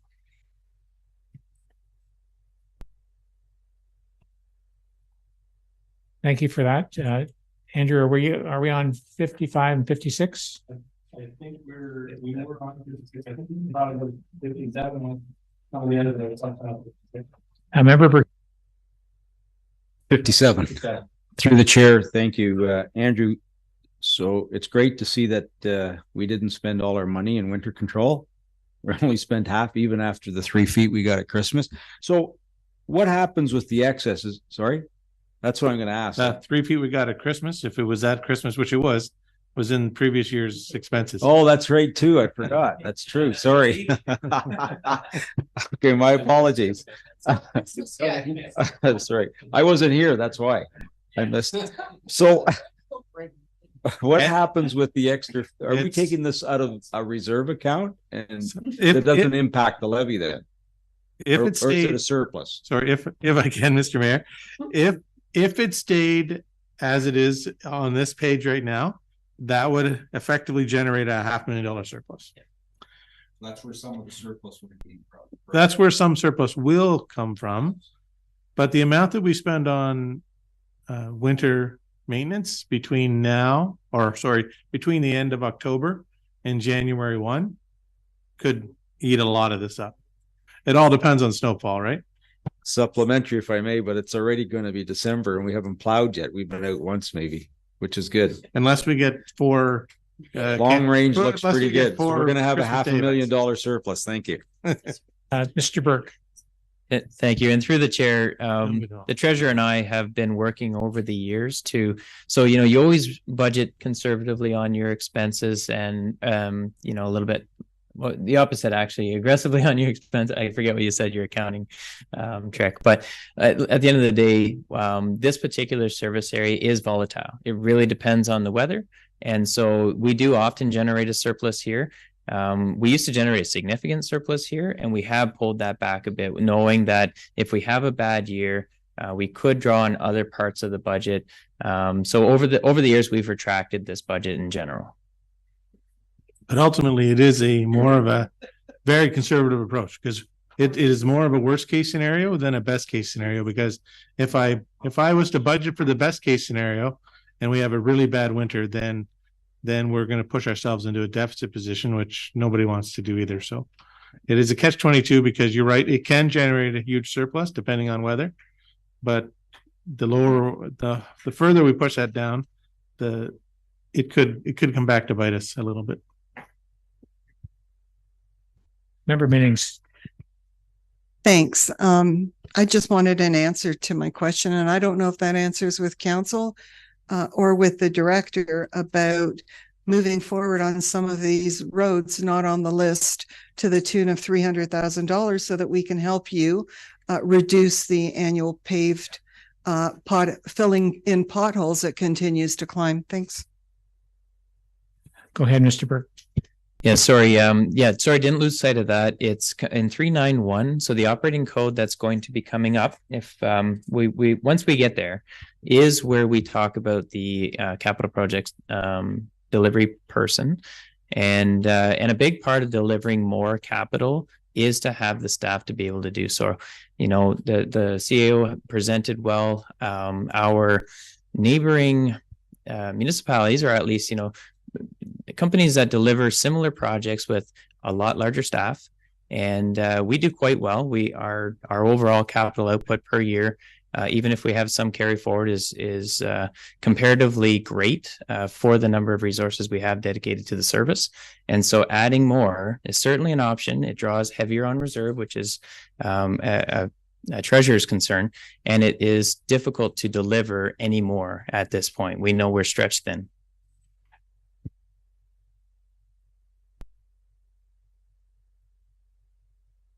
Okay, we can go to from 57 to 58. Maybe I'll just quickly add to the Director Burke's comment, is that the more we draw from the reserves, and I'm not saying we can't, but the more I draw from the reserves than we currently have in the budget, the more I'll have to reduce the interest revenue that we're saying we're going to generate as well.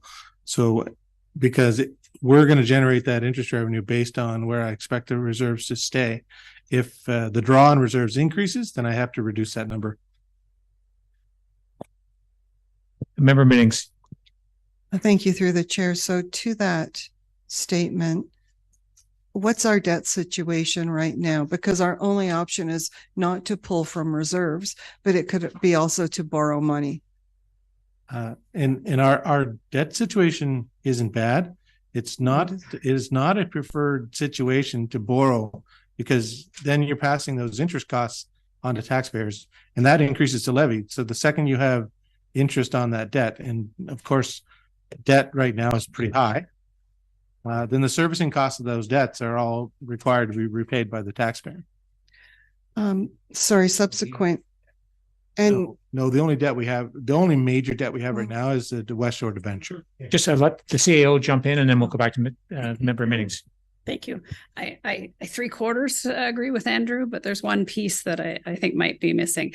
It from a Treasury side, we wouldn't recommend that you debt finance for regular recurring road upgrades. Where we would recommend you debt finance is big projects like the West Shore Recreation Center, things that are going to have value for the next 30 years. And lots of councils get swept up in debt is bad. Debt isn't necessarily bad for long-term expensive assets. It's good because you're transferring the costs to the future benefits. If it's going to benefit residents that are coming, you don't want to pay for it from reserves because past residents have done that. So debt is good for big long-term projects. We wouldn't necessarily recommend it for regular road renewal process because those are going to be ongoing forever and ever. And so you want to keep up the tax levy for that. Okay, Member Minnings. Thank you. So again, I defer to our treasurer, finance director. So in preparing for these conversations around the budget, I watched the County of Simcoe budget deliberations, all 3 hours plus of it, but also in Aurelia. And they had 2 road projects. So by example, Lackley Street and Centennial Drive that came in at about $10 million together. And their CFO said something that's the opposite. And I wrote down specifically, like I quoted exactly word by word. And you're probably familiar with what they took. So they chose, because when you have a low debt,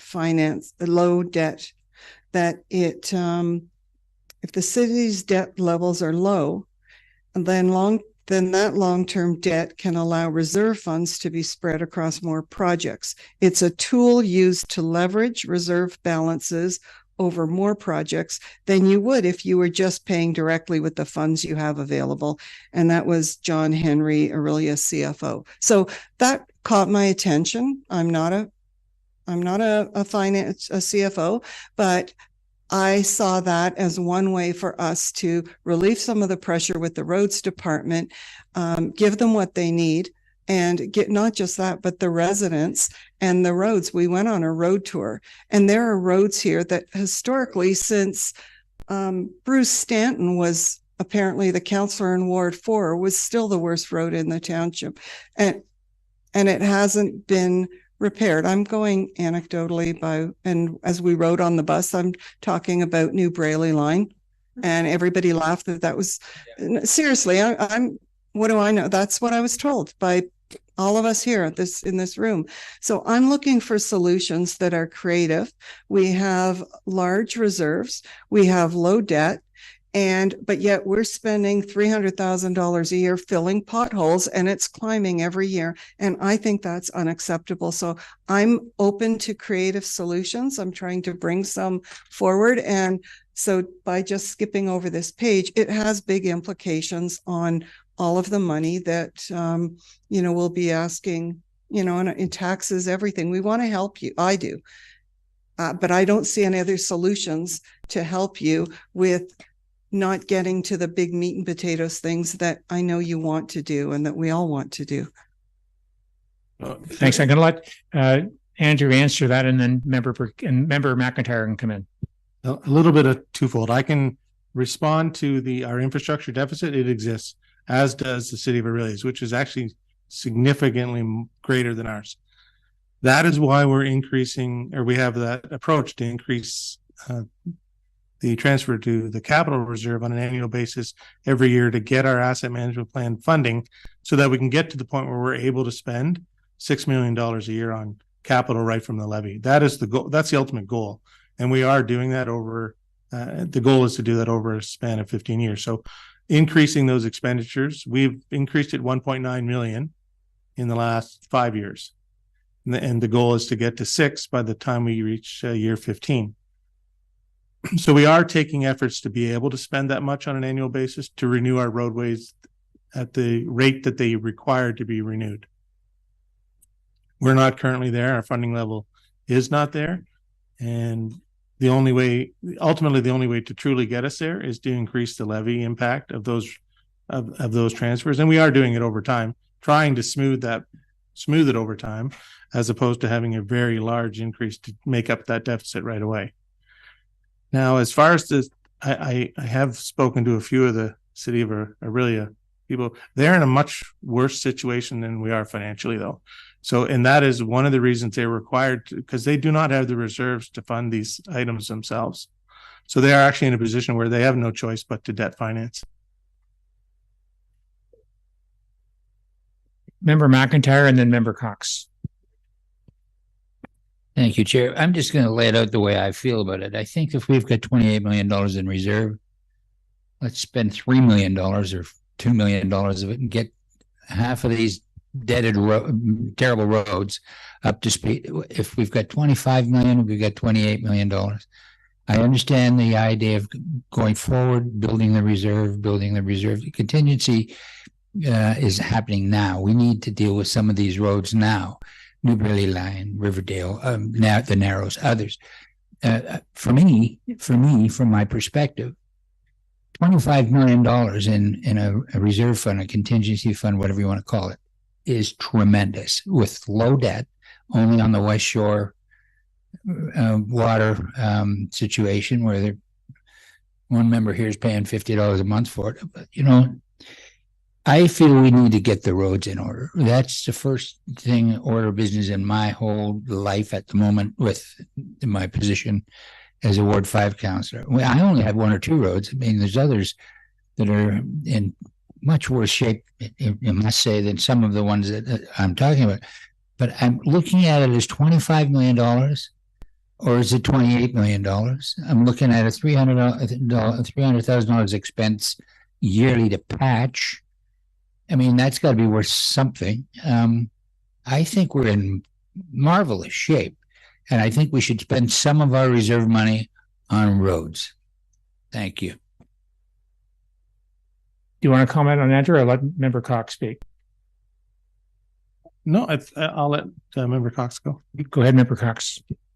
I understand the 3 million. I understand doing all the road work, but we're carrying over jobs from 2023, and we are now trying to get jobs in we don't have the staff, we don't have the resources to cover all these. We haven't even caught up from no offense, we haven't caught up from 2023 yet. We don't have the resources, and yet we're not going to hire people. So if we don't hire people, we can't get the jobs done. That's an oxymoron. And it is. We're doing one of these, and I understand it completely. And I understand completely that we can just contract it out, but we still have to have someone to overlook, ensure that that job is getting done properly. We've already hit projects that it hasn't been done properly, and we had to go back for them. So I get what you're talking about, but I'm wondering, is that something we should be talking about more in capital to the CAO? Yes, a couple of things. When you talk about the $28 million reserve, you have to remember that many of those are obligatory reserves. So there are development charges, there's parkland, there's the water and sewer. So you can't just spend them on roads. When I just a quick look, I think you've got about 10 million between the capital reserve and the working fund that you could spend in roads. So it's not 28 that can be spent on roads. And then when we get to the capital, you'll see that we're proposing $10 million in capital. I think that's the most that the municipality has ever done. And that includes having a body to assist Derek with. And I'm still not convinced that we're going to be able to get $10 million of work done.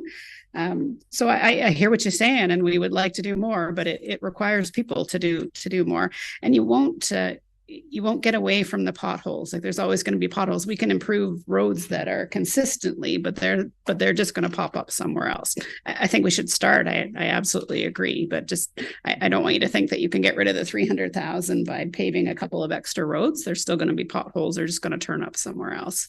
But yeah, I just want to make sure it's not 28 million. On roads, you've got maybe 10 million.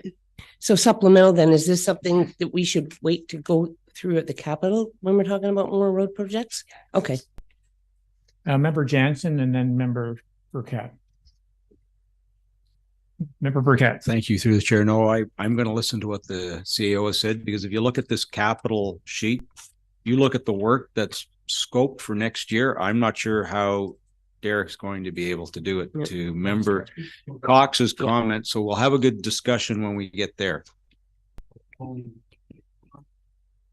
Is this a good time for a break?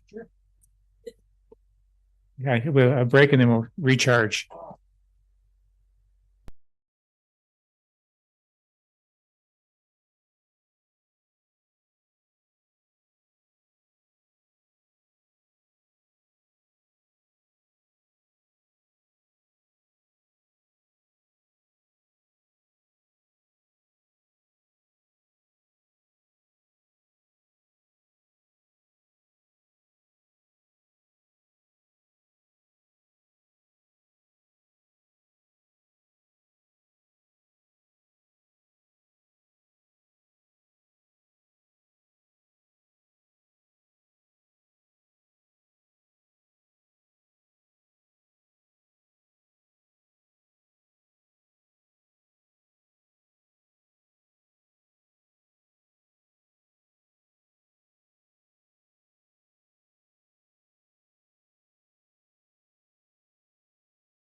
Where do we leave off, Andrew?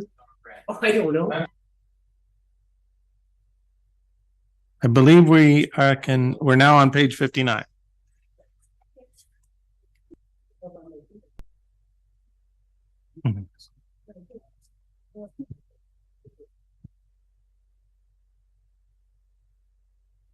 Just with I know it's not on here, but Derek, the Pure Brook Creek thing, is it done? Yeah, through the chair, certainly the works that were identified for like the maintenance petition, they're done, but we do still do a little bit of work on all of the drains kind of as required. So I think there's a recent invoice even this year for a couple of $1,000s for a spot clean. Thank you. Member Burkett. Through the chair to Derek. So do we regularly, is it only complaint driven, Derek, or is it someone that actually walks the drain to see if there's a problem? Yeah, through the chair. So because I'm the drainage superintendent, once per year, once per drain, I am required to at least do an assessment. And so we do a lot of that roadside, but yeah, yours truly actually has to go have a look at each one per year. Member Cox and then Member Minnings. Through the chair to Derek. Derek, the municipal drain that runs through the fairgrounds, is that one or two, Madani? Do you like? I'm only asking that question because I think that's one of our clogs in winters when we flood, and I don't know when the last time that was done. Now, I'm not telling you how to do your job, but I just know that's always been a contentious one where it comes up and then it goes around all those houses. So through the chair, yep, that is municipal drain. I believe it's Madane 2. Okay. And yeah, we can follow up and have an inspection. Yeah, okay, thank you. It's just that with all that rain and who knows what's going to happen. Anyway, thank you.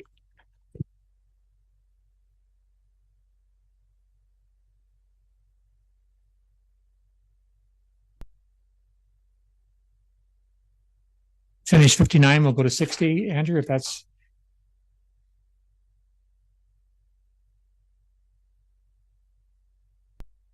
So that building maintenance on the bottom of 60, what is that, Eric? So through the chair, building maintenance is, we have 2 works yards that are kind of funded for an operational perspective out of this. So the north yard up on North River Drive and the south yard here at Burnside Line. And that does everything from the fuel, electricity, shop supplies, and nuts and bolts, stuff like that. And any repair items, once in a while we have to fix an item in there, and that's where it's funded from. So that covers the 2 buildings north and south. Yeah, that's right. Okay.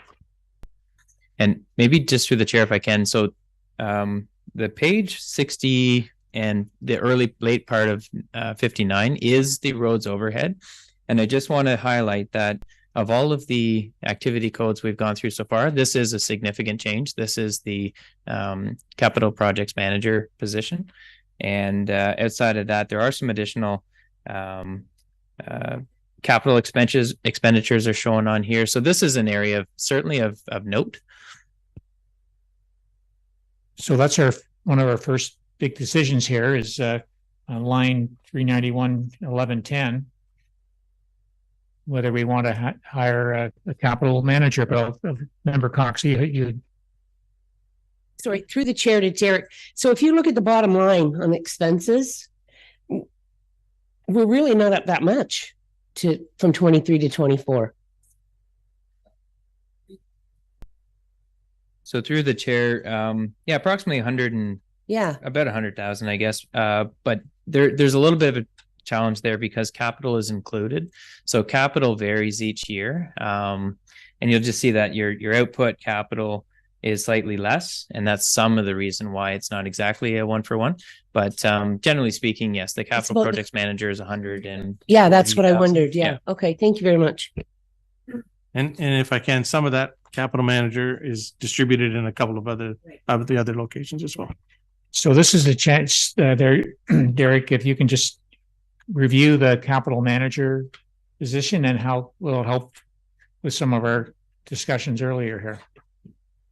Yeah, I think this is a good time because it's an operating cost. And so the hope is to bring new resource that we haven't had before internal to deliver capital projects, and not just roads, but all municipal capital projects, ranging from this admin office here, once we get that well underway, to others, but larger scale projects.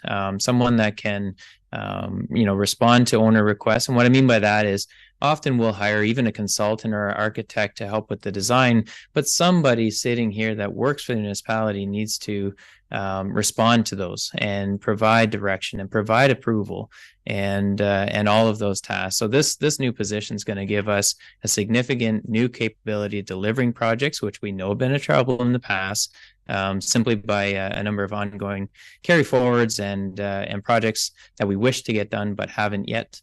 And I truly believe that this is a path forward to delivering more municipal infrastructure and achieving our goals. Member McIntyre and then Member Cox. Through the chair. Derek, do you have someone in mind for this position? Not specifically, no. Not specifically. And can you tell us the salary range, including all the benefits at the moment?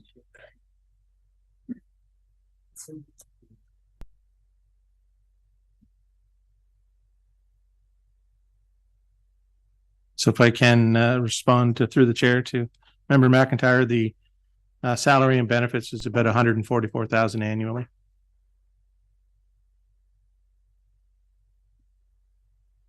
Just before Member Cox, so Derek, are there two positions in this line then that's the increase? The one is the roads operator as well?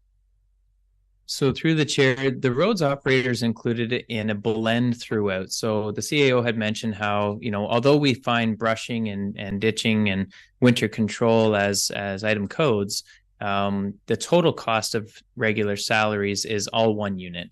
And so aggregated across the entire service area of roads operations is the new operator position as well. The total impact on that is 80. 104, sorry, with the 30% benefits. Okay, member Cox first and then Member Minnings. Okay, through the chair. I'll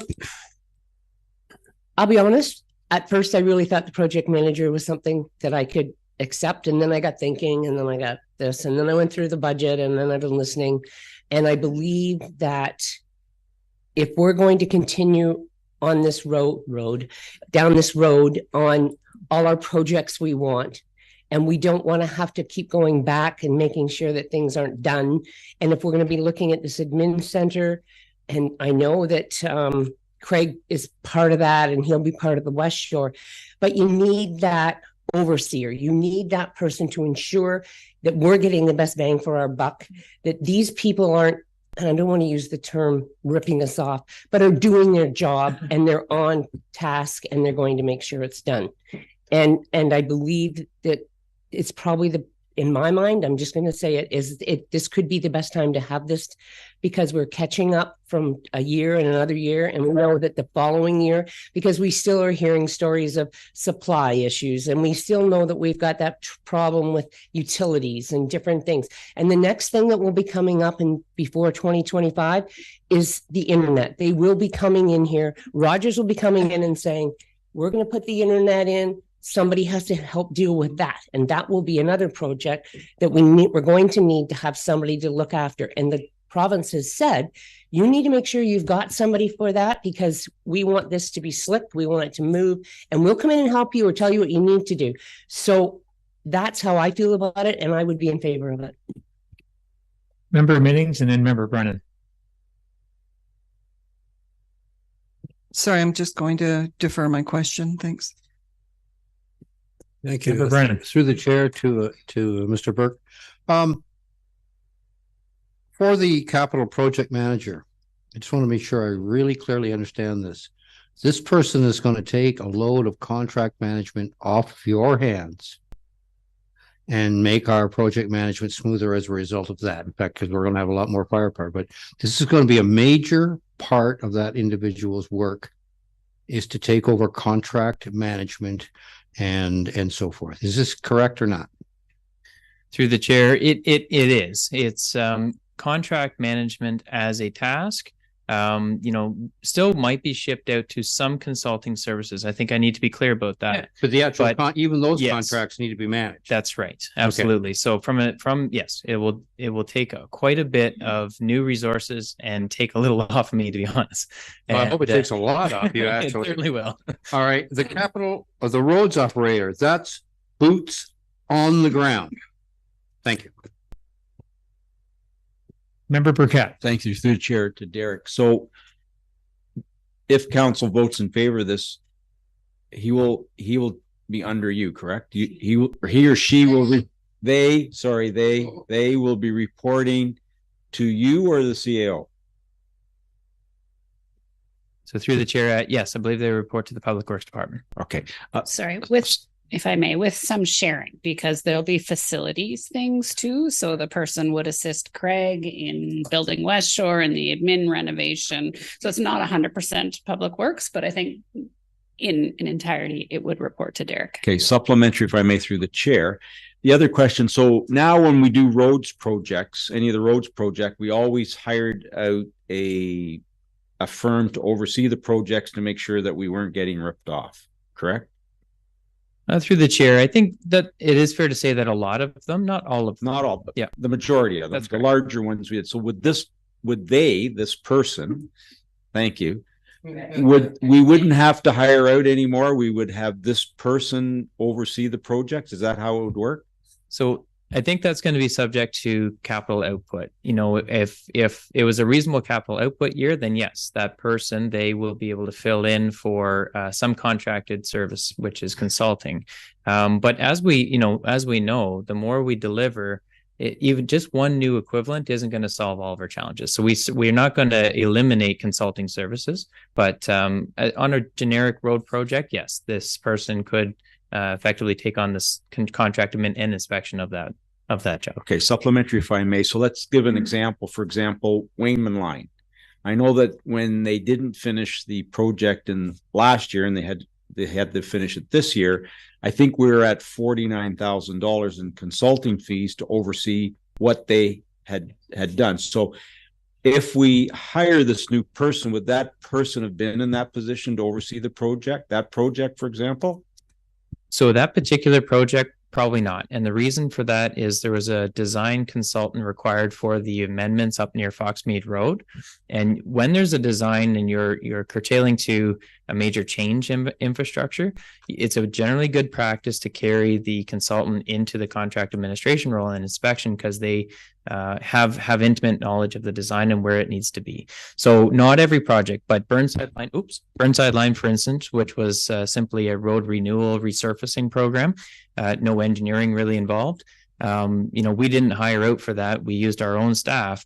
And that's a kind of job that would be a prime example where this contract administration will provide internal capacity that we generally would have hired out. Supplementary, if I may. So in like looking at hiring, other than, I'm sorry, I keep, I need to be, I'm just curious, like the scope of work, because I'm sort of yes, no. So you have to sort of convince me. I'm just curious, Derek, like this person is going to be busy enough for the amount of money that we're going to pay this person. Like what other, like just give me some examples of what they may or may not be doing, please.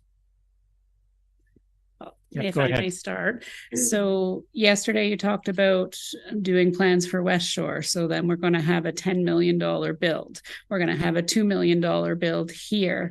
When we talked about the capital project manager a couple of months ago, when we did the resourcing, I gave you the example of the Washago lights. So Derek manages all those little projects right now, but he's got a million other things on his plate. So that particular one took way too long, and silly things would happen. Like they would say they were coming on Monday, but they didn't come on Monday. But by the time Derek noticed, it was next Monday, and then he was following up, and then it was 3 Mondays from now. So it's somebody to be on top of all of the jobs as they come along. Derek just has too much on his plate to be on top. So should help us deliver faster and more the faster we are, the happier the residents are, the more on budget we are. There's a million projects for them to do. So supplementary, if I may, through the chair. So you're in charge of wastewater as well, all our sewer plants. Would they also be able to oversee some of those under your direction as well? Absolutely. Yeah. It's not restricted to any one particular service. And that's the great thing about project managers. So there's a professional discipline, project management professional, and they are really good at managing projects, no matter what the context of the project. So wastewater, roads, architectural features, and buildings, they all have the same baseline requirements of follow-up, decision, supporting mitigation of risk.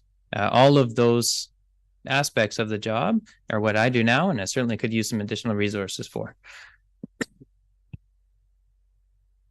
Member McIntyre and then Member Cox. Through the chair, Derek, does this mean, just to follow up on the mayor's comments, is it possible that if this project manager becomes very busy and he or she has a full plate, is there any, there be a time when you would take on the role as the project overseer for Wayman Line, Carly on this Brody Drive? Would this free up time for you to tackle one of these from time to time? I mean, we're not going to have 10 of them going at once, but for you to do it. And I'm just looking at the value of the new person and what you'll load them up, but that'll free up enough maybe time for you to jump in and do one of these, and we'll save that kind of money on the engineering and so on. So through the chair, I think it's definitely a compliment. Being a smaller municipality, and I think I've heard this lots of times from the skeleton crew picture that seems to stick in my mind really well, and a multiple hat scenario. Most employees here take on a wide range of jobs, tasks. And the reason for that is we're a smaller municipality. I really don't see, I'm not going to not be participating in many projects. It's a compliment. It's going to build more resource. I certainly will be taking on a number of these jobs still. And it's really just to get the capital output levels that that we keep seeing we want successfully delivered for you. Member Cox and then Member Minnings. So through the chair to Derek or to Lori, if I look at the construction projects that we're bringing up that were from last year, carry forwards, then we have road renewals, we have a couple of bridges and culverts and some general items. This is only what I am thinking they are. I've talked to different people about a project manager. I am seeing that project manager will be, even with Wayne, when you said that person wouldn't be, that they probably would be doing parts of that to ensure that it was being done. So I'm just saying that these road rehabs, our culvert replacements, and those types of things, they are the ones that will be out on the job, whereas you could be back here in the office doing what you're trying to get done, and it's not catching up. So am I going in the right direction with what I'm assuming this person will do? So through the chair, during today's meeting, I'm currently missing a construction project meeting update on site at West Street Extension. So that person, while I'm doing these sorts of things, that person could be at the site trailer attending the construction meeting. Thank you. That's what I'm thinking, is that where you're doing your director things, this person will be doing the site out and about, on job site, ensuring things, working with you to ensure these things are all being followed up, and that way the jobs will move faster and get done. Okay, thank you. Member Minnings and then Member Burkett. Thank you. And through the chair, I just had a little bit of a change of what I'm understanding the scope of the new position to be based on conversations. And it seems like a lot of capital build were some of the examples given. I was hoping it would be more around roads. And so I just want to make sure that however those priorities of what the scope of their work is, it's because we have roads that I think are the number one priority. The West Shore Center will happen. And then if there's a renovation to this, we're not even at the design stage. So based on West Shore, we're at least 7 years out if it follows the same path. So I just want assurance that roads are a priority for that. And I know that's on your plate too. So, and if that was so, then I would be in approval. Member Burkett. Thank you, through the chair. So they, well, you guys, would they also be in a position to help our new director of rec as well when they has different projects? Would that person's scope also follow over based on what we've approved just now for the recreation department? That would be part and parcel of their job as well, correct? Yeah, just to be clear, you know, our intent is to use the project management and delivery of all kinds of projects. It's not just like, you know, I understand Councillor Minnings knows that a lion's share of our capital output on a year-to-year basis, and particularly in the 24 capital plan, is roads. I mean, it's a big service area, but it doesn't preclude us from using, you know, this person for other tasks. Member McIntyre. Through the chair. So therefore, Derek, if this project manager falls under your auspices, and then the next day he's doing something in recreation with Mr. Belfry, then now how do we divide this person into two, or what responsibility does that person have to answer either to you or to Craig? I'll let the CEO jump in there, and then perhaps maybe the CEO can help. I think we're a really great team here, and we'll work those details out. Derek and Craig have already proved that they work very well together. So, but I'm always cognizant that it's difficult for one person to have two masters. So we will certainly work that out. But we do see it as a organizational resource. Member Brennan. Yeah. So what I'm saying here is you'll have an opportunity to be more strategic in our organization, which is what a director is supposed to do. We need that. And also, I don't have an issue. If the person reports to one person for HR purposes, that's sufficient. It is not difficult to have small assignments or part assignments to other managers on a project basis. It's done all the time, corporately and intergovernmentally. It's not a big issue. So, but I think one of the important things that we're missing, you just hit on the nail. That meeting that's not being covered today that's just not good. And it's not because you aren't doing a good job. You're doing the job you should be today. You need the help. And I'm in. Okay. My comment on it, if we're going to see an improvement in getting these capital projects done, then I would support it. So I'm not sure if we do a straw poll or. So this is for the first position, the project manager. Yeah, we'll come down this. Yep. Well, after this healthy discussion, I'm in favor of it. Yeah, I would support that. Yes. Yes. Yes. Yeah. And then to follow up on the utilities operator.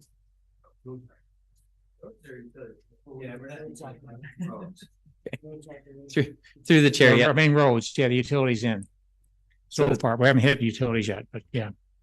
So through the chair, yeah, the roads operator. Now this position is the boots on the ground, and just to give a little context to history, we actually did have this position as a full-time equivalent a number of years ago, and we decided to split off to bolster our winter control operations. So we created basically two part-times. Out of the full time. That's right. And so while we did that, we knew that we were having a summer deficit, but we needed the resources in the winter. Fast forward to now, which is the better part of 5 years later, we are deficient in our summer operations. We know that we have vacation time use during the summer, and quite a bit of our the downfall is we have an unbalanced equipment to operator ratio. We have a lot of equipment that doesn't have an operator to move it. And that is a challenge. And that is an inefficiency that we want to correct. So between all of these things, we know now is about the time to bring on the full-time equivalent. There will be a small retraction of part-time salaries for the winter, specifically as it relates to the sidewalk clearing contract that we have as part-time right now. But yeah, that's the goal. I think it's a very valuable addition to our staffing complement. It corrects an imbalance that exists with the operator to fleet ratio, and certainly is going to help improve our overall operations.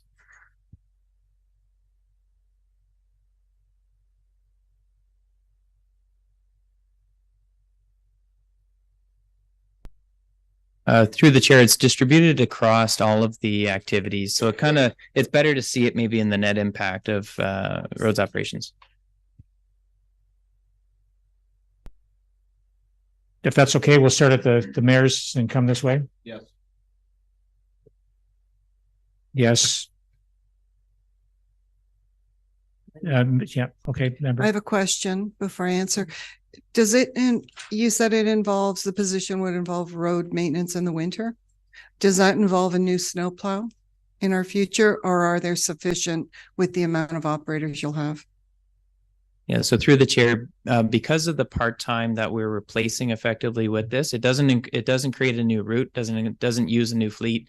It actually just fulfills that and then better uses equipment in the summer. Thank you. Then I'm a yes. Great. I think that's good. Just a quick question. This operator position, would they answer to then the capital manager, or would they answer to you?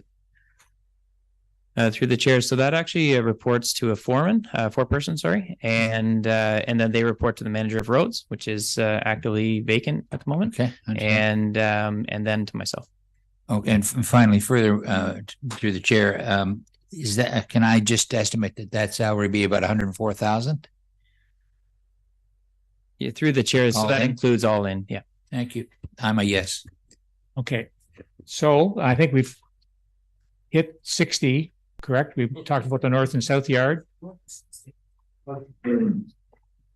I can, Mr. Chair, if you want to move on to page 61, there's a few items in there at the top, and it does show you the capital projects for the year. This is where we have built in all the capital projects in the budget.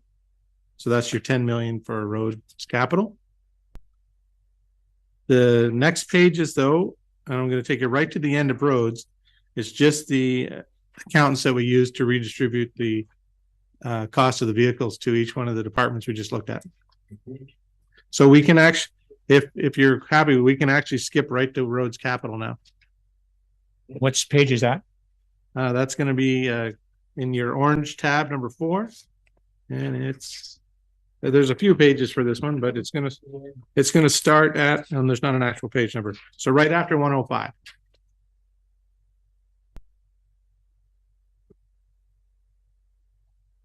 So you notice there's no pages on those two, but it's those 2 pages plus 106 are all roads capital related. Sidewalk? We can start with the equipment actually. Or does it come after your sidewalks? Yeah. So it comes before mine. Yes, mine are 106. Your sidewalks are first? No, Oh. Right, but these 2 pages are 105B and C. Oh, okay. So start with construction projects. Sorry, if we can start with the one that says 2024 roads equipment capital sheet. Are we going in order? We are. These are in order. The pages were missed initially when we put the. No, what do we start? Sidewalks or equipment? We're going to start with equipment. It isn't my binder. Sidewalks. And Derek's equipment is first in his. 106, which is first, and then go to the second. Equipment is not on the. Oh, we didn't even give it to you. Remember? Thank you. Yeah, we never even actually. We'll jump in with the sidewalk and culvert. I thought we already. Sidewalk. I thought we approved that. Okay. So I'm on page 106. Yeah, 106. 106. Why don't say 106? We passed by it 3 times. And I was nailed it. Fair enough. Yeah. Any questions on that sidewalk piece? But I think this has been discussed. It's all linked with the development there, and yeah. Through the chair, I just maybe we're confused. So in the transportation master plan, we identified it and specifically included it, but this would actually be the first time that you've seen this as a capital budget.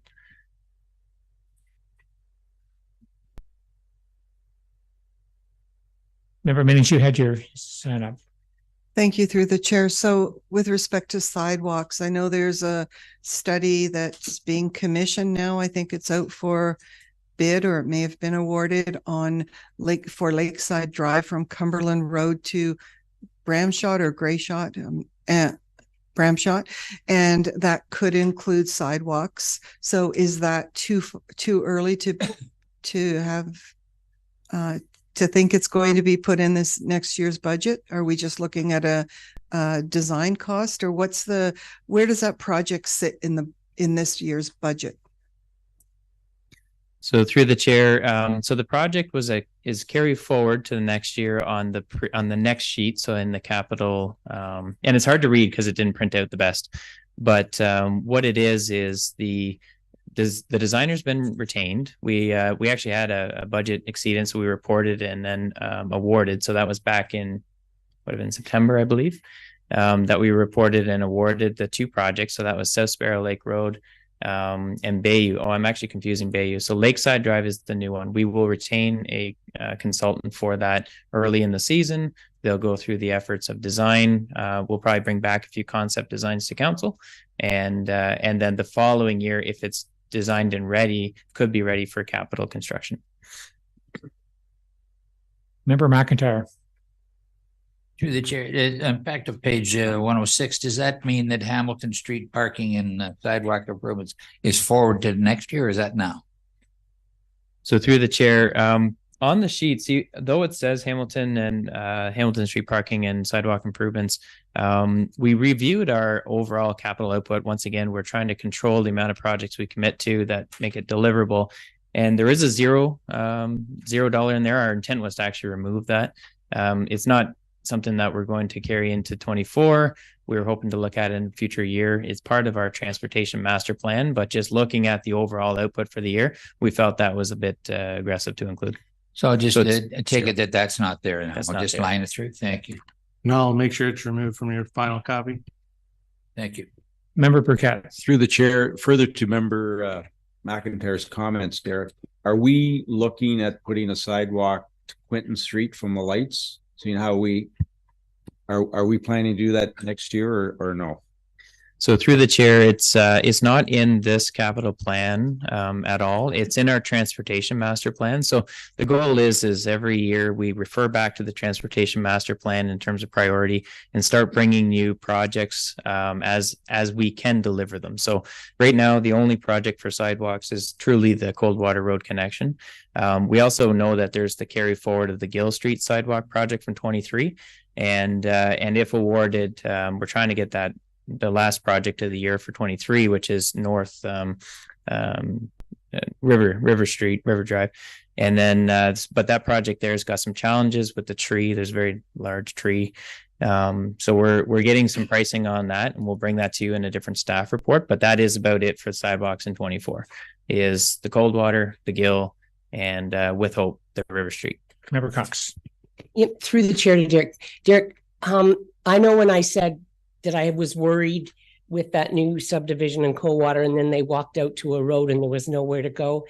I feel that the Quinton Street and 169 is a safety issue we need to look at, because they're going to cross that street, and some of them will walk along the side of the road. If they've got a walker, they're going to have to. I just think that that's a safety issue that we should maybe pump for next year. Certainly. I mean, so we're trying to balance how much we get out. I know, but I can appreciate that, we're that connection that we created at the new intersection, a signalized intersection. We knew for a long time now we wanted to take users down to Quinton Street and eventually to the park.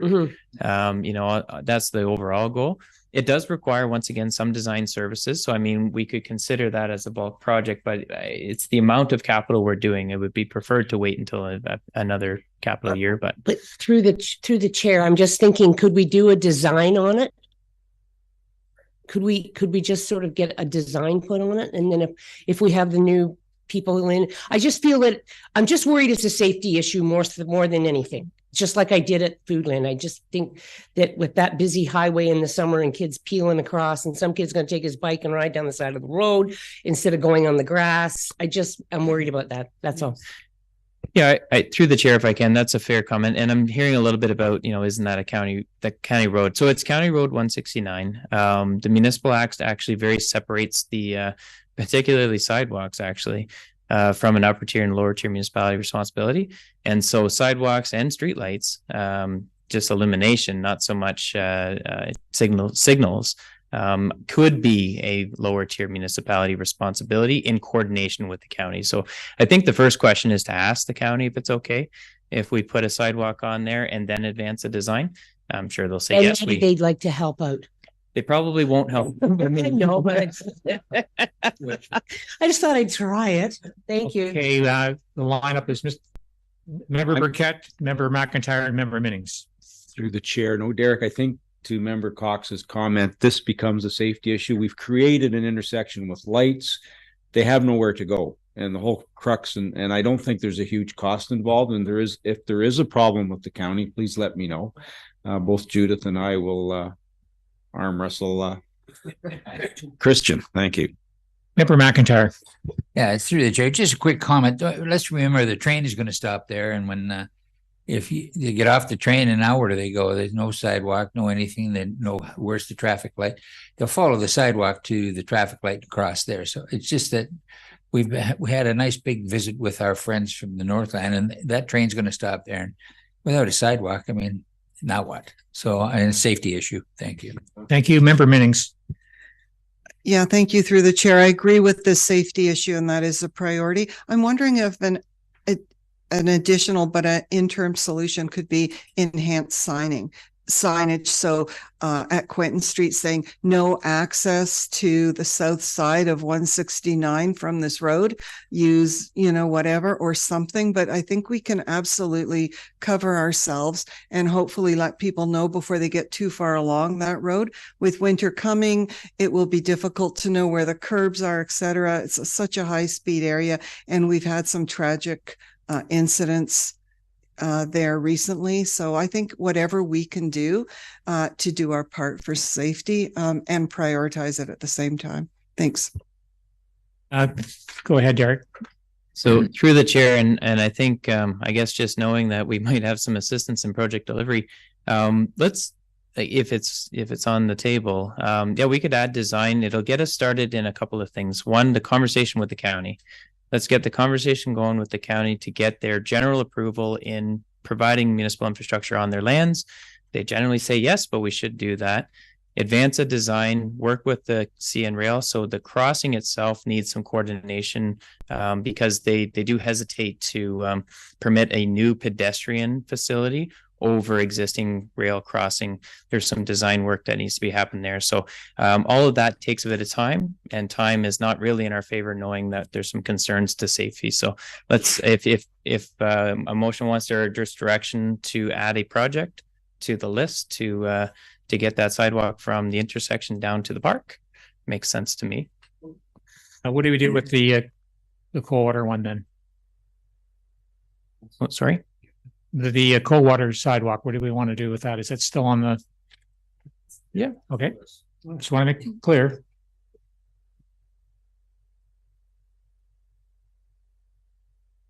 Now we can go to the next page.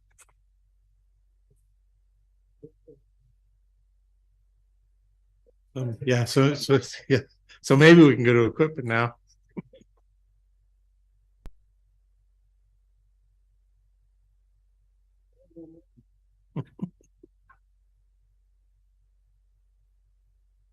And you will notice that I'll refer to Director Burke for detailed questions, but you'll notice that these are being funded from the roads equipment reserve.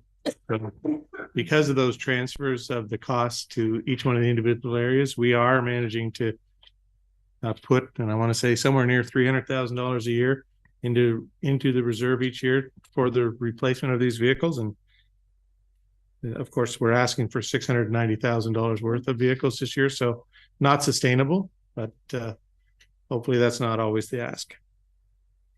Okay, thank you, Member Burkett and then Member Cox. Thank you through the chair. So Derek, this RO9 backhoe, is that Kirk's backhoe? So what do we do with the $50,000 or 60 we're going to get for the used backhoe, which is it's worth maybe more? Yeah, so we always surplus our assets when we're replacing them, and any earned like salvage or trade-in or private sale, like not private sale but auction sale, we try to get the best bang out of the machine we can, and then that just gets that's an offset to the capital cost. So you'll see that we've estimated 30,000. Of course, it should be more than that. Yeah, for sure. We've been conservative with the revenues and. So, but yeah, I'll track that. Any value that we get from trade-in goes to offset the capital cost for acquisition. Member Cox. Yeah, no offense. When it says equipment RO8, spare no more, replace, put R13 into. Sorry. Is that a code? Those are just Derek's notes, so we'll let him respond to that. Okay, sorry. I just thought maybe there was a accounting spare no more. So through the chair, sometimes my mind ends up on paper as it shouldn't, maybe. But this particular one was a spare. Okay. We've been carrying a spare, and so that particular asset is the spare that's going to be basically surplused and replaced with our 13 into the spare. Thank you. Member Minnings. Thank you. So through the chair. So for Director Burke, because it was acting as a spare, what's the opportunity for deferring the replacement at this time? So through the chair, our fleet management strategy, actually spearheaded by our manager of roads and fleet, is to look for vulnerabilities in the fleet. And we committed to a 2-year maximum of our RO8's extension. And the reason for that is when an asset goes to, end of life or near end of life, the potential for catastrophic failure exists and quite high. When these trucks are worth $380,000, but you can very easily spend $50,000 on a repair to a transmission and engine package, and the asset becomes beyond its useful life, and we generate a lot of risk. So to be a spare, it still needs to be very serviceable, very in service. It can't be hanging on by a thread, if you will. And this particular vehicle is that.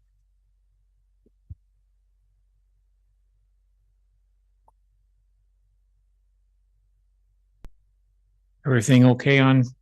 Yep. This unnumbered page? Okay.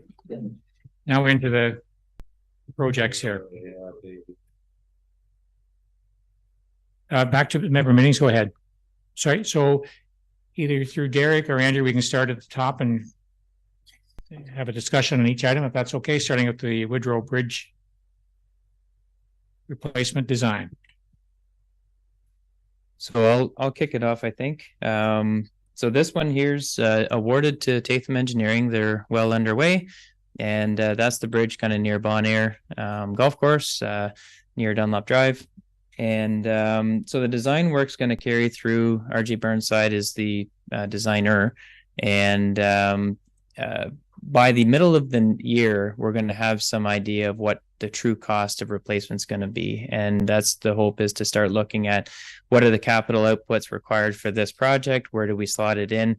Doesn't have to be 25, but probably 25, 26 is when we might see that structure look for capital renewal. And further to what the mayor said earlier, that a price tag on that's a big bridge over the Cowater River. So it's, who knows what it's going to be. So moving along, Foxmead Road. So there's two parts to this. The first part is the design. The second part is a weight distribution slab. We've actually talked about this for the better part of a year. And unfortunately, once again, internal resources and delivering projects, this one has fallen back. We were unsuccessful in retaining a consultant earlier in the year for a number of reasons. One being consultants are fairly busy this time of year, or that time of year rather. And so we're referring this to the next year's budget as a carry forward item. We're going to dedicate time to it to make sure that These upgrades are contingent to the next phase, which is Foxmead Road rehab, the actual roadway renewal. So we certainly want to advance this because that is now becoming one of our worst roads in the township.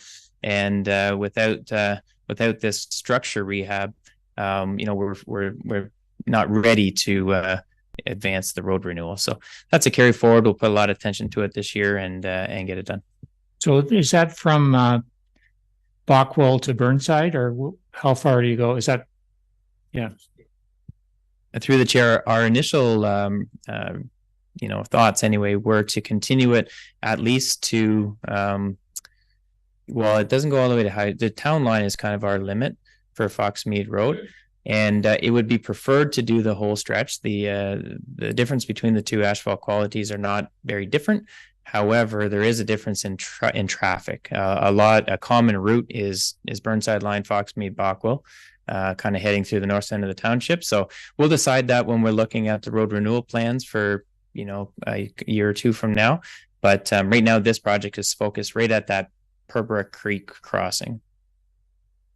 Yeah, just for interest, the right Foxmead coming off Burnside, the first few hundred meters it's disintegrating.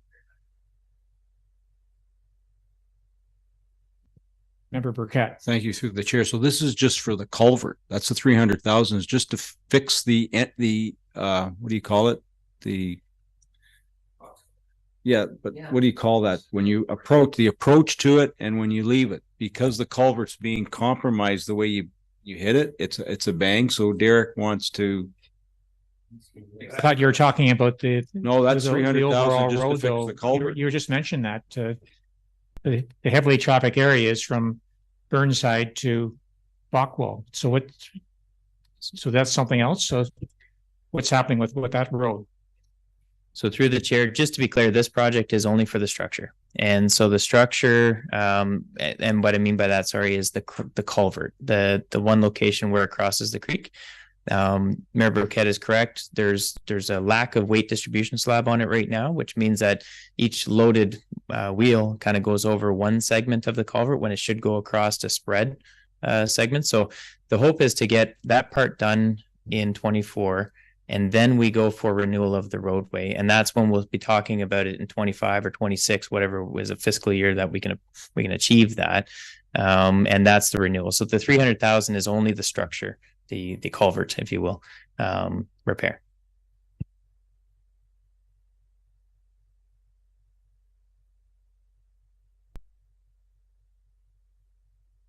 That from the Wayman line culvert. Okay, so through the chair, Wayman Line Culvert is another project that's been on the list here for a little while, and we've advanced all the way through the municipal class EA process and design. We had a utility relocate year this year. We had successful Enbridge Gas was relocated and telecoms were relocated. Unfortunately, Hydro One, was a little late to the game, but they are at it now. From what I understand, they're have recently submitted for an agreement. So at the end of the day, this thing is ready to go in 24. We're fairly confident, and yeah, we're looking forward to that project. It's a big project and a big investment in our 39 structures. It's one of the deepest. It's over 7 meters, I believe, deep. So a significant earth cut to get to it. Okay. And yeah, I'll just keep cruising along. Yeah. So Gill Street sidewalk widening EA, we're going to transfer that to 24 as well. We've already actioned a few items in here, including topographic survey and looking for property bars and things like that. And our hope is that we don't have to widen that road allowance. It's currently 15 meters wide. We want to incorporate a sidewalk connecting Coldwater to the new subdivision, Greenwood Acres, Landings, I guess it's called now. And if we can do that without property acquisition, that'd be fantastic, but we need the data and the drawings to figure out if we can. It's a fairly tight right-of-way. Typically, right-of-ways are 20 meters wide. In Coldwater, we decided 15. It's a little more narrow, and we also have to, make room for the roadside ditch. So we're working on those details at a low cost venture first, and then we're going to seek land acquisitions if required.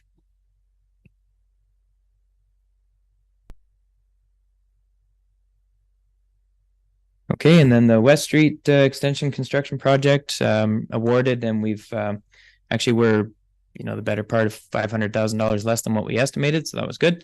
And so that project's well underway. Actually missing a pre-construction or a construction update meeting now, and we see that going all the way through the spring into next year. With the connections to individual properties. There's 6 on Rhinebird Street that are then being connected at the rear to all the properties. So the mandatory completion date for that is October 24, like 2024. Hey, Member Cox. Yeah, through the chair. When it says this federal gas tax, is that the 2023 gas tax or the 2024? So if I can, through to Member Cox, that's the gas tax is a revolving reserve that we have 5 years to spend the money. So this will include a portion of probably 2022's funding because we haven't utilized it all. But so it's not touching the 2024. It doesn't necessarily touch the 2024 because we already have an existing reserve. Okay, that's what I just wondered. So the 2024 is still there. Correct. Okay. Now I can't remember. It may be funding another item on this page. Oh, probably. But I just wanted to make. Yeah. Okay. Thank you. The question through Derek there, is the bridge included in this $1 million, or how is that? What is that called?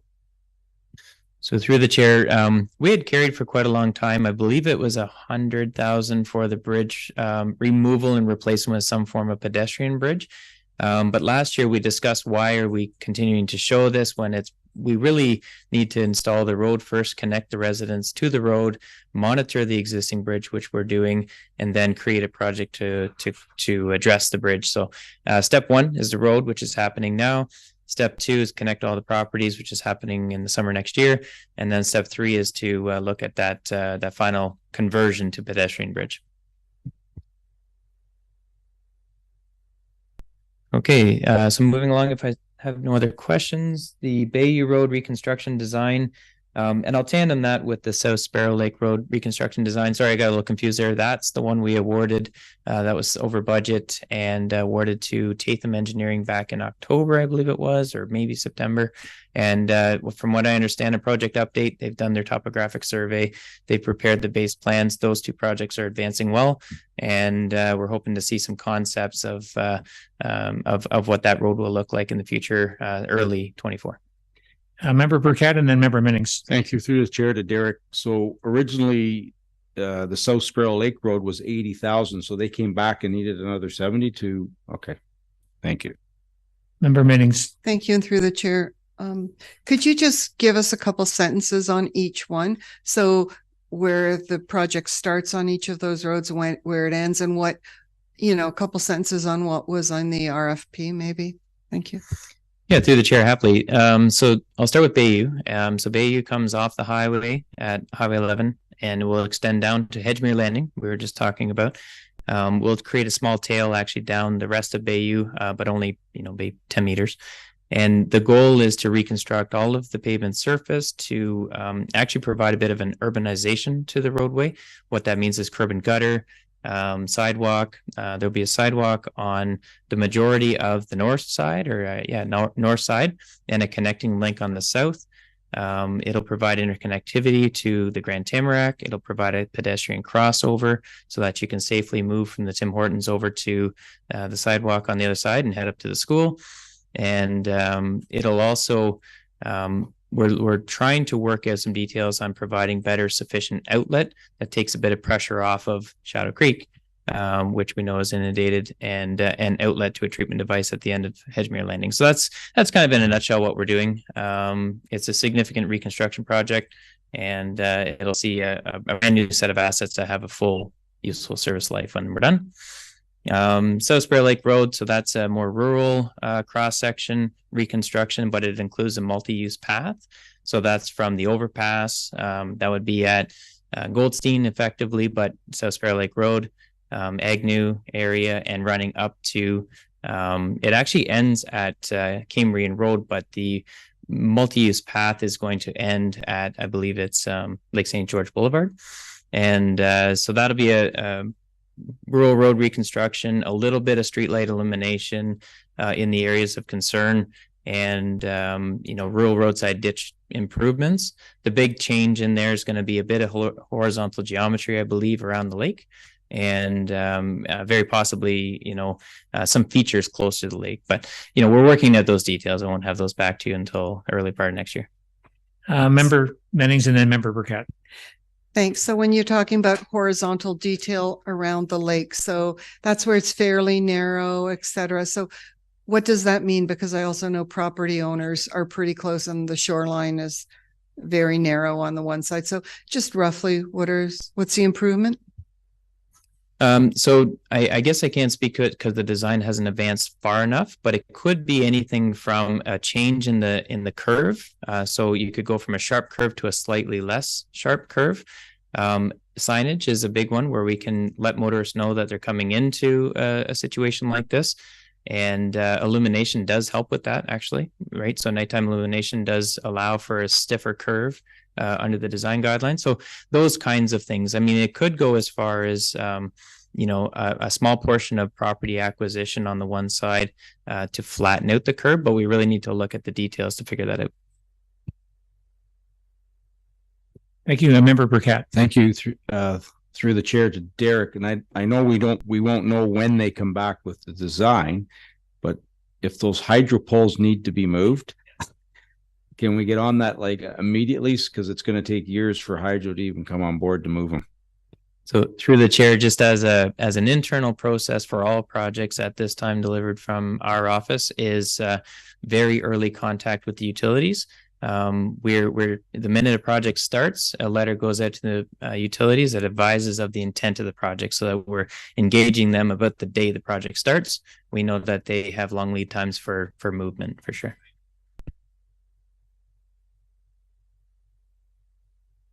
Okay, we'll keep going. So general items, these are some newer stuff. So that was the carry forward stuff. New items here, we have Agnew Road reconstruction, and that's from Sparrow Lake Road up to Highway 11, which is the overpass, kind of called Anchor. I think it's called Anchor, Shoreview Anchor. And so that project there is a reconstruction project for design, not for construction yet. But the goal is to address some of the defects in drainage, particularly the pavement structure. There are some frost heaves and stuff like that in there that we want to eliminate. It's not our intent to provide a significant rehaul of the roadway, like we're not putting bicycle lanes or something like this at the time. But what we are hoping to design it to is an EDR. And so an emergency detour route has the capability of taking larger vehicles, taking the sustained load. And we know that if a traffic accident happens on number 11 there, it's going to be the EDR. So that's what we're doing on that one. You'll see a project just further down that we know a few portions of the roadway are so compromised that we're getting a lot of calls on.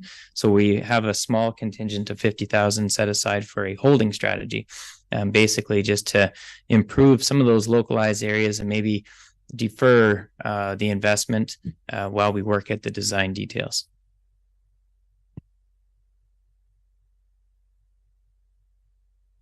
Okay, and I'll keep moving along. We have another design project listed here for Lakeside Drive, Cumberland to Bramshot. And this project here is very similar to Bayou Road reconstruction. When we're in these settlement areas that demand an active transportation corridor or sidewalk, and a bit more of a beefy pavement structure, we need design. So this is the design for that. It will generate some conversation, some concepts, of course, with the community, make sure we're building what the community looks for or wants. And then once done, it will be ready for construction. So once again, all these things sometimes they get designed and then they go on the shelf for a year or two, which is okay, but it at least helps us build cost estimates and we know what we're getting into when we're going into future capital year budget deliberations. So bridges and culverts, this for new is limited this year since we're kind of wrapping up a lot of the old stuff.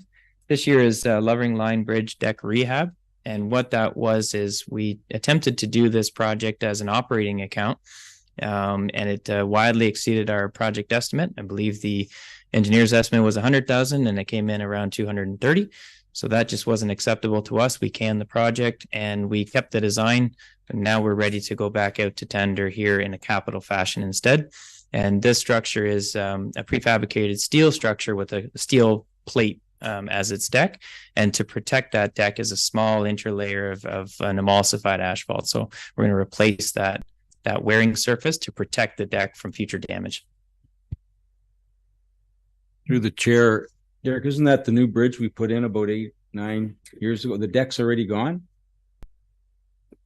Through the chair, just the coating on the deck. So the deck itself is fine, but the intermediate layer, the top layer that protects it, has worn right off pretty much. So we want to make sure that we put that back on to prevent corrosion and damage. And it's a smaller investment to make sure that your larger investment stays. Carry on. That one sounds okay to me.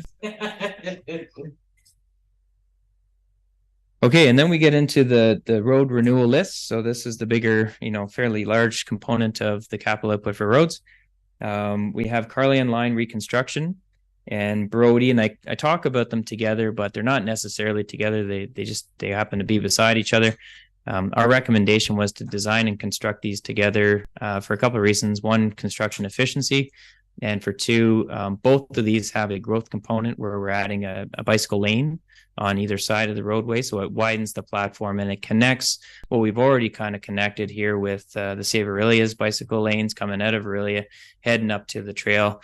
It was a 2014 transportation master plan goal to, provide some cycling connectivity from road to trail to try to get users to adopt and use our trail. So that's the two biggest project I would say for the year. They are designed. They have some utility relocations in works.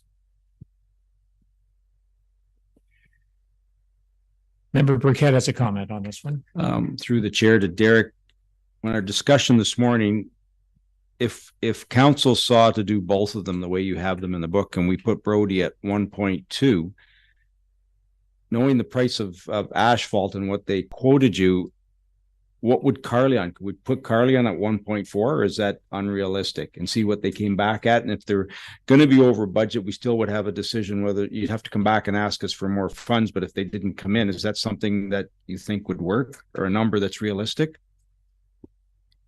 So through the chair, certainly we've talked about the cost a little bit as we went into the road renewal pre-budget meeting discussion, that the cost estimate is built on a consultant's estimate of what our market is, and that's probably not entirely reflective of what our market is, but it is what the engineer has estimated. I think lowering the figures here for budget purposes isn't a terrible idea. I'm not entirely sold that the construction values will come in at this, and if they do come in over, I'm obligated to report back. So I think it's fair to suggest we might lower the overall estimate in this budget, carry that forward as an approved project, and if it goes over that, we'll be reporting back. Supplementary, if I may, I want to do the Carleon one, and based on what I saw this morning, what Derek quoted me, so asphalt that the engineer quoted price per ton, I think it was $220. We know from doing Burnside, we paid $100 this year, so half. So regardless, Carleon needs to be done. I just don't like the tenders when they go out, they'll see the 1.7. They may be listening now for all I know. But, I'd rather put it at 1.4. And if we don't get any successful tenders, they come in at 1.6 or 1.7. It has to come back to council. I'm happy to approve it, as well as the Brody Drive one, at 2 million. I'm really struggling with that. And we've already had a discussion with Derek. I'd like to put it at 1.2, and he was in agreement. So if council sees fit to do that, I'd be happy to do both of them. But I would like to put them in at 1.4 and 1.2 and see what we get back. Okay, you've perked to Member Brennan here. Yeah, absolutely. Considering the state those two roads are in, and we already have commitments, basically. We've talked about fixing those roads for years, not just this council, but the previous council. So my concern would be that we take the money that we don't have posted on here and redirect it and then say, we don't have the money. We can't do that. We need to do these projects. So what assurances can I take to any member of these, anyone who lives here, that we're going to do it? And if it's going to cost more than 1.4, 1.2, like how am I going to know this? I'll let Madam CEO, I think she goes first, and then Andrew, and then Member Cox.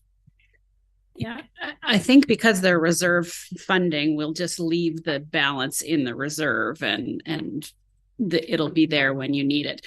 I'm not too concerned about that because the reserve balance is quite healthy. I just want to say, if we artificially reduce the number, remember that when Director Burke comes back and tells you he needs more money, because sometimes he gets a little bit beat up because he's underestimated. So I just want you to remember. I guarantee you I'll remember. That you asked him to lower the number. It may or may not come in at that. Thank you. Thank you, Andrew, and then Member Cox. I'm okay, Mr. Chair. The CAO covered everything I was going to say. Member Cox. Yeah, I was just going to say, it's not the levy, it's the reserve. So the money will be there if it comes back and we need it. And I'm pretty sure that most people on this council table all agree that it needs to be done, but let's see if we can get the best price for it. And if we can't, we'll pay what we have to pay. Yeah, thank So you. you've made the corrections there, Andrew? I will, Mr. Chair. So the revised version. Change in estimates. Yeah. Okay. Okay, then we're Telford line, Derek.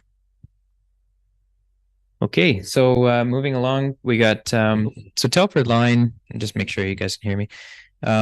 Telford line is a project where we're looking to do a partial depth resurfacing. So that's very similar to Burnside line. It's an effective way to improve a roadway without replacing all of the guts of it. And this particular one, you'll see that it ties in with the Telford line that goes north as well on more of the rural section. It's a great time to do this. It actually was brought forward in 2018, I believe, when they did the overpass replacement. At that time, MTO came to us and said, you should consider replacing these asphalt assets, while we're here. And they gave us a price that was definitely not in our normal ranges, so we declined. And now is a great time to put this resurfacing in. So that's Telford line. New Braley line. So that's I think we talked about this, one of our worst roads in the township. It's going to be a challenge to rebuild that roadway, but we have definitely done some of the pre-work already this year, doing a lot of tree removals and some cleanup and ditching and replacement and excavation into making sure that we are able to build a road that sustains the lifespan that is required. So, Member Cox. Through the chair to Derek. Okay, so if you look at Telford, it's coming out of reserves at 400. And you look at New Braley and it's on tax levy at 550. Why can't they be split? And then we save 150,000. Oh, stop. If I can interject there. That 10 million. We do, but the goal is to continue to draw approximately 1.2 million from the levy on roads. So if we reduce one of those numbers and take it from reserves, then we're going to be playing catch up. We're already drawing that from the levy, so it's not a direct levy impact now because it's already built in. But if you want to change that number, then we're going to have to recover it in the future. Okay, through the chair then to Andrew. So how do we save money on the levy if we can't do something like this? That's $150,000. On this particular piece, I suggest if you want to save money on the levy and it's not by removing additional service levels, then you ask staff to report back on whatever the amount of the levy changes you want to make, and we'll come back with the easiest recommendations. Because this one in particular, if I didn't fund New Braley through the levy, I would have funded something else instead to make sure I still got to that just under 1.2 million from the levy on roads. You have to do that? I don't have to, but we've been doing it in the past. So it's not causing a levy increase because we've already built that into the levy. So if we reduce it, then we're effectively reducing a service level we're already incurring. So we don't want to necessarily we don't want to do it that way, because then you're going to have to increase the levy in the future to get back to exactly the same position you're in now. Okay.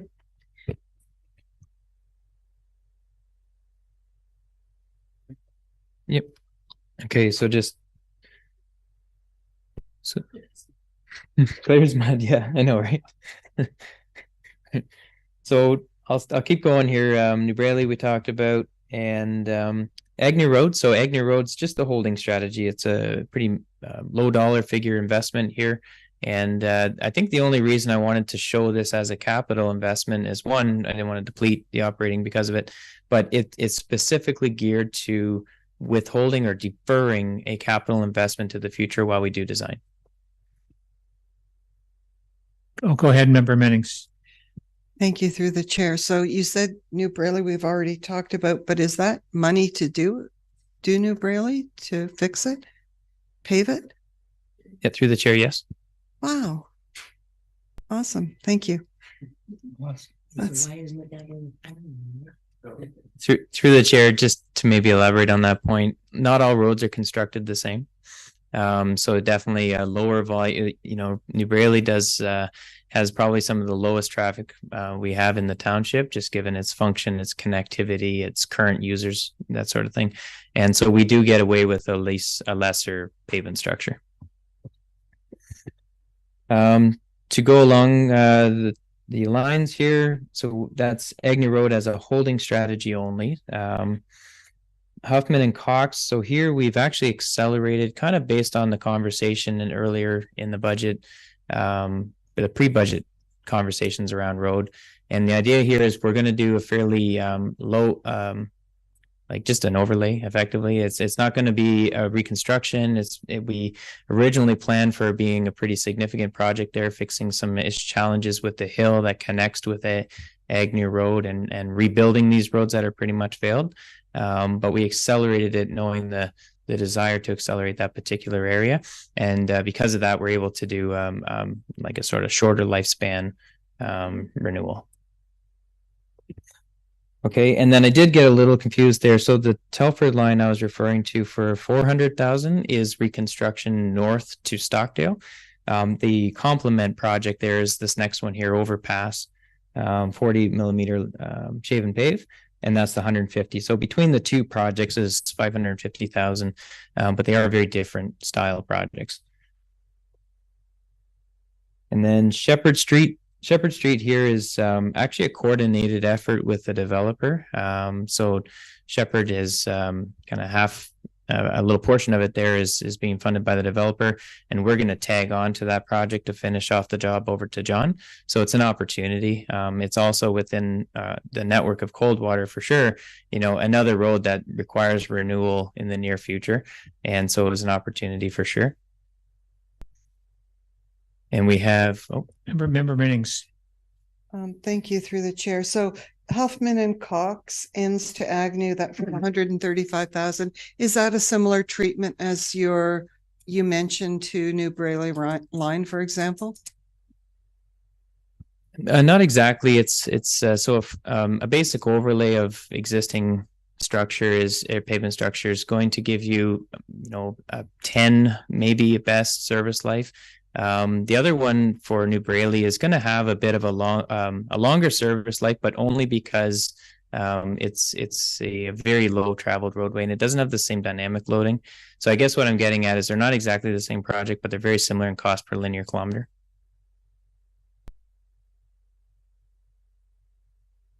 Okay, and then we're almost near the bottom here, this Hodgins Road. So I think this is a really good idea. This is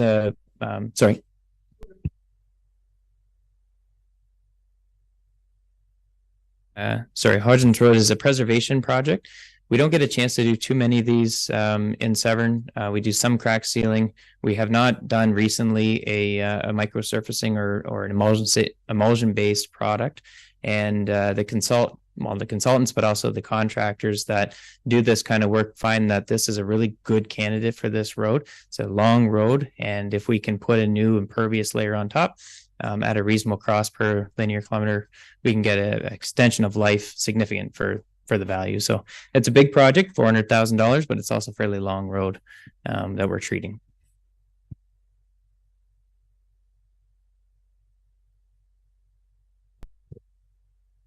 Member Cox. I'll be honest, I'm not happy with this one.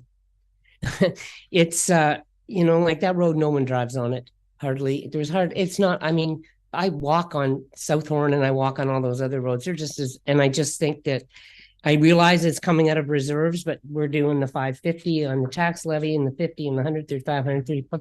Like I'm just having trouble with that Hodgkins Road one. I think it should be done. Preserve it.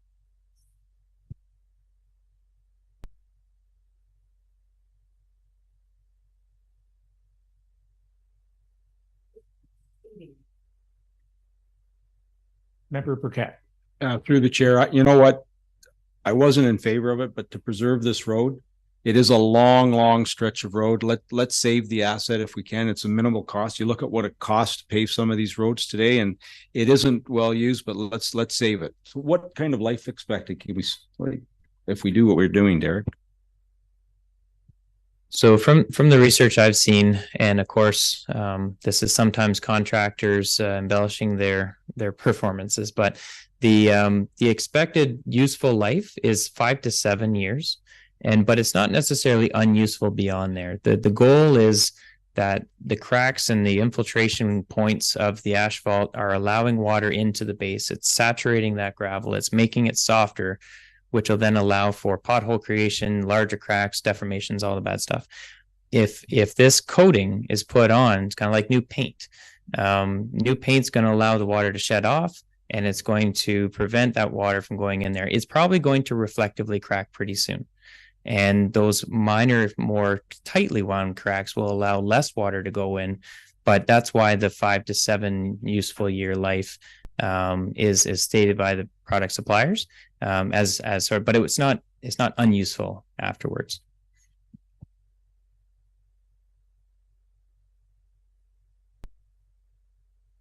At this point, do we want to review the member meetings? You're going to speak. Thank you. And before we go to the renewal, I just have a question on this list we just went through, just for my clarification. So in 2 areas, you speak to Agnew Road from Sparrow Lake Road to Highway 11 under general items for 80,000, and then again at road renewal for 50,000. What's the difference? I'm not clear.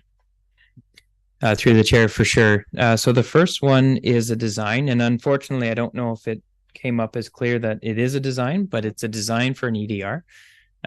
That's the whole length of the road, but it's only, like you said, paper. It's not tangible new assets. It's more thought than anything. The one below is asphalt. So we're be placing a holding strategy, a small lift of asphalt in the areas that are really bad to hold it. Okay, Member Jansen and Member Cox. Sorry, are you done? Yeah, I'll come back to this list. Okay, great. So Derek, I believe these are all the capital projects that are coming out of your department, right? That these 3 pages or so? Okay. Is it just for roads, or like public works has a different section in here? And I'm just saying that because of those 2 special council grants requests that came in that were supposed to come back to council, the one being the Rainbow Crosswalk, the other one being the laneway improvements. And then another thing I'm just wondering about, I believe we were going to get the overhead crosswalk improvements in Coldwater. I'm not sure if that's supposed to be reflected somewhere here. Go ahead, Derek. Yeah. So just through the chair in order. So the first one would be included in the operating accounts. So earlier we kind of talked about line painting and sweeping. I should have pulled it out, but it is in there for sure, and that's the cost associated with doing the West Shore crosswalk painting. So that's in there. I can sort of assure you there. The other project we knew was kind of in the unfunded list, and we talked about it earlier today, but this is a great time to talk about it. I don't know actually where it would exist, but probably in general roads or maybe sidewalks capital. If we wanted to, at this committee talk about adding a project specifically designed to treat that area, this would be the spot. It's not in there now. And the last one is the pedestrian crossover is a project approved in 23. We've awarded it, and we still think it's going to get done within the fiscal year. We have on board TM3 as the contractor, and they're doing pre-construction meetings, and it's a pretty small project overall. Okay, great. And supplemental, I know that I believe at least that we passed a traffic calming bylaw or whatever it was that we did a few months ago. Is there any plan to do some improvements on Michaeland Drive around the arena and bowling alley area? And is that something that we should be discussing to make sure, even maybe line painting, with hash marks or something, just to identify that crossing areas or slow down areas? So through the chair, I think so that area, like in the last meeting or 2 meetings ago, perhaps, we just developed the policy, and I wanted to bring that forward as one of the first things coming into the TMP, because we hear a lot about it, and we wanted a systematic way to evaluate traffic calming. Now that we're here, we really actually just need any one petitioner to start the process on Michael, and I think it would be good to follow that process, knowing that it will most likely succeed in a traffic calming petition. Then we would go for capital costs, and we could do that mid-year if this advanced, well enough. And in the summer of 23, we came back and said, an ideal treatment is actually pavement marking. Need some additional operating funds. We could add that mid-year, but it really starts with a petition. I think that's a great start. Okay, and supplemental, can a member of council be that petitioner, or should I be going out and speaking to a member of the community or one of the business owners to ask that come forward?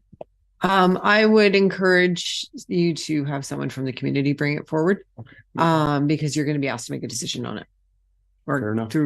Right. So anytime there's a petition coming from the community, I would strongly suggest that council members, they can help support it out and about in the community, but I would suggest that you not be the one bringing it forward.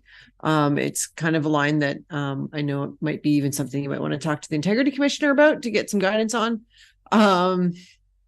because it's hard to further something and then vote on it.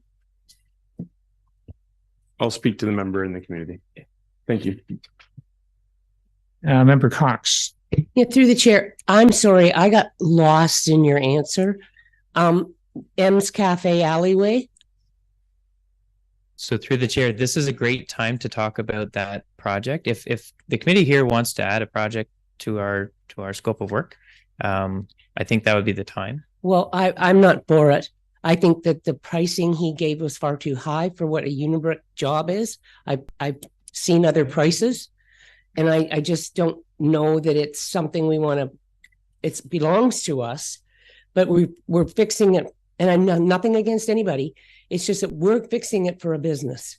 And I don't feel that that's something we should be doing. And if we have to get in that easement way at all, then we have to take it up again for anything.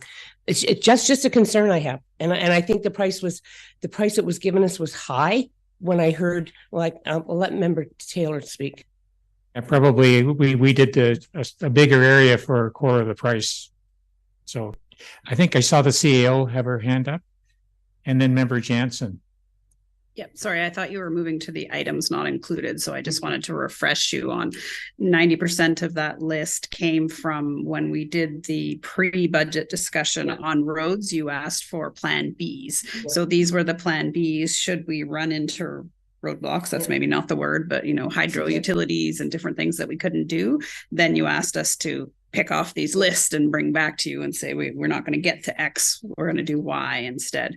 And just from a staff perspective, I think we have a concern that what we have is a very long list. So if you want to move something off of this list, we would hope that you would swap it out for something, not just continue to add. Okay, Member Jansen, and then, I'm going to speak to, but I would support Member Cox. I would not do the job at M's Cafe. Yeah, on that piece, on that topic, I'm not saying I'm supportive or not supportive. When it comes to the process, we as a council had said that it would not come forward as a special council grant, and that the project would be costed out by the township and with the township doing the work, and that it would come back to the budget.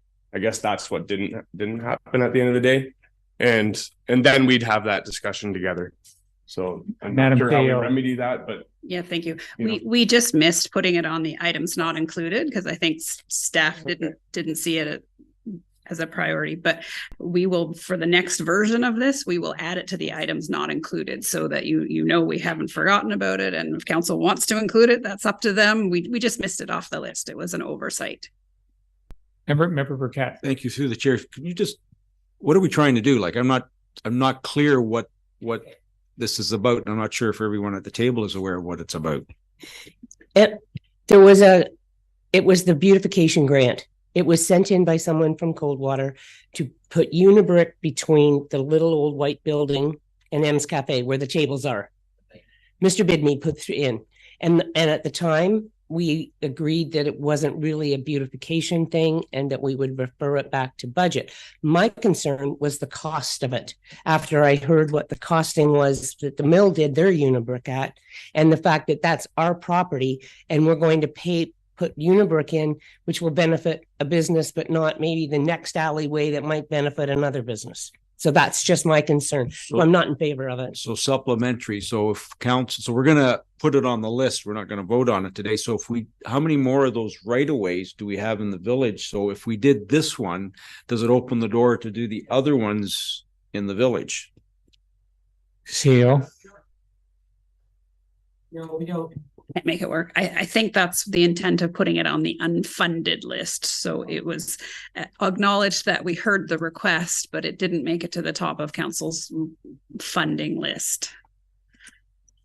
Supplementary. Sorry. So if the owners of the two establishments that are on either side, if they so desired to move forward and pay for it, could they do it on their own? Or is that something that we wouldn't entertain?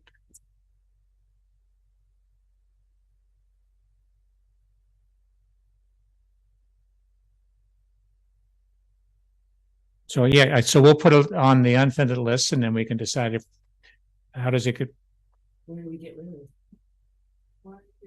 Or like, I don't think it should be on the list. That's just my opinion. Yeah, I'm wondering why we would put it on the list if it's something that's an alleyway. But again, if it's, and I'm not familiar with how it's being used in the summer, if it's being used by a business as an outdoor patio, like where's our responsibility? I just don't know why it's on the list. Member McIntyre and then Member Brennan. Through the chair, if we own it and they're asking us to pay money to improve it, I'm not for that at all. I think that at this moment, if we did grant permission to have something done there, he should pay for it, or whoever should pay. It just doesn't sit good with me, the whole idea of it. I wouldn't be in favor of it at all. And I think we should probably decide that with a straw poll here instead of sending it over somewhere else. I mean, I think we have enough information, do we not? Thank you, Member Brennan. Yeah, I mean, I've seen this area because I happened to have a meeting with you up there one day. I'm fully in agreement. Like, wow, what a waste of money that would be. But having said that, I think, Councillor, you have a point. Yeah. If we said we were going to do something, you should finish it properly. Like, let's keep our word.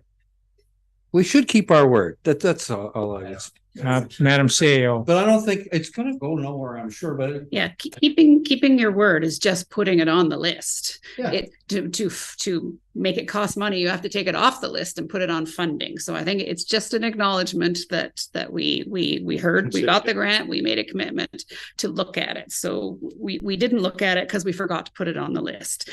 Council would have to make a decision to move it off that list on the paid list. So it's just an acknowledgement that we heard what we were asked. Andrew first, and then Member Cox. I was just gonna agree with the CAO. It's just proof that we considered it, but we considered it, but didn't take any action. Member Cox. Through the chair, I would like to know what the motion said. That's what we need to know, what the motion actually said, so we know if we're following it. Because if the motion said we're going to make a decision on it or look at it, then we need to do that. If the motion is asking for a grant, we already said, no, it didn't go for the grants. So I would just like the motion to make sure that we're doing it. And if we don't want to do it, then we tell them now instead of saying we're going to put it here and never do it. So the motion that was passed denied the original special council grant, special project grant application, and referred the matter to budget. That was the extent of the motion. So if council talks about it here and decides they do not want to pursue the project, that's the end of it.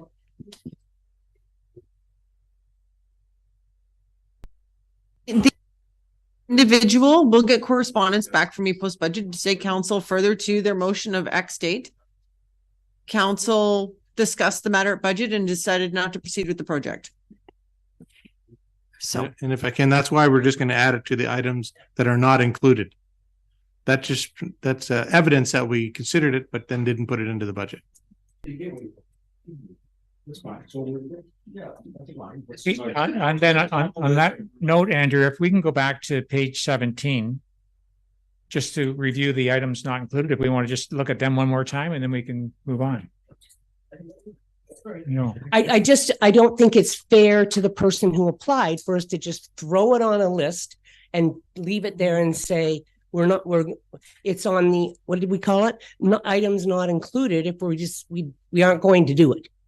Either we say we're going to do it and we're going to put it for 2024, but to say just put it on there and not follow through and let him know what's going on, I don't think it's fair. That's just my opinion. Yeah, Madam CEO. Yeah, so putting it on the list is just to demonstrate that council considered it, as you said you would. And as the clerk said, at the end of the budget process, she will write the applicant a letter to say council considered it and it did not make the budget. Sorry, I'm just a matter of semantics. So we promised to discuss it. I think you said at budget, it would be brought to budget to discuss. We've done that. So I don't see the reason to put it on a list. I think that you can absolutely say we discussed it at budget and it wasn't brought forward. It's not on any list. I don't know that we promised to put it in writing anywhere. I think we're fine. Madam Clerk. I would concur with Member Minnings on this. Council referred it to budget. They've had the discussion. If the individual is interested, they can hear the recording online to know that it was discussed. After budget, they will receive a letter from me advising them as to what happened. Good. Okay. Yeah. Member Jansen. Yeah, I agree with that.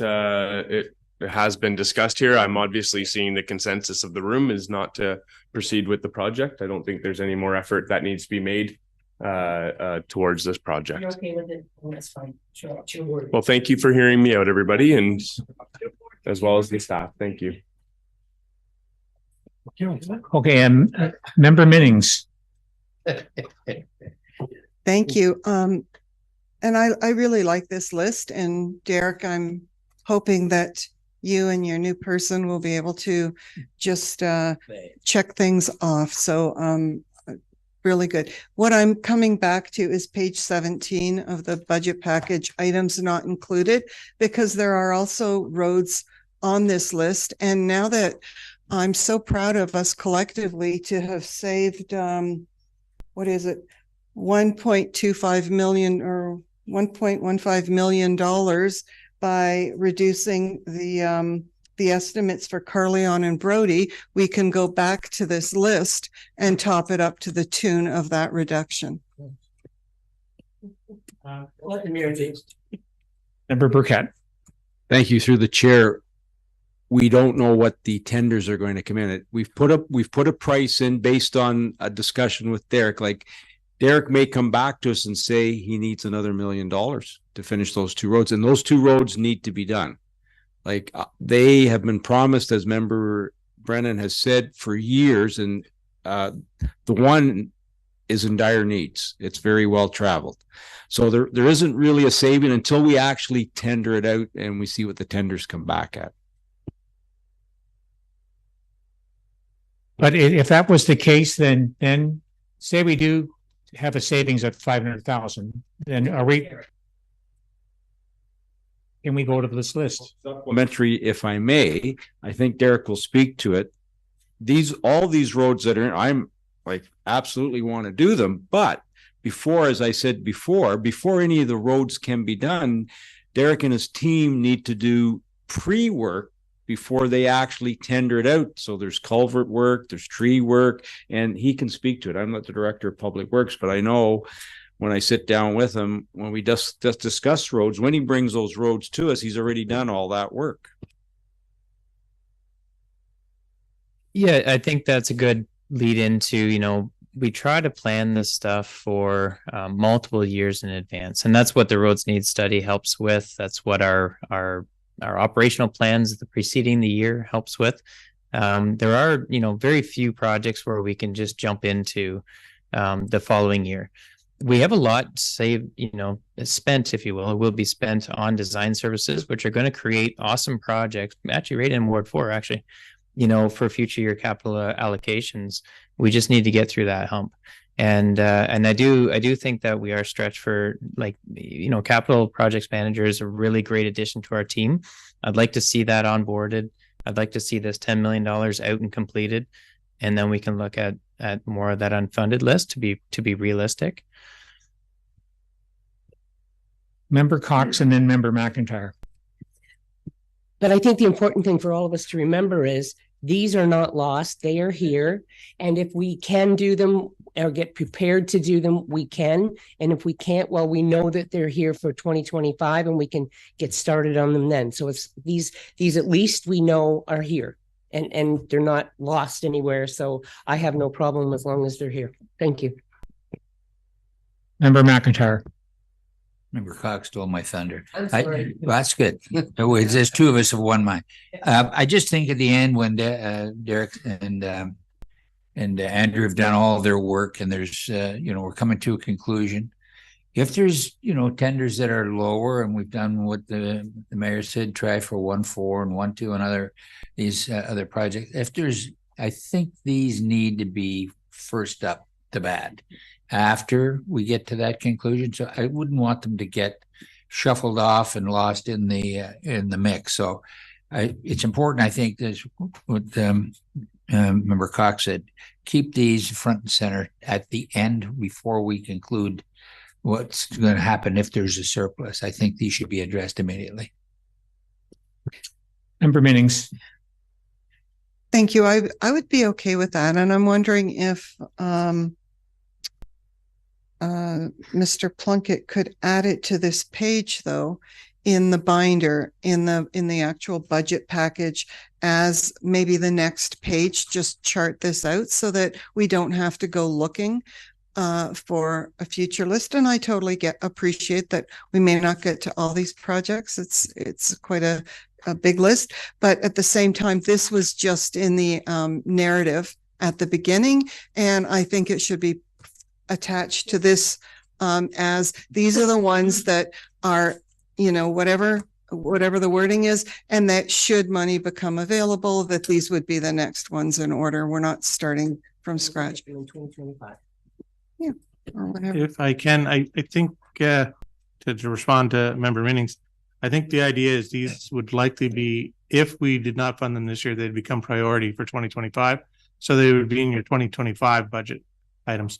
But we can certainly add them to the list and earmark them as Plan B item. Yeah. I don't know if it's necessarily a money item, though. I think for Derek, it's a capital projects list. So to add those projects, regardless of how much money we have, is going to be overwhelming for the staff.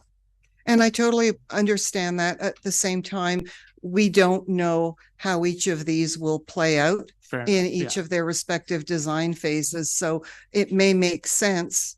There could be something coming up down the future that we don't see tomorrow that makes us not be able to move forward on one. Sure. I just think marrying them together, you've already created this great list. I'm just saying it would be helpful. I think if we had it just as a follow along, and it could be in this, not in a priority order, just like what you have here. That's all I'm asking. I could say 2025 on it. Yeah, I certainly can. Okay, does that finish off roads then? So do we want to stop there and do utilities tomorrow? Utilities and grants. And grants. And grant. All we have left there, grants.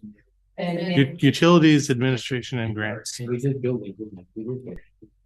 So we need to start down. Need a motion to adjourn.